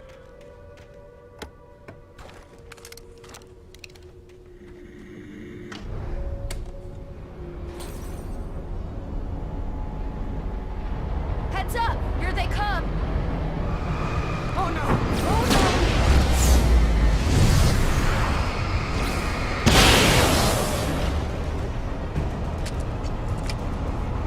They're coming! We have to hold them off!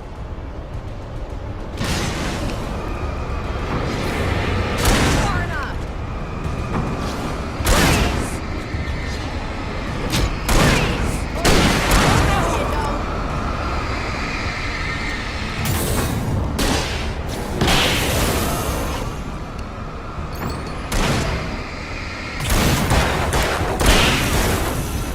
I swear this is the slowest elevator in the world!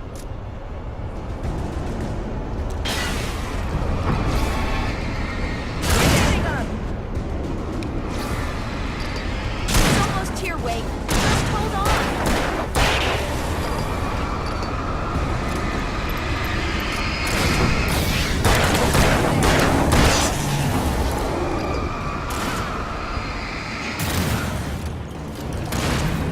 It's here! Let's go!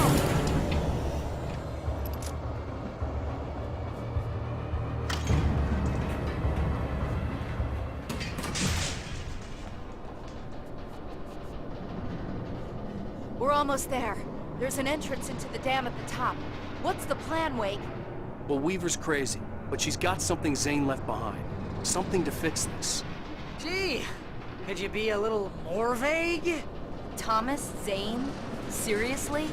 Might as well be Paul Bunyan or Bigfoot. Yeah, well, he was real.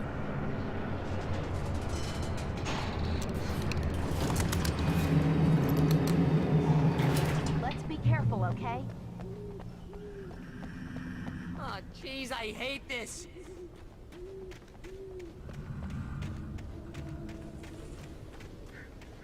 Okay, Wake. There's a button over there that opens the door.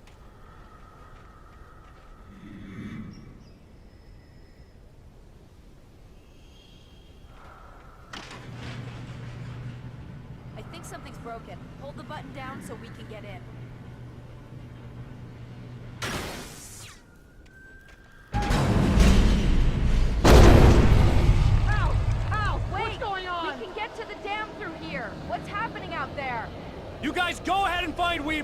She should be in the dam now. I'll have to make it alone through the top. Okay, Wake. Good luck. Don't get yourself killed. Ow! Please, be careful. I'll take good care of Barry, Wake. You just look after yourself.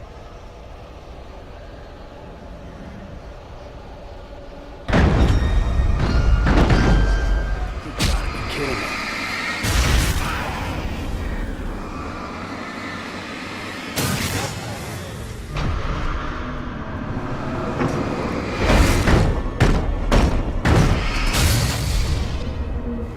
Down, boy.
Mission can be a hobby or a job.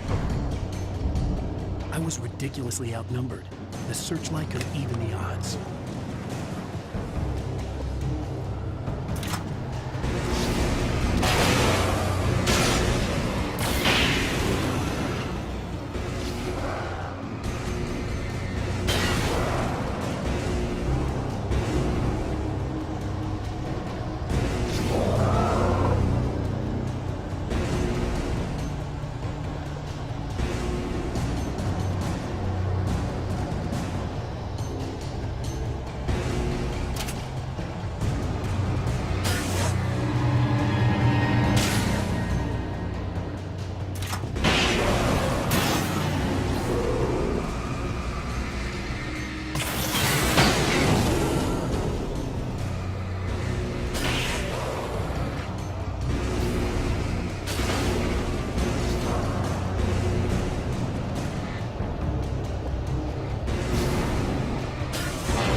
Don't worry about the noise. We're safe here. I have looked after the well-lit room for many, many years now. There is no shadow in the well-lit room. The hour is fail-safe, and all the bulbs are numbered and changed regularly based on their make and model. Right.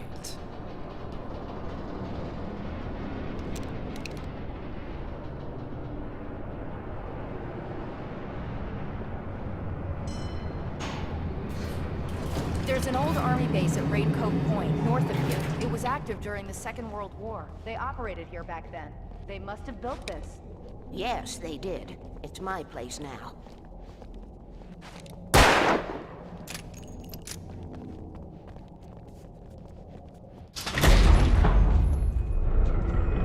Take it, and I won't need to worry about the room anymore, because 6 and 33 and 118 need changing soon, and I don't want to climb up the ladder to change them because it's very late, and I'm tired. And if you take it, I won't have to do that anymore. The page was autobiographical, a memory from my childhood.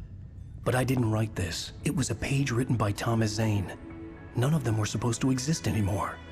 Alan, 7 years old, would fight sleep to the bitter end. When he did sleep, he soon woke up, screaming, the nightmares fresh in his mind. One evening, his mother, sitting by his bed, offered him an old light switch. She called it the clicker, and flicking the switch would turn on a magical light that would drive the beast away.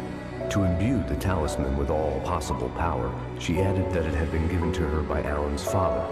Alan never knew him, and anything of his took on mythical proportions in his mind.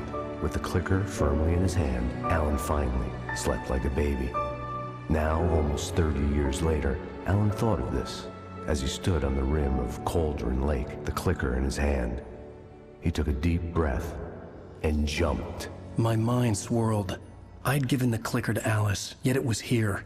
Zane had written it into existence in a story I had written. I can get to her now. I can finish this.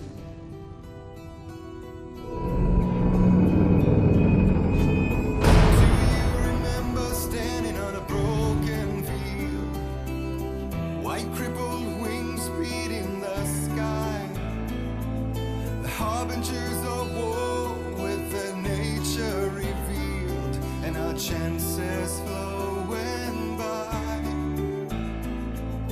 Previously on Alan Wake, I wrote a horror story that has come true. Thomas Zane did the same in the 70s. You will go no further. If I continue like the Dark Presence wants me to, the story I'm writing won't save Alice.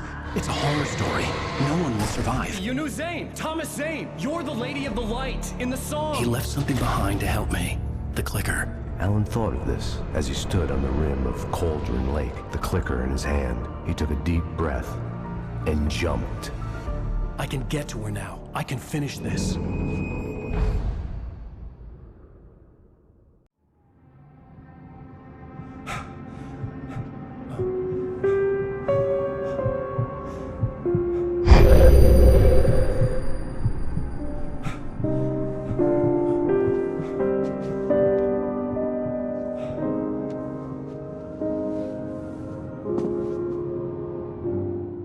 I had a hangover. My head was about to explode and the light hurt my eyes. I needed my sunglasses and painkillers to dull the pain. In one of my finer moments of self-deception, I swore to quit drinking.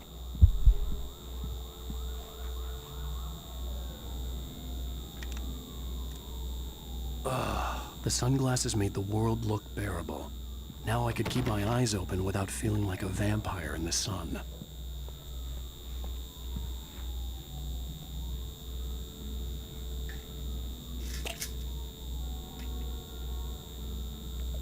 The pills worked fast. The prospect of being awake started to seem bearable again. There was a message waiting for me on the machine.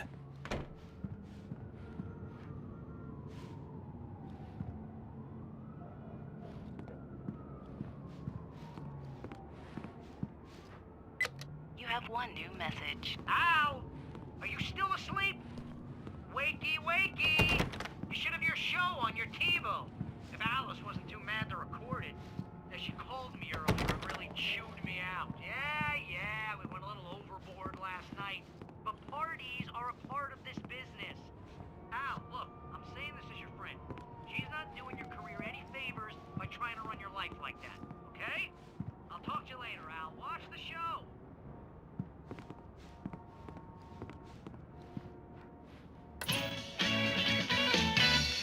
Ladies and gentlemen, welcome back to the Harry Garrett Show.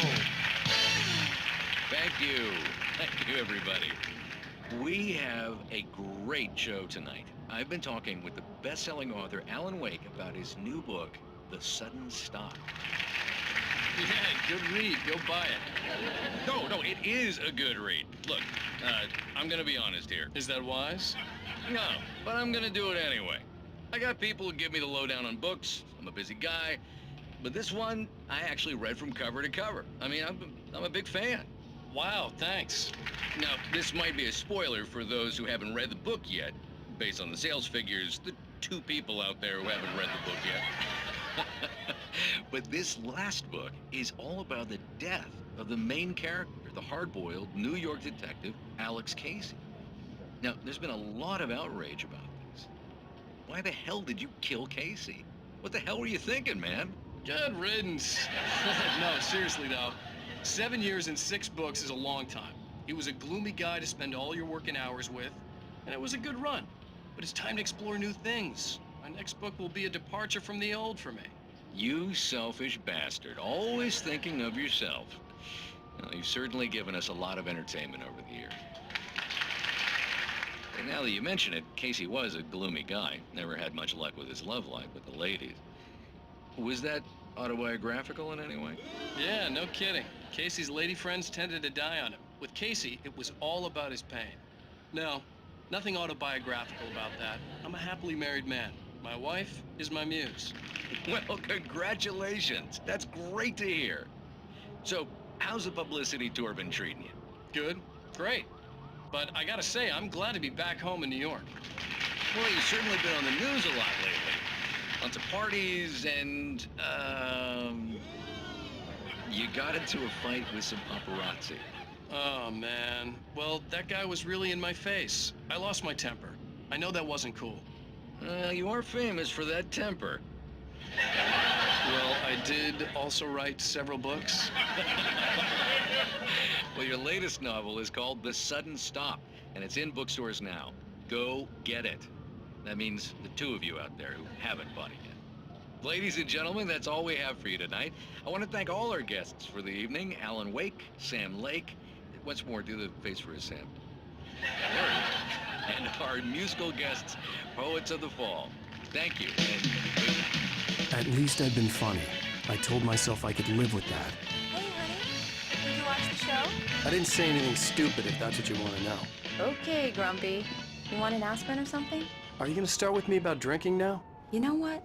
Go back to sleep, Alan.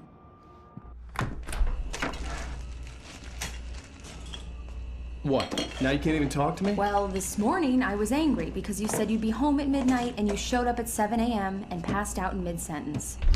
Now I'm over it. Are you angry? This goddamn tour. It's gotten out of hand. Oh, honey. It's almost over, right? We can get back to normal. Then you can start writing again. I'm sorry, honey. Alan, you're not thinking straight. Just take a shower and go back to bed, huh? Yeah, you're right, honey. I'm sorry. Once this is over, let's go away together. A vacation. Just you and me. Some peace and quiet.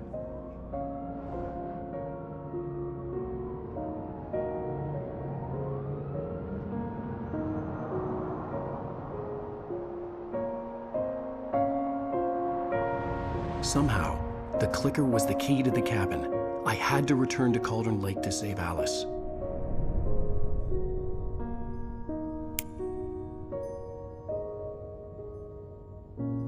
I'm going back to the lake to finish this. I'm going to write an ending to the story in the manuscript on my own terms, to make it all right. Why can't you just write it here? The last page is still in the typewriter. I need to read it first. Everything needs to be just right. Zane tried to cut some corners, and it didn't end well. Okay, ready when you are. I'm sorry, Sarah, but I need to do this alone. Barry, take her gun. Miss Weaver, close the door when I leave.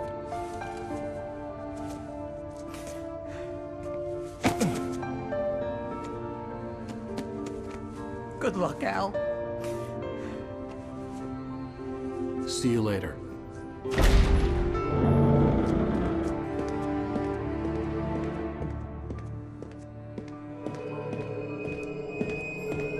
When I got out, it was warm and sunny. I'd flicked the switch of the clicker. Had it done this? I didn't stop to question it. I had to take advantage of the sunlight to get to the lake. On Zane's page, I'd stood on the rim of Cauldron Lake, about to use the clicker. That's where I was headed.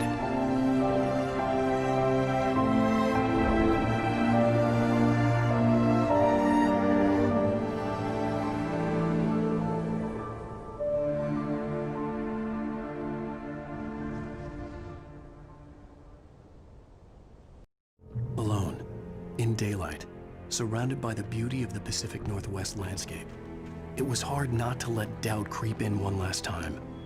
I could still chalk everything up to a dream, a delusion.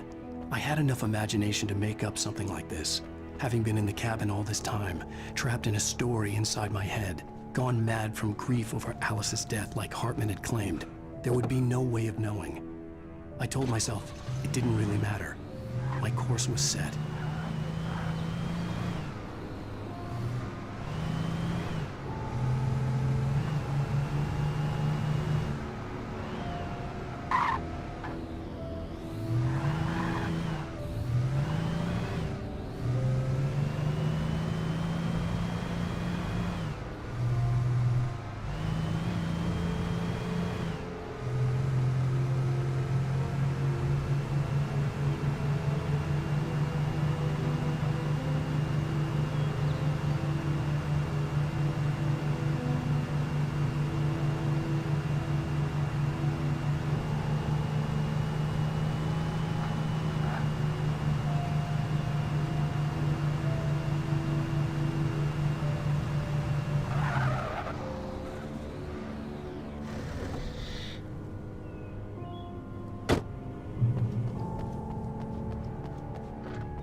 There was a link between us. Always would be.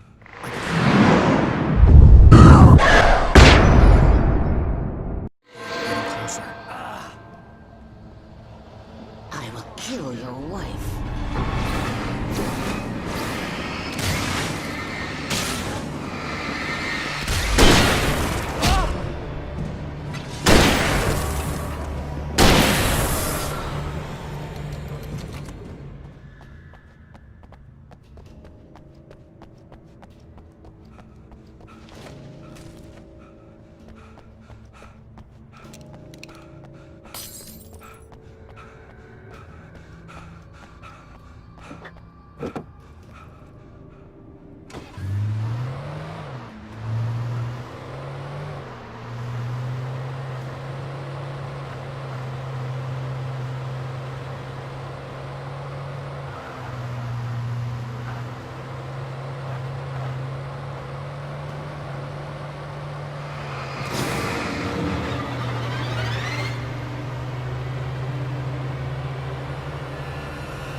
Based on the signature in the motel register, Agent Nightingale had stayed here, in room number 2.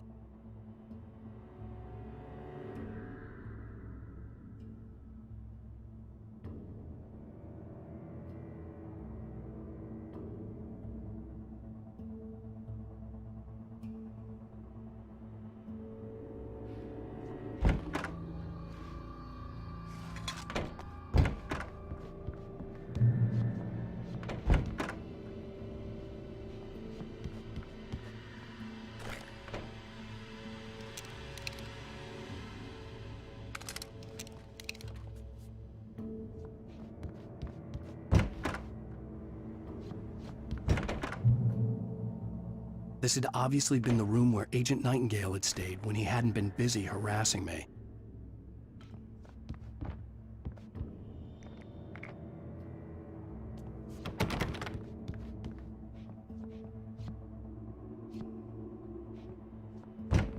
Look after yourself, man. You're Could have fooled me.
had to get the container out of my way. There had to be a way to power up the container lift.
When I told Barry my plan back in the well-lit room, I'd acted as if I knew what I was doing. I didn't. I was operating on the shifting logic of a dream. I had to fight my way to the lake through the horrors of the night. I had to flick an old battered light switch imbued with childhood magic. I had to write a happy ending to a horror story. I had to save my wife from the dark prison she was being held in.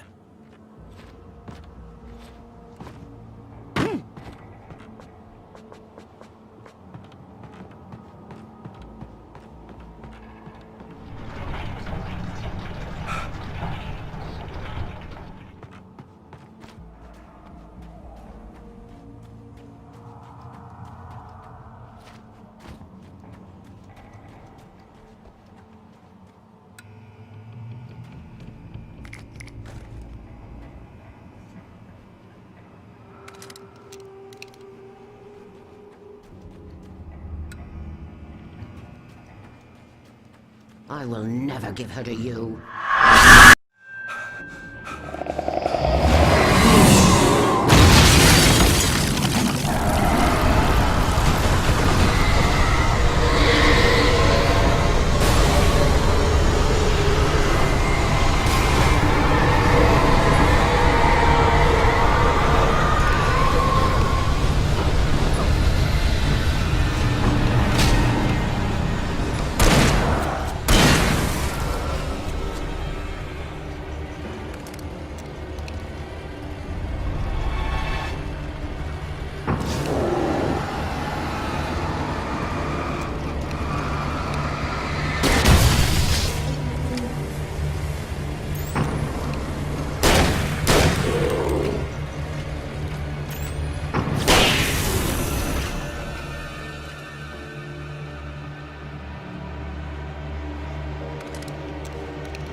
could see Mirror Peak in the distance.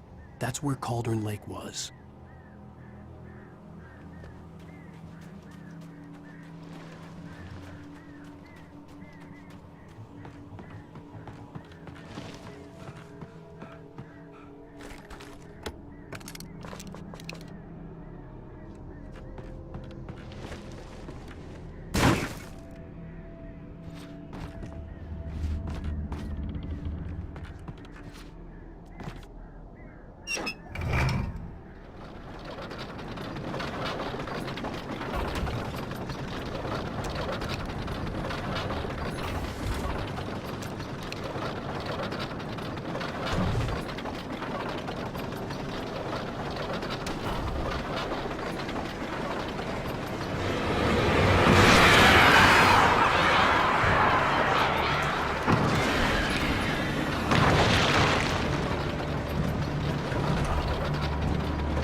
I needed to get the generator running.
Turn back now.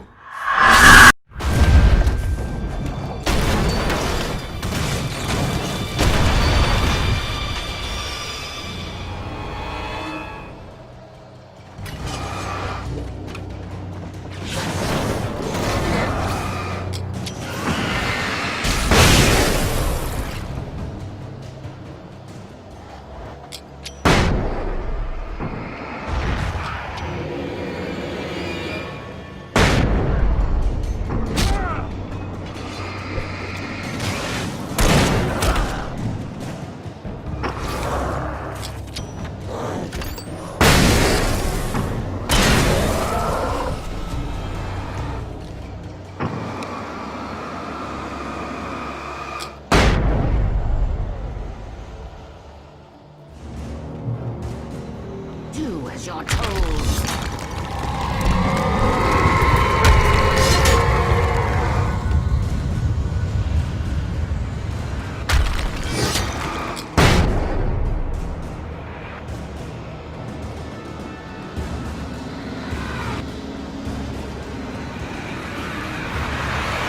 Never loved you.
Baby, you were having a bad dream.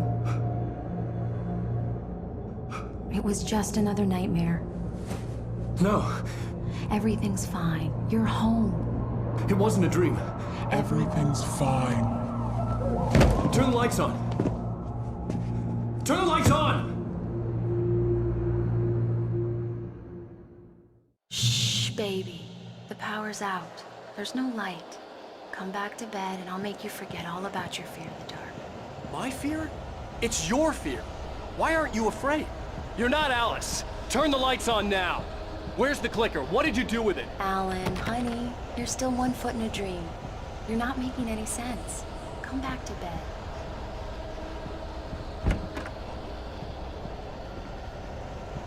Alan, you're scaring me now. Come back to bed. Have you taken your pills? Do you want me to call Dr. Hartman? I read your manuscript. It's brilliant. Departure is your best work yet. You're a genius. I'm so proud of you. Come back to bed. We'll talk more about it in the morning. Come back to bed, Alan. Come back to bed, Tom.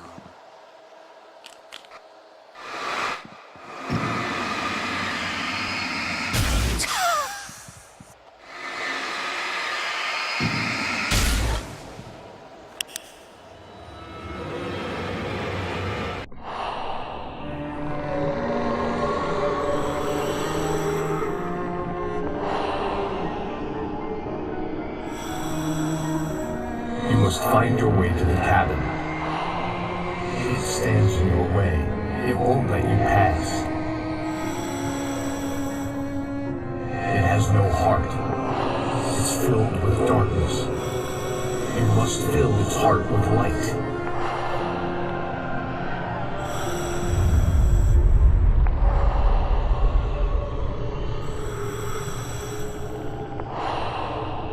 Don't mind him. He's Mr. Scott.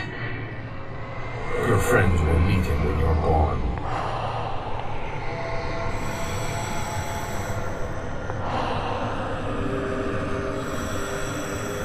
Use the clicker.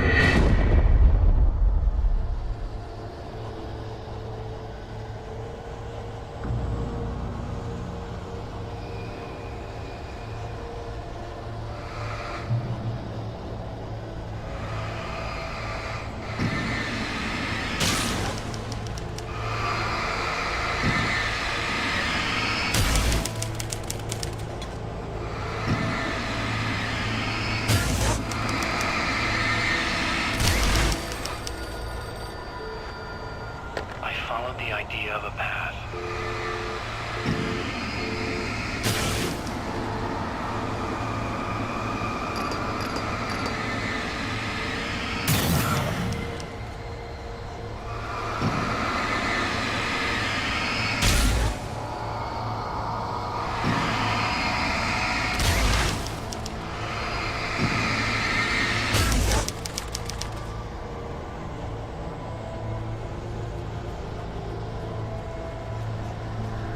I'm leaving you. What? I'm leaving you, Alan. I met someone. I'm in love with someone else. Alice? No, what are you saying?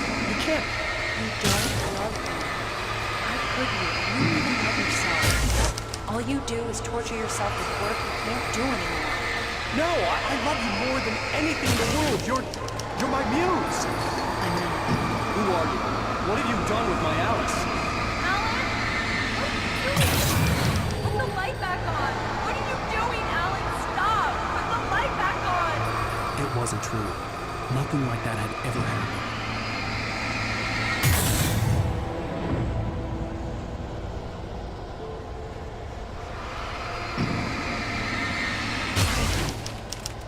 You're not my Barbara. Tom, let me go. I promise to be good. Please, untie me, you naughty boy. I will help you write your masterpiece. I will love you forever. No, you're not Barbara Jagger. I made a terrible mistake. I should have never written you back. You came back wrong. Your heart is filled with darkness. Put that knife away, Thomas. Put it down. Your heart is filled with darkness. I'll cut it out. I'll take you back to the depths you came from.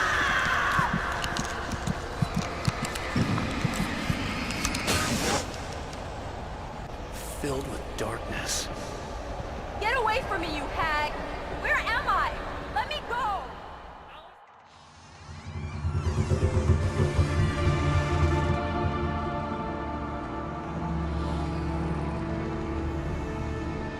Now you will never get her back.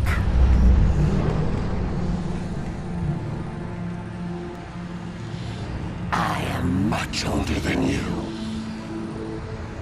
Older than your first work of art. I will find a new face to wear. Someone else to dream me free.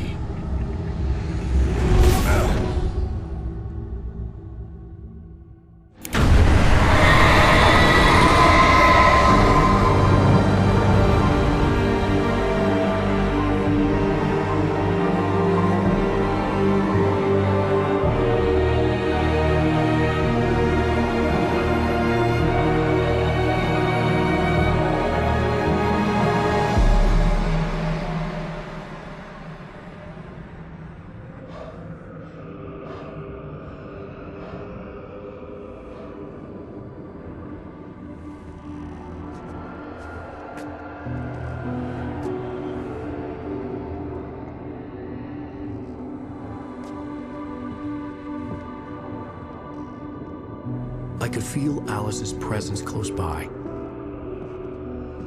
I understood what I had to do now. I knew how to write the ending to Departure. There's light and there's darkness. Cause and effect. There's guilt and there's atonement. But the scales always need to balance. Everything has a price. That's where Zane had gone wrong. There's a long journey through the night back into the light. Alice? Alice?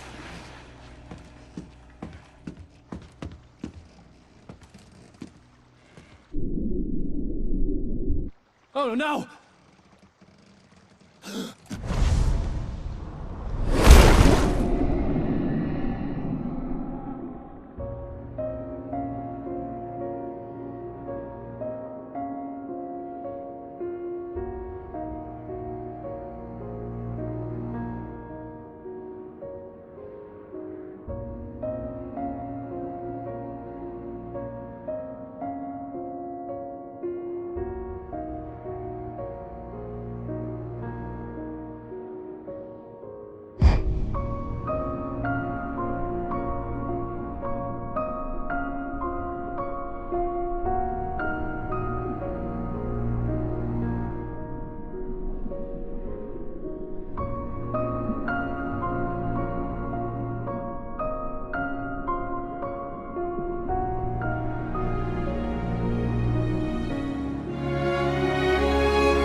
It's not a lake.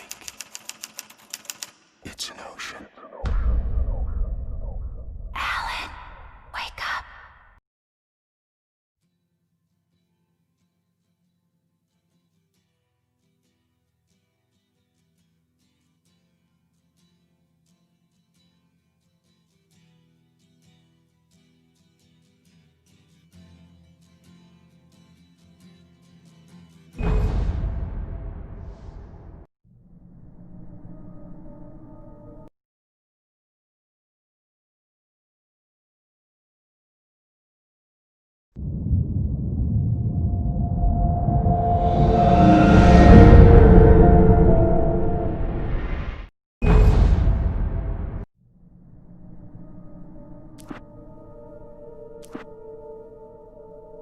Previously on Alan Wake, something I only know as the Dark Presence held my wife captive and used her to write a horror story that came true. I'll bring her back. Some part of me had been aware enough to write my escape into the story.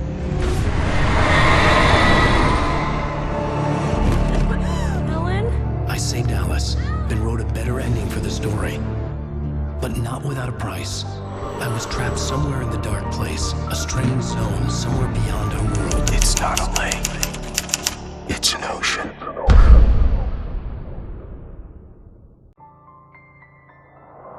After the completion of any difficult undertaking, there are mixed emotions. Accomplishment and relief. Sadness, depression. For a while, everything was about the work. Like an illness, it consumed you, changed you. You locked yourself away from the world to do it, and now you need to recover. Learn to live without it. Find a way to crack open the door and let the light back in. I knew this place. It was familiar, but wrong somehow. Welcome to the Everything had a surreal, dreamlike quality. I can't believe it. I had a disturbing feeling of deja vu. I had no idea why I was here or where I had been before this moment. But something was waiting for me at the back of the diner. I couldn't leave. The eerie feeling of being carried along in a nightmare grew stronger. You have to leave. Here is no longer human. Nothing but black coffee under a thin layer of skin.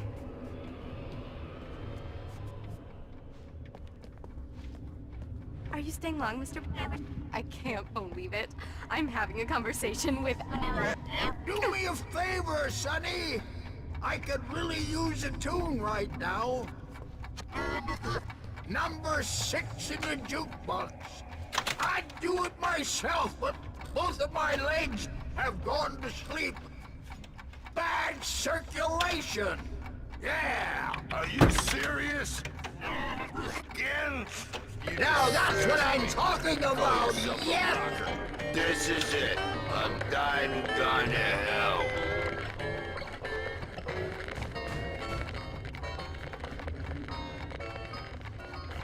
Don't go in there, young man. You can hurt yourself in the dark.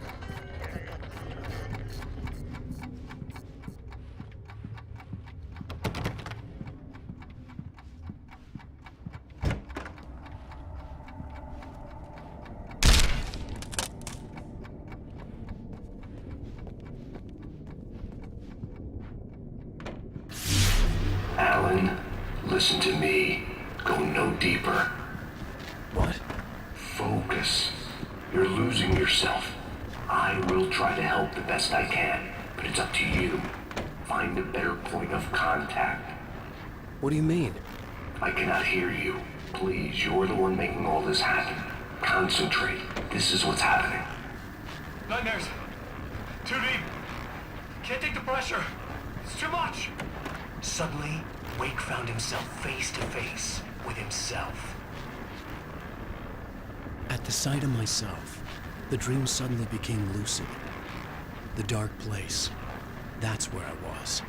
You will need weapons. It's not the light itself, but what it represents. You will need it. This is not a gun. It is a tool in a logical process of elimination. Be careful. I will try to find a better point of contact. I didn't understand Zane's message, and knowing where I was didn't fix anything. Something had gone wrong after I had finished departure.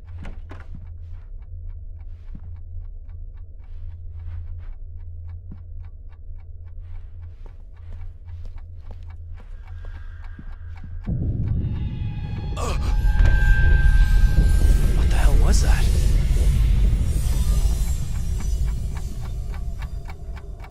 Day had become night. The diner had become deserted. Then the door was smashed off his hinges and Wake had to fight for his life.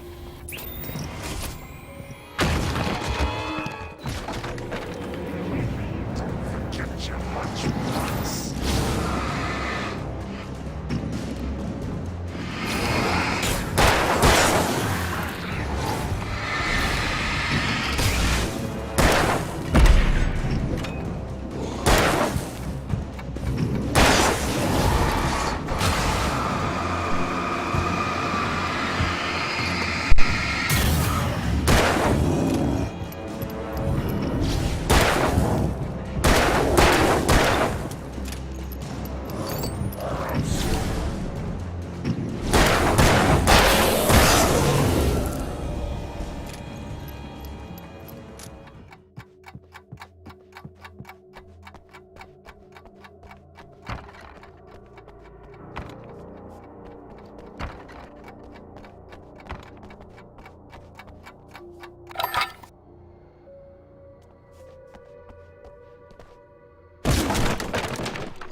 Zane!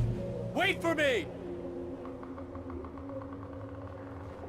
The world had become twisted. These trees didn't belong here.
I knew it was my writing, but the words were jumbled, dreamlike fragments. Reloading frantically. The rounds slippery stone's throw away from the tent. The bed looked inviting, but it was just the radio. I had to go on. She was startled by the phone.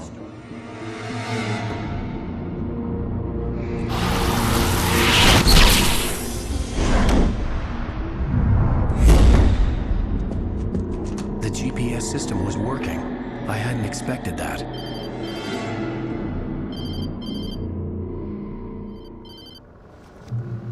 Hello? I'm trying to reach you. Can you hear me? Can you hear me now? Yes. Listen, I can help you, but you're drifting deeper. I can't reach you. You must come to me. I can't maintain the connection. Use the words. Follow the signal. It made no sense for the GPS system to work. I doubted any satellite was in range here. These were alien skies, but it was guiding me towards something. Towards Zane?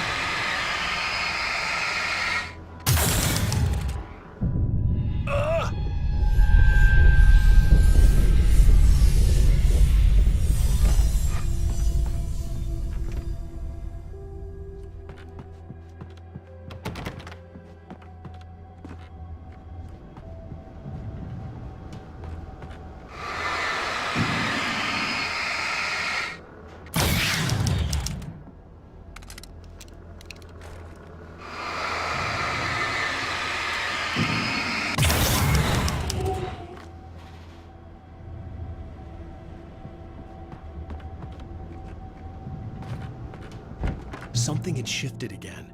The dark place was playing tricks on me. It wouldn't stay still. The town itself turned against Wake. Cars flew toward him. It cracked bone and crushed muscle. It oozed hate. It wanted to bury him.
Everything I saw was familiar, and yet it wasn't.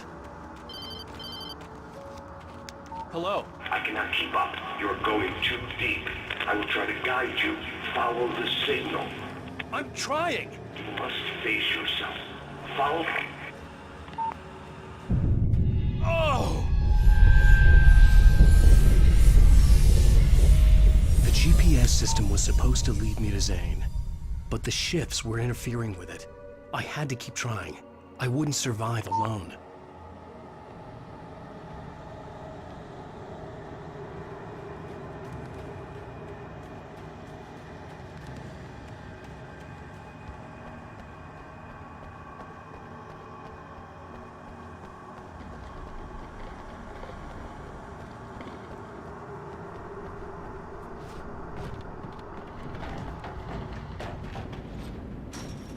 The changes were becoming more violent. The street wasn't so much ripped apart as it was missing. Like some great hand had reached down and scooped it up. Everything felt erratic, unstable.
I'm trying to follow your goddamn signal. The dark place is playing tricks on you. You're still going deeper. I'm trying to guide you, but it's hard. What is this? I can help you if you just stop thinking. What? This is bullshit. It's happening again. Brace yourself.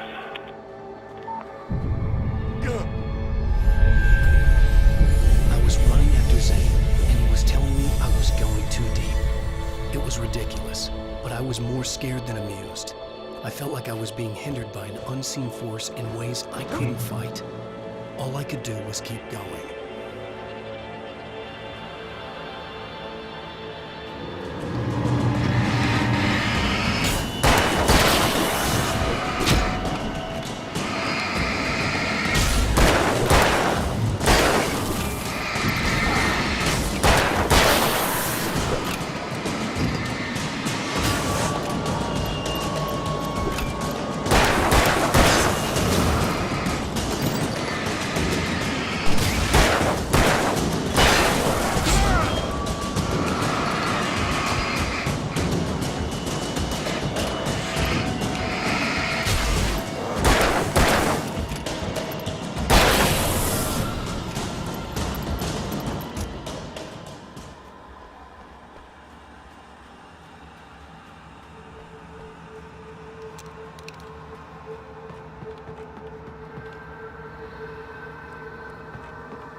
see Barry.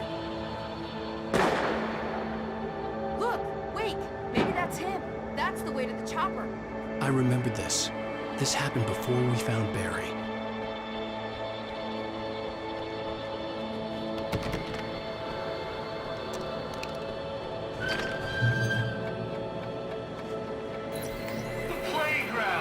Wake's pathetic memories of the Wonder Years and the contrary little boy pretending he didn't miss his father anymore.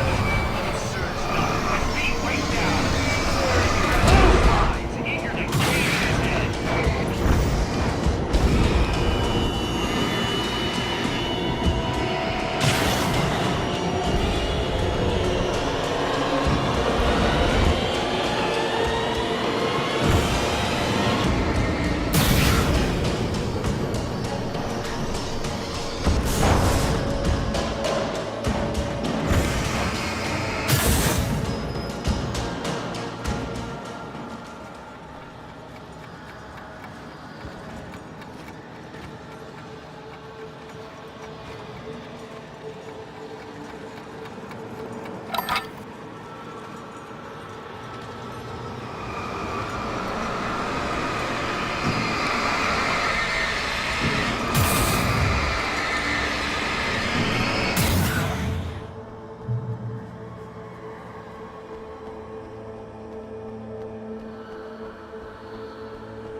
I had to find the key to get the door open.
I'm gonna give Pastor Howard a piece of my mind about this lock. Ugh, I told him to get it fixed. Wait, I got the door open. Run for it.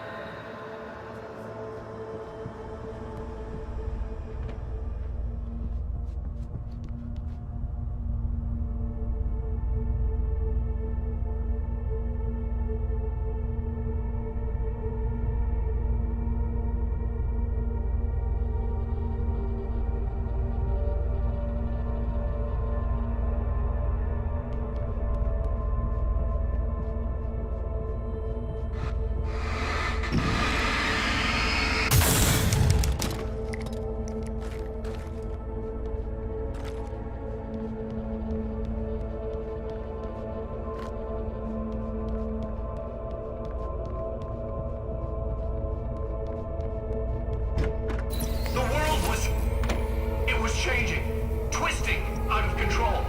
It was too big on the inside. He couldn't see the ceiling. Something was moving in there. He was lost. He couldn't find the exit. God, not again.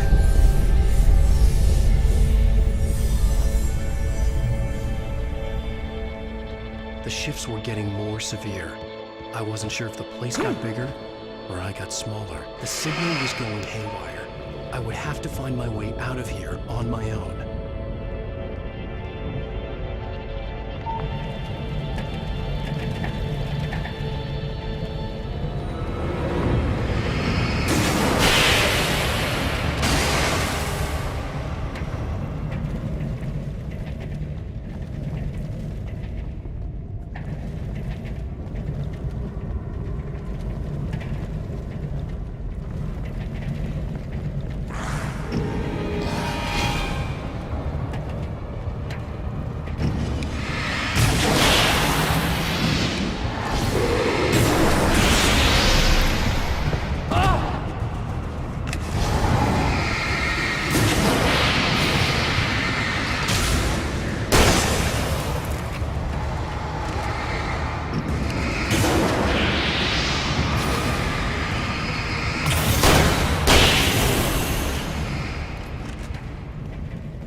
Zane left me a page.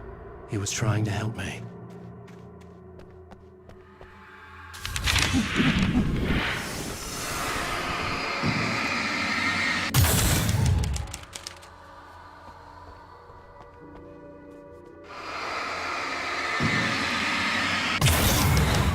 Yowza!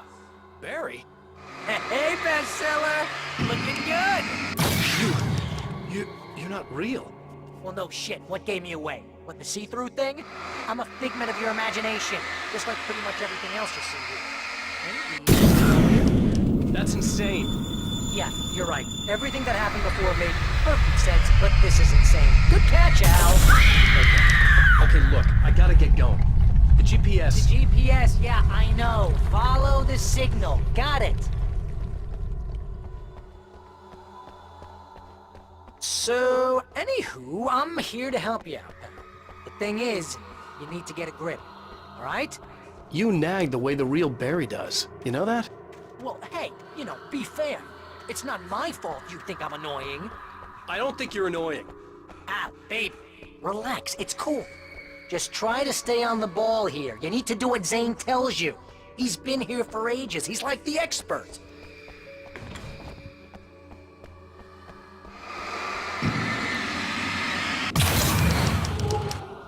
Anyway, if this is insane, and it's all from your mind, what's that say about you? Fine, enough. I can't believe I was actually happy to see you. Oh, come on. Don't shit a shitter, Al. Deep down, you're always happy to see me. Can't lie to yourself, know what I'm saying? I think the signal's pointing towards that thing in the distance. I must be a sucker for punishment. That'd be the Biltmore sawmill. You? How the hell do you know that? Really? And I always thought you went out of your way to avoid trouble. Thanks. Thanks for that.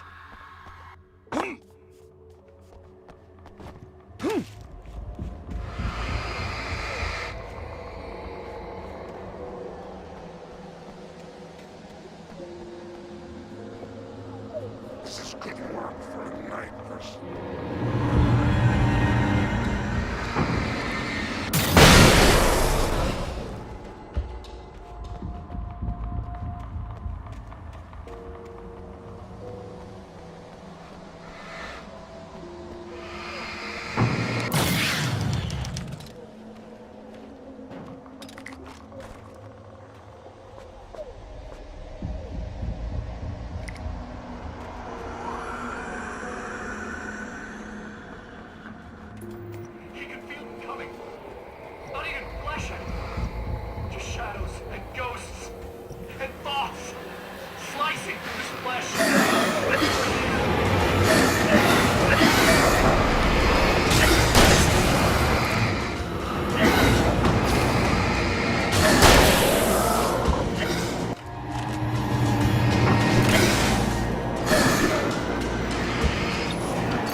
has something to do with those words.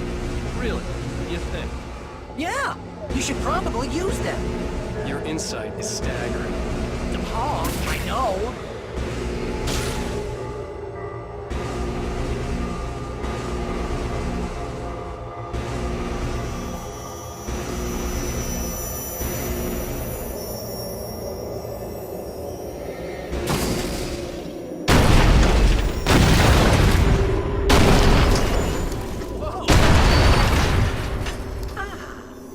This is the way things should be.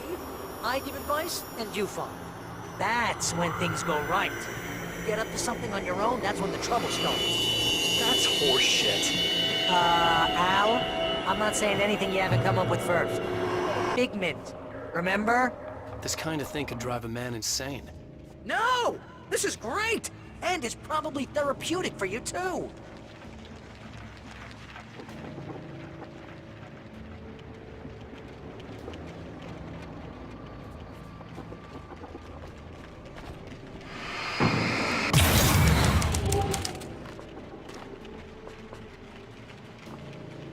Wake's own words, littering the landscape. His books common and discarded, like mud beneath his feet. Hardbacks, paperbacks, turned against him. Trash. Just cheap trash. I had seen weird transmissions of myself, but not like this. The version of myself I saw now sounded insane, like a demented storyteller who was out to torment and destroy his protagonist.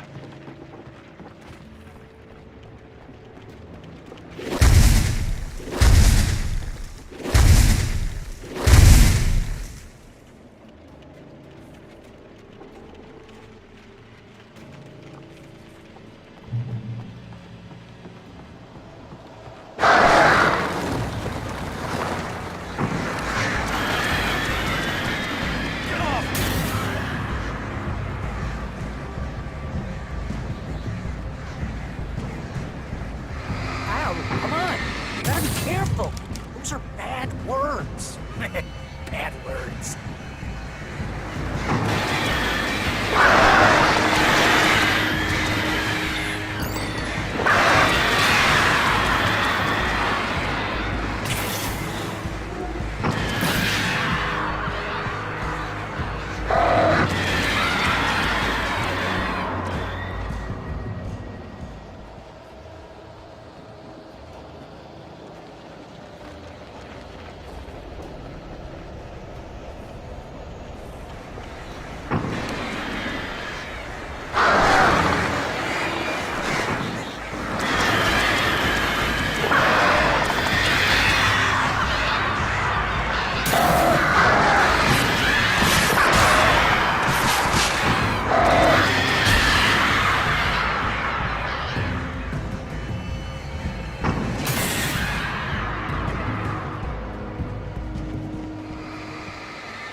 Shook.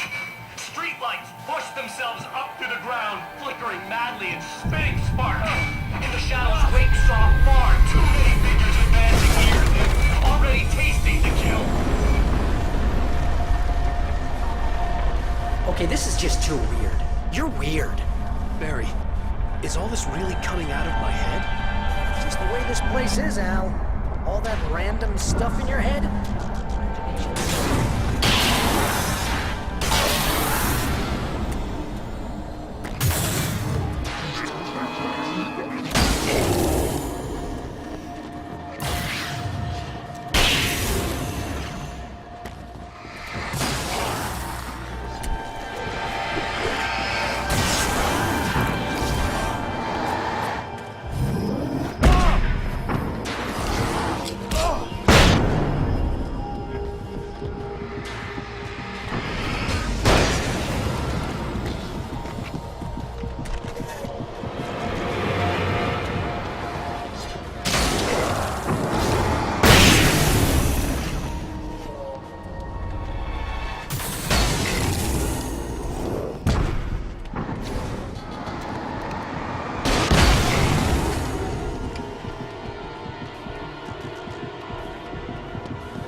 You need to get that door open before you can get into the warehouse. That's the way forward. If I'm making this up, why is it so complicated? Because you're a complicated man, and no one Shut understands your you. mouth. But I'm talking. Barry.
What are you up to? I thought this was my side of the bed.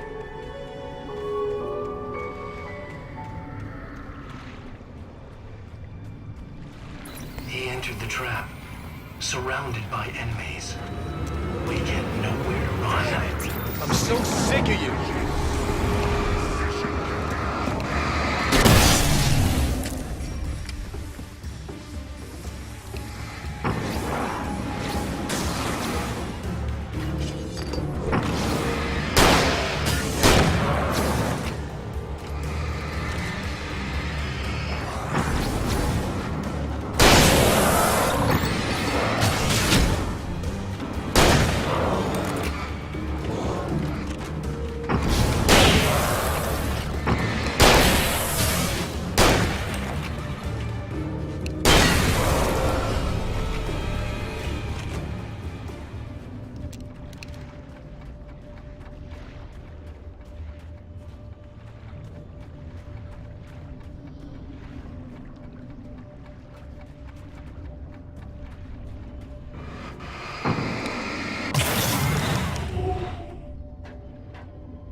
Oh, that's never a good sound, is it? No. No, it isn't.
I think the dust in this place is setting off my allergies. You're not even really there. Well, my allergies are definitely... See? Allergies.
Stop it!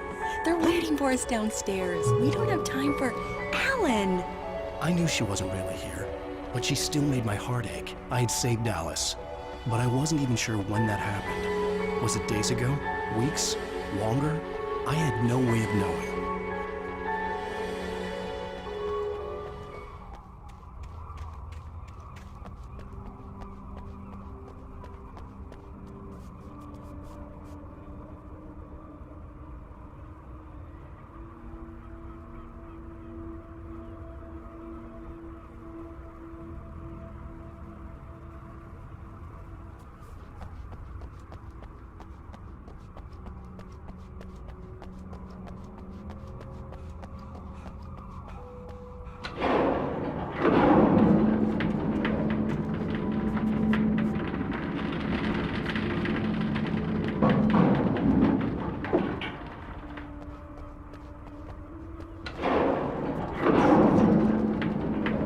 Whoa, that's fast. Guess you gotta run out.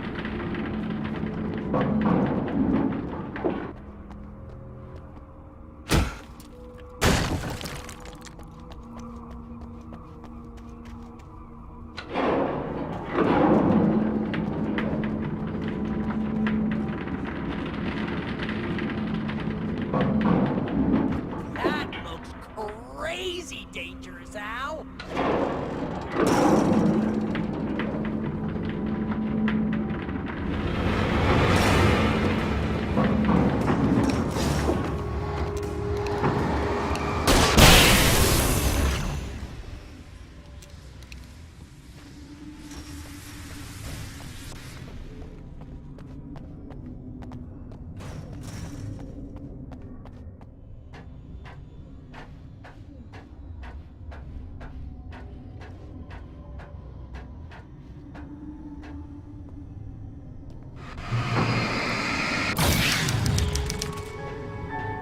Hey, lover. Come here. I've got something for you. I could only hope that Alice was all right. I didn't know what happened to her after she left the dark place. Zane? Is that you?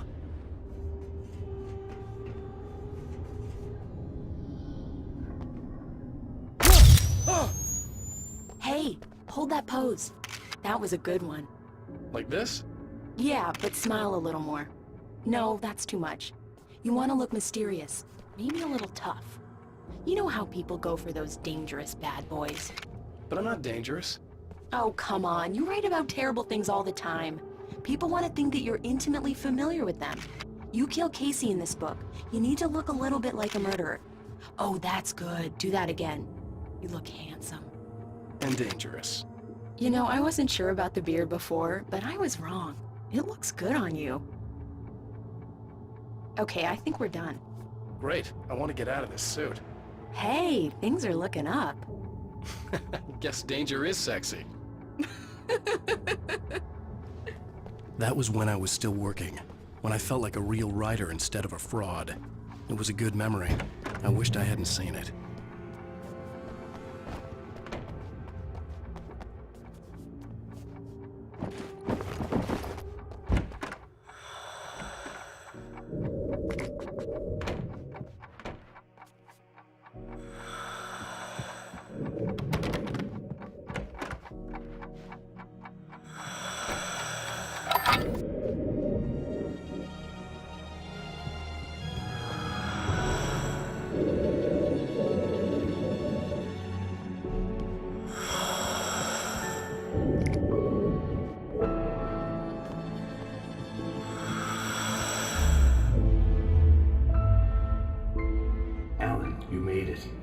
This area of the dark place is calmer, at least for the time being.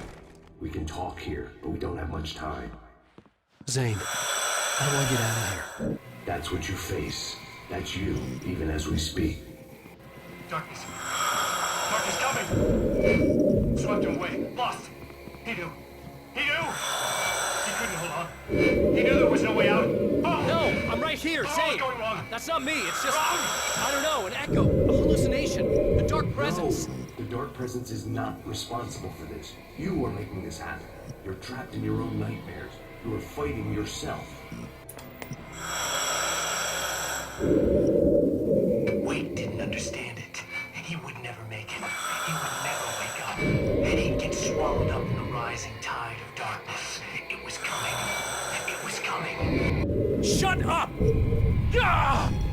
No, Alan, you must. Swept away by the gathering insanity, Zane was gone. Wade could feel the pressure, gnawing at his mind. The darkness wasn't so bad. It was in him. He felt it. He knew the voice spoke the truth. It was just too hard to think. He couldn't make sense of it. He wanted to go with the flow. Stop thinking and just let go.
It's all in your head.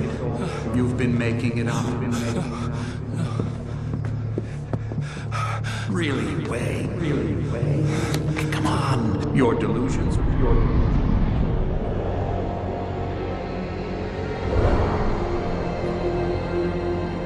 Why is this happening to me?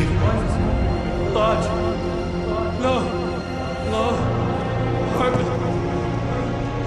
There's no way out. No way out. I need to get out of here. No. How do I get out of here? No, I don't remember what brought us to this. What places we blindly passed. What turns we missed. When things really mattered and we really cared.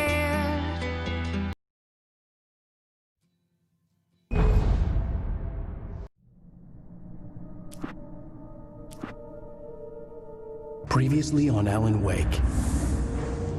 It's not a lake.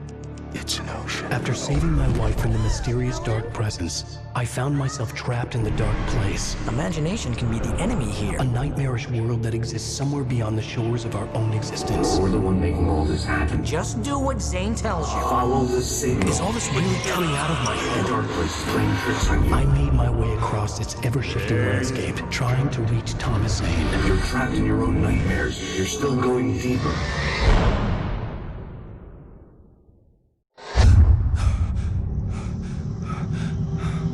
There you go, Alan. It's all in your head. You've been making it up. Really, Wake? Your Delusions are out of control. Get out of my head. Seriously, Al, you need to get a grip. You know reality's different here.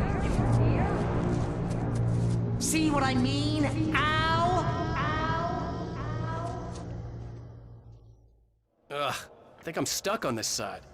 Well, you're gonna have to find your way out of there. I'll wait. Just remember, you're still in the dark place. You know that, right? I don't want to alarm you, pal, but it's sink or swim time. Fine. I could feel the pressure mounting.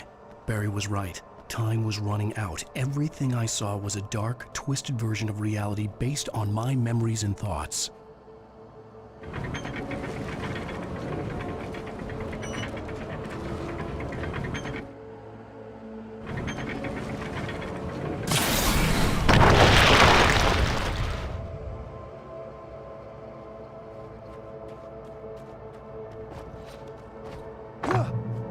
I had to accept it.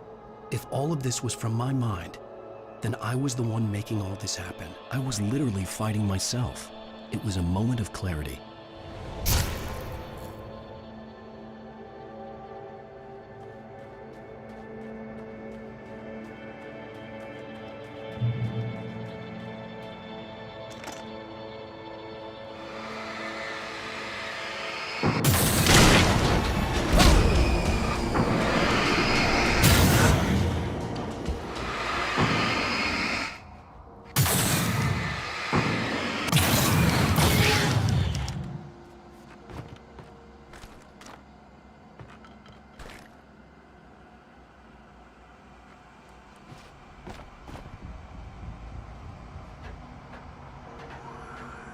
After finishing Departure, I felt finished myself. All I had wanted was to save Alice. After that, a part of me had been ready to just give in and die. But I hadn't given up. Thomas Zane had reached me. I had run across a nightmarish landscape following a signal from him. He'd kept telling me I was sinking, going too deep. I wasn't sure if he meant the dark place or insanity. Perhaps they were one and the same.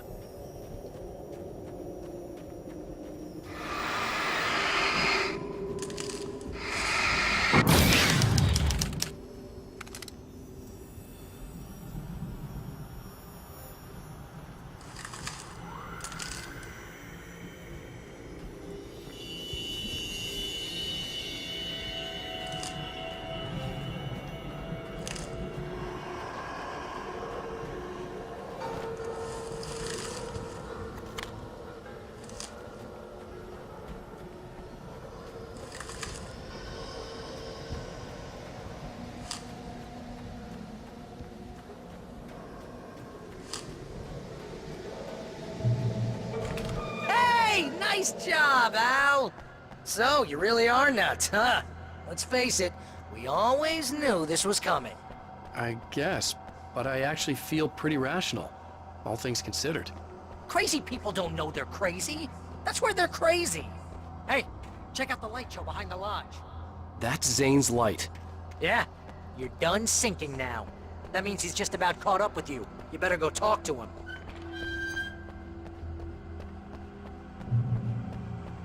Lots of fireworks here. Nice! Wait, heard the old stuff play. Music came out all wrong. It attracted the horrors.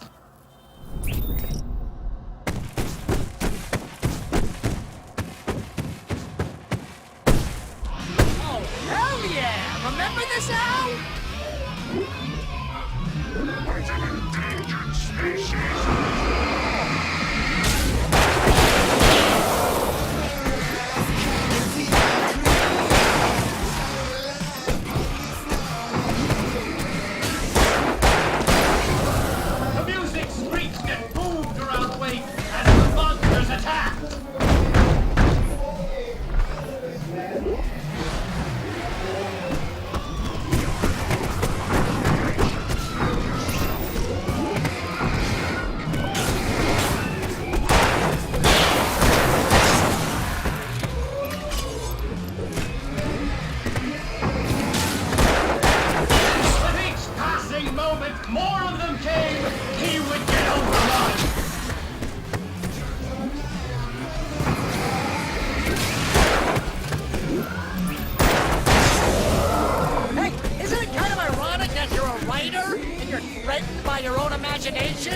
It's like your greatest power turned against you.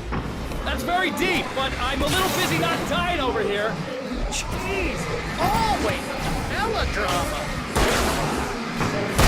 Surrounded by the enemy and deafened by the noise. Wait, let's help you.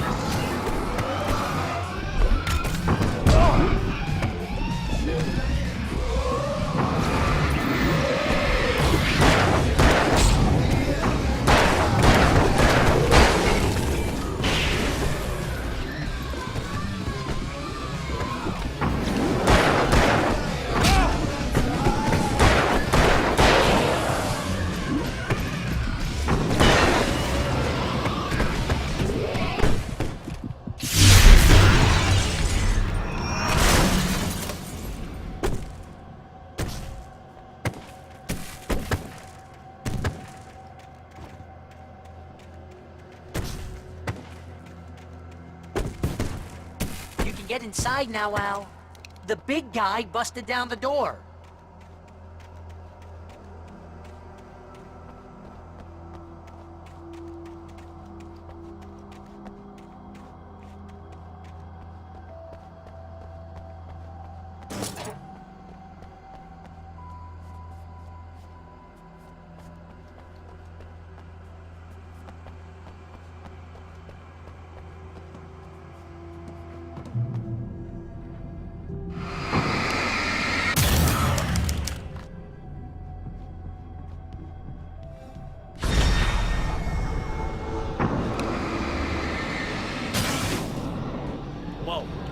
See, Al?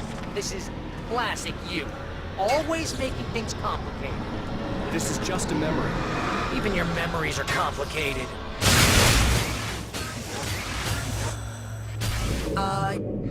Yeah. So, I guess you're gonna need to talk to Zane out there now that he's actually here. I'm just gonna, let you non-imaginary people talk in peace. Zane. You have done well, Alan. Now I can accompany you. You are trapped in your own dream. You must wake yourself up, but first, you have to reach yourself. The cabin. Yes, my cabin. It will not be easy. Your previous work can help you. I still have some pages of your manuscript left. Words like that have power here.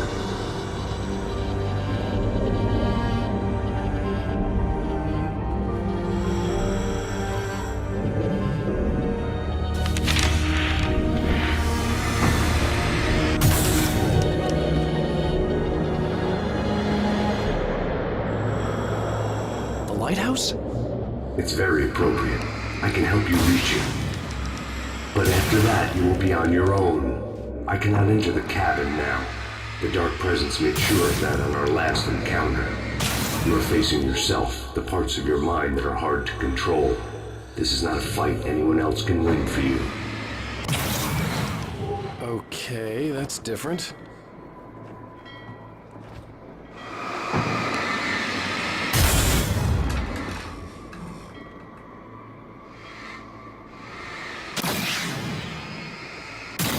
I was glad to have Zane with me in this place. He knew the terrain, such as it was, but a part of me wondered if he was even human anymore, after so many years in this place.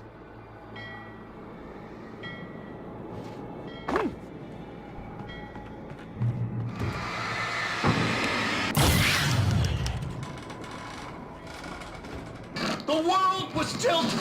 It was turning upside down. Wake was lost. He would fall. He couldn't tell which way was up. He would die there, torn apart by the whirlwind.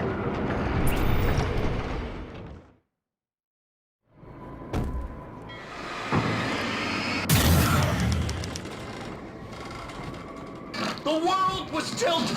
It was turning upside down. Wake was lost. He would fall. He couldn't tell which way was up. He would die there, torn apart by the whirlwind.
Weight was too high. Too high! You can't want me dead this bad. The storm was coming! It would throw him off!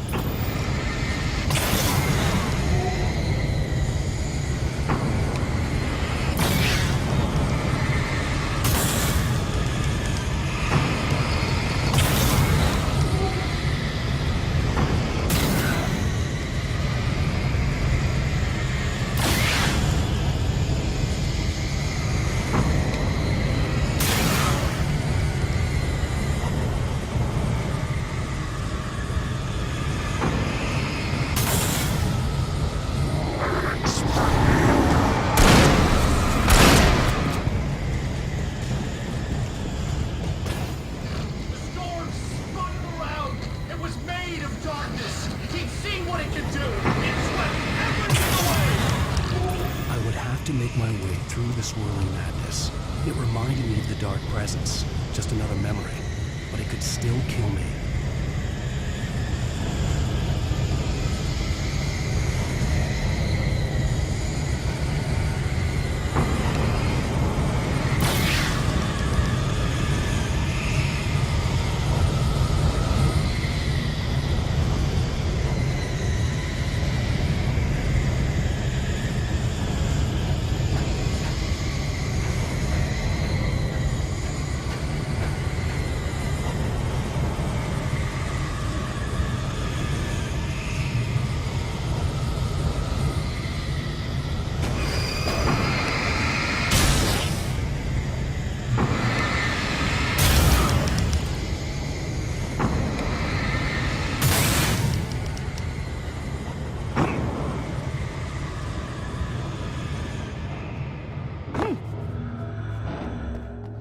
focused on the lighthouse. If you can reach it, you will find the cabin. Things are getting pretty crazy. It's to be expected. You are struggling to reclaim yourself. The landscape reflects that strain, but each step takes you closer. If you persevere, you can attain the lucidity that fends off the darkness. Now that I knew what I was facing, the environment became even wilder and stranger. Like it was no longer even bothering to pretend that things were normal.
Blake was forced to run through a maze, hopelessly sprinting in the wheel, never getting anywhere.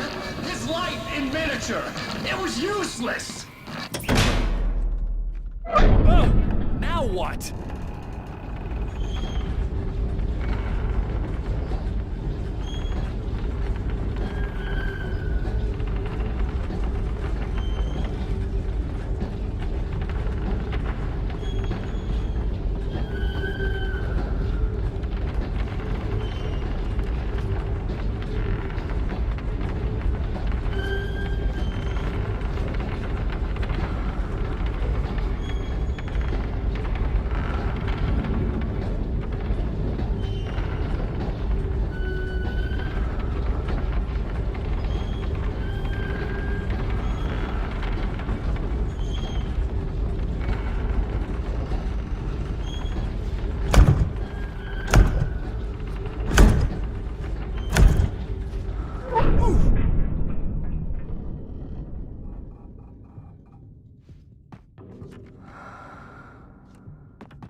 Let's have a look at your head, Mr. Wake. Please! God damn it, I said please! I need more light!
Elevator? Sure, why not? Next stop, Sanity. You're doing well. Keep going. It's hard to make sense of this place. It's a dream. This is a vast place, home to forces and beings that are completely alien. The Dark Presence. Yes. I don't know what happened to it after your final encounter. Is there any way out of here? Sometimes transmissions can be sent between worlds. You've done this yourself. But to actually leave the dark place, I haven't found a way.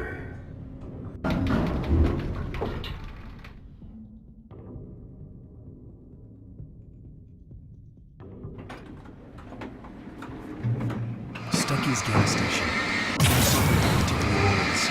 Obviously, I wasn't the one in the driver's seat. Another memory made real. Wake would never make it. The insanity he was facing was already a part of it, in him. His own doing. He couldn't possibly win. He didn't even want to.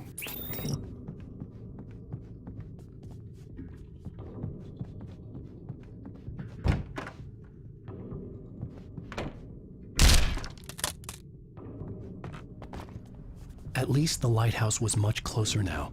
I would have to make my way up there somehow.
part of you that is in control is in the cabin, dreaming and insane. I don't think I like that. You represent the part of Alan Wake that is capable of rational thought and planning, which is why I'm talking to you. If that part can regain control, then you have a chance of making it. But a part of you wants to give in. There's comfort in the oblivion of dreams. You represent the part that isn't ready to quit and die. Wait, are you telling me I'm not real? You're as real as anything else in this place. So there are two of me? Yes. And the one you called Mr. Scratch, he's me as well? Zane, are you playing some kind of game with me? I am not the author of your story. How can you say that when you wrote that page about me and the clicker? It wasn't one of my pages. You directed me to it. You had Weaver guard it. Yes, she was needed. And you needed the clicker. But I'm not. What? I don't understand. Alan, you should keep going. Zane? Zane! Come on! Well, that cleared things up.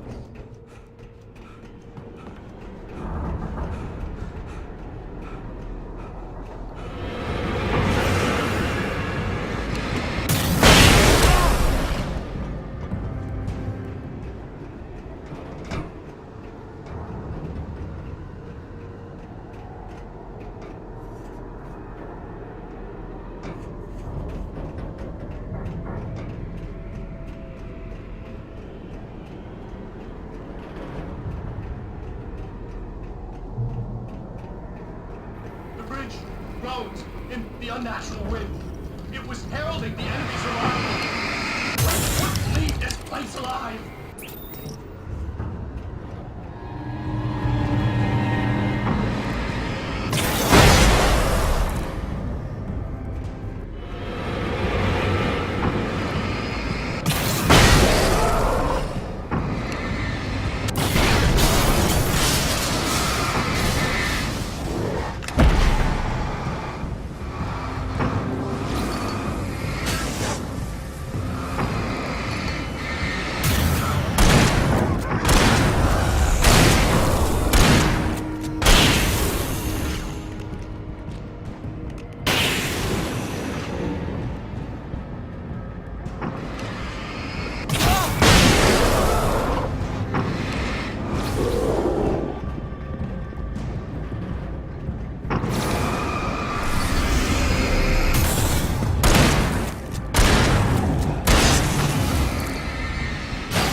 A moment.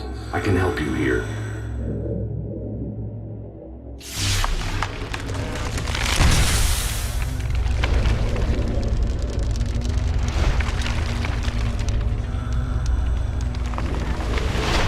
How the hell are you doing that? It's like learning to control your dreams. There's a connection. You were in my dream. Yes. I taught you. You fixed the foolish mistake I made with Barbara.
Wake ran for the light. It was pointless. He would never reach it.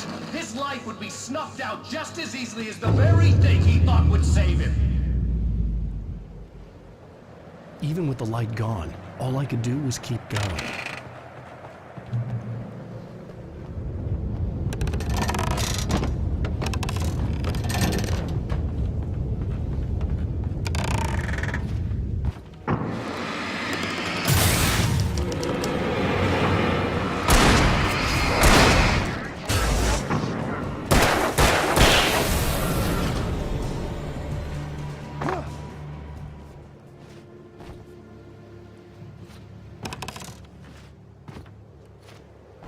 Let's not beat around the bush. You have a lot of problems, Alan.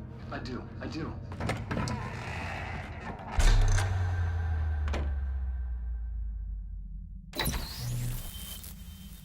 Since we're being so frank here, Alan, and let me just reiterate how happy I am that you've had this breakthrough, I would like to summarize your condition. By all means. And please, just let me know if you think I'm being unfair. All right. Well, let's start with the obvious. The car crash. Untreated head trauma. All due respect to Doc Nelson, but he's hardly a neurosurgeon. I think that the injury has affected you more than you realize. Yeah, I have had bad headaches.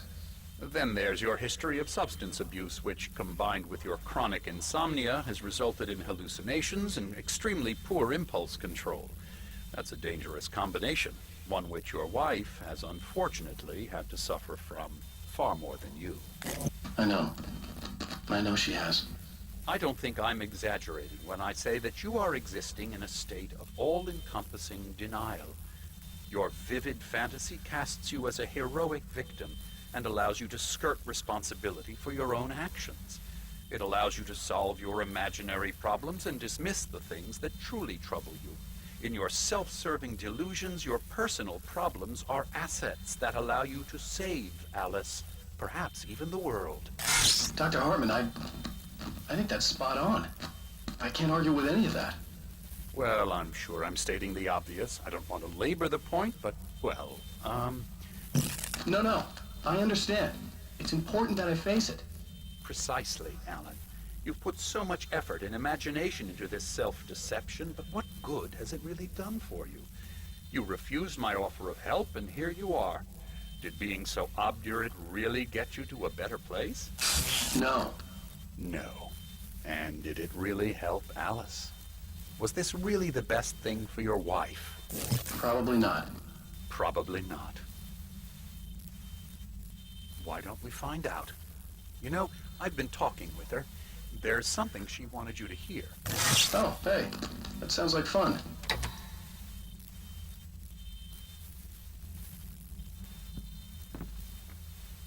All I ever wanted was to help you, Alan.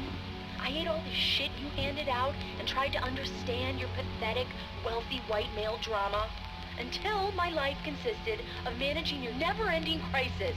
I hate you for your childish temper and the arrogance and self-indulgent pride that undermine all efforts to drag you out of the hole you insisted on digging for yourself. I hate you for leaving me in the dark with that insane monster bitch! All you had to do was act like a loving human being for once in your life and stay with me. If your dramatic exit hadn't been more important than making sure I was all right, she would never have taken me. I don't know where you went, but that's okay. I don't want to know. I don't think I'll ever be all right. The only thing that keeps me from killing myself is the hope that I'll never see you again. Ouch. I just can't argue with that. I think I should stay here before I ruin what life she has left. I think this is a breakthrough, Alan. I'm really very proud of you.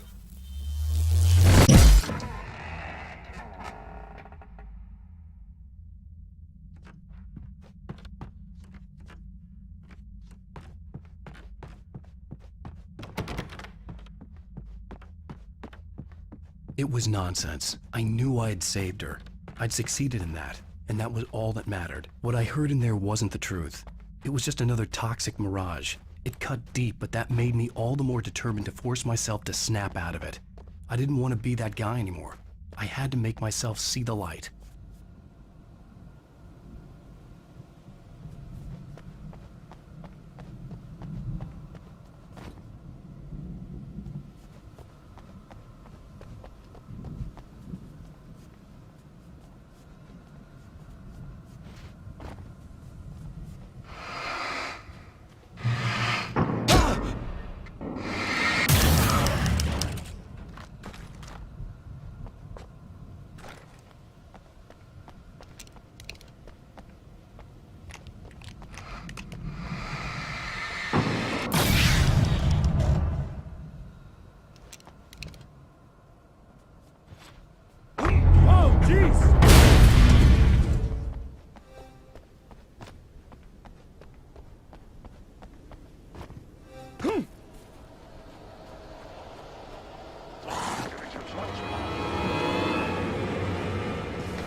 far, but there's still a little further to go. You must take full control of your own mind. Reject all of the fantasies you have constructed. Yeah, well, I think I can do that. A lot of the stuff I've seen here is personal and ugly as hell. I'll admit it hurts, but it's not fooling me. I know it's fake. Good. You are aware. The part of you bent on self-destruction is not. But you must be careful. Just because you know the lies for what they are, that doesn't make the danger any less real. I'll make it.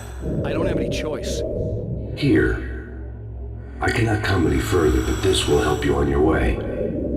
Thanks, I guess.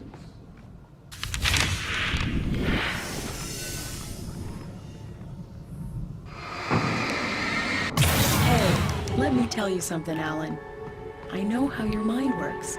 You screw up, then you start analyzing it, and before you know it, you start writing all these horror stories. Don't you? Come on, I don't do that. Yes, you do. I know how it feels. You're a complete failure. I hate you and I'll never forgive you for whatever it was that you did. Am I wrong? Oh, man. See? I know you. Coming! But Alan, There were too many it's of all them! in your head. Hordes It and is. hordes of them! Swarming over the landscape! They were coming for him, and this time they would get him with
the lighthouse.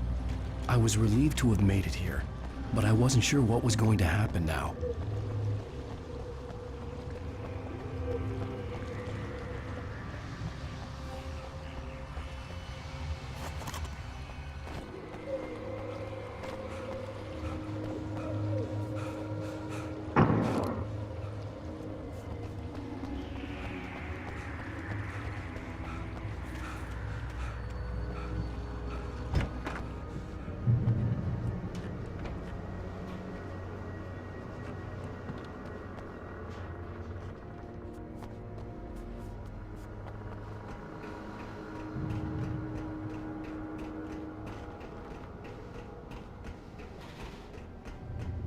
Zane had left me.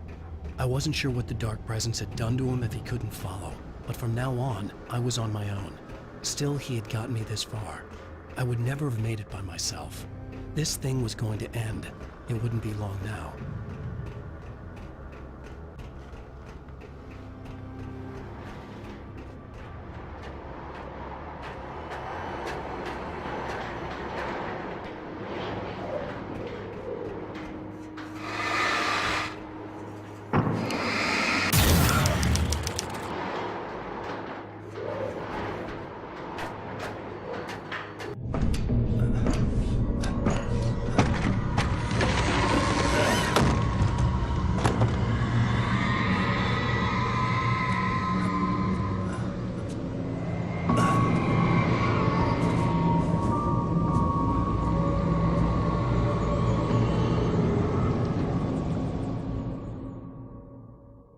I was surprised by the change of scenery, but not much.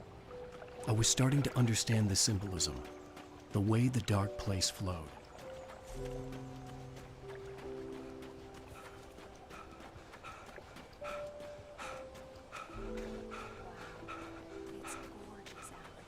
It's something, all right.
Feeling kinda depressed here. What? So Zane's your new buddy now. I feel abandoned. This is ridiculous. You're not even real. That doesn't mean I don't have any feelings.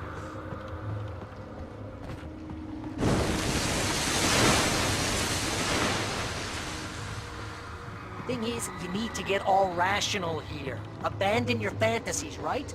Well, I kinda hate to say this, pal, but I'm one. Fine. You're abandoned. Bye.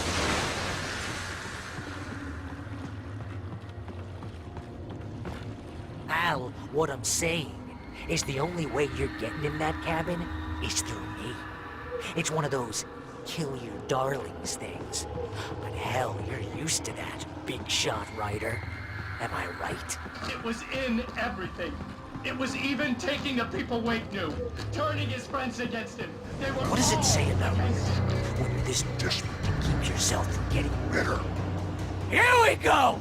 I'm earning the 15% commission.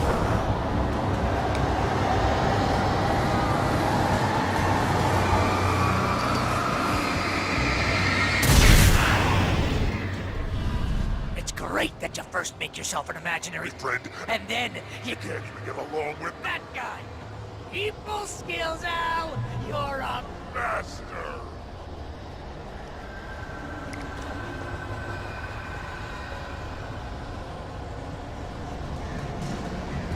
Let's crack that writer's block of yours, Alan!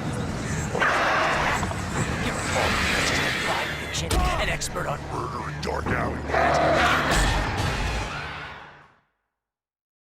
You're a master.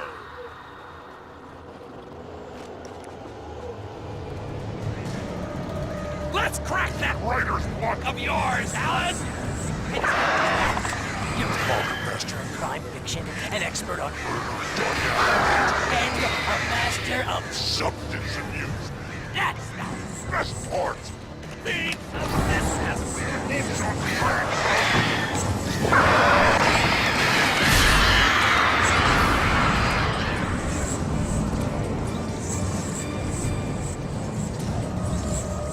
You'll make a great hunting trophy, my boy!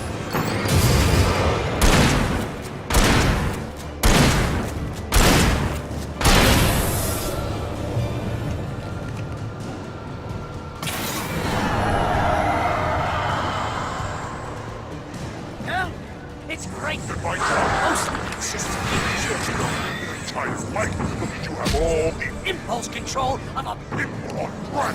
It's very great. I have several lawyers on speed dial just because I never know when you get in trouble again. You know what kind of people need that? Gangsters and assholes. And you're not again. See me all the time. Hey, when you threw a hissy fit, I didn't ego couldn't take it, and because of that, you almost got me killed a dozen times over. BFF, Al! BFF!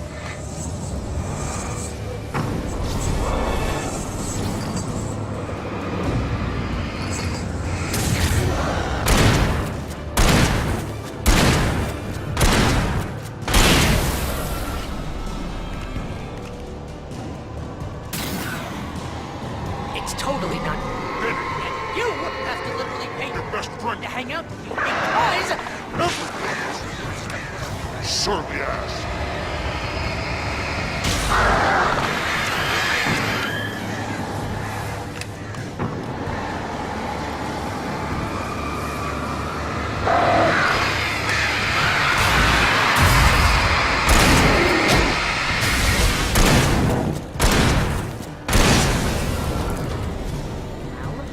really running low on patience here.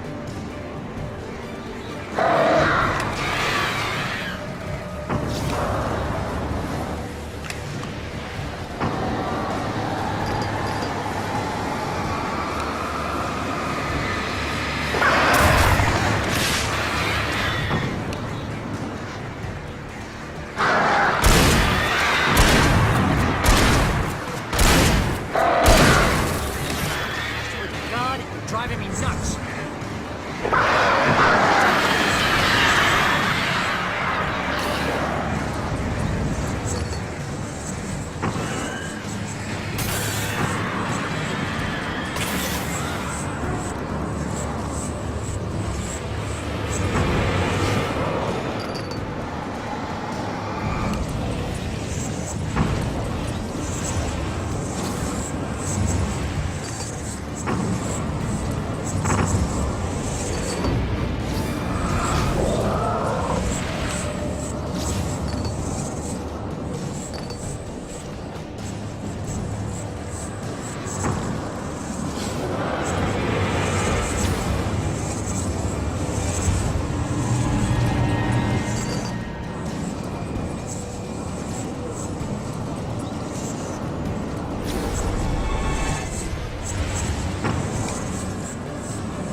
Why is this happening to me?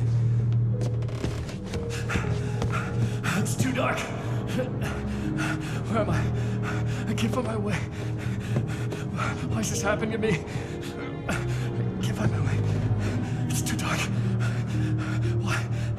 Why is this happening to me?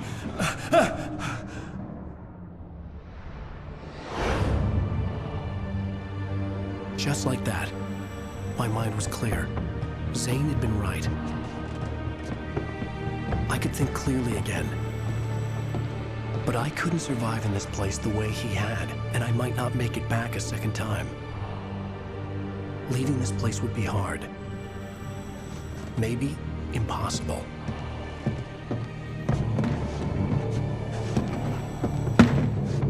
It wouldn't take much for my thoughts to stray again. It was too easy to get lost in the dark place. Before, I was ready to curl up and die. Let myself slip away. But here I was. The yet unwritten future waiting to unfold before me. A sequel to Departure. My name is Alan Wake, and I'm a writer.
Ground control to Major Tom.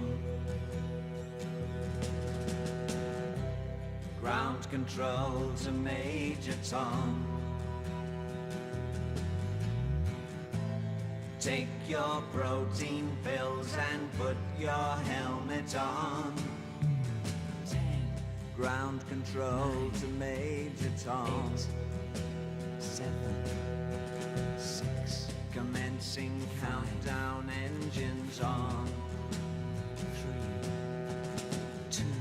Check ignition and may God's love be with you.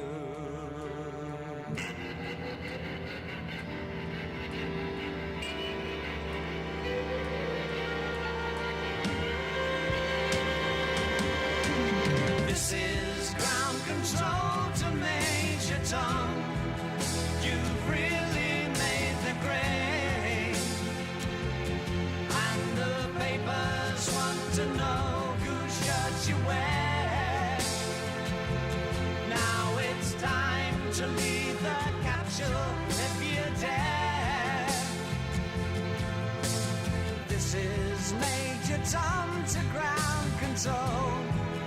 I'm stepping through the door.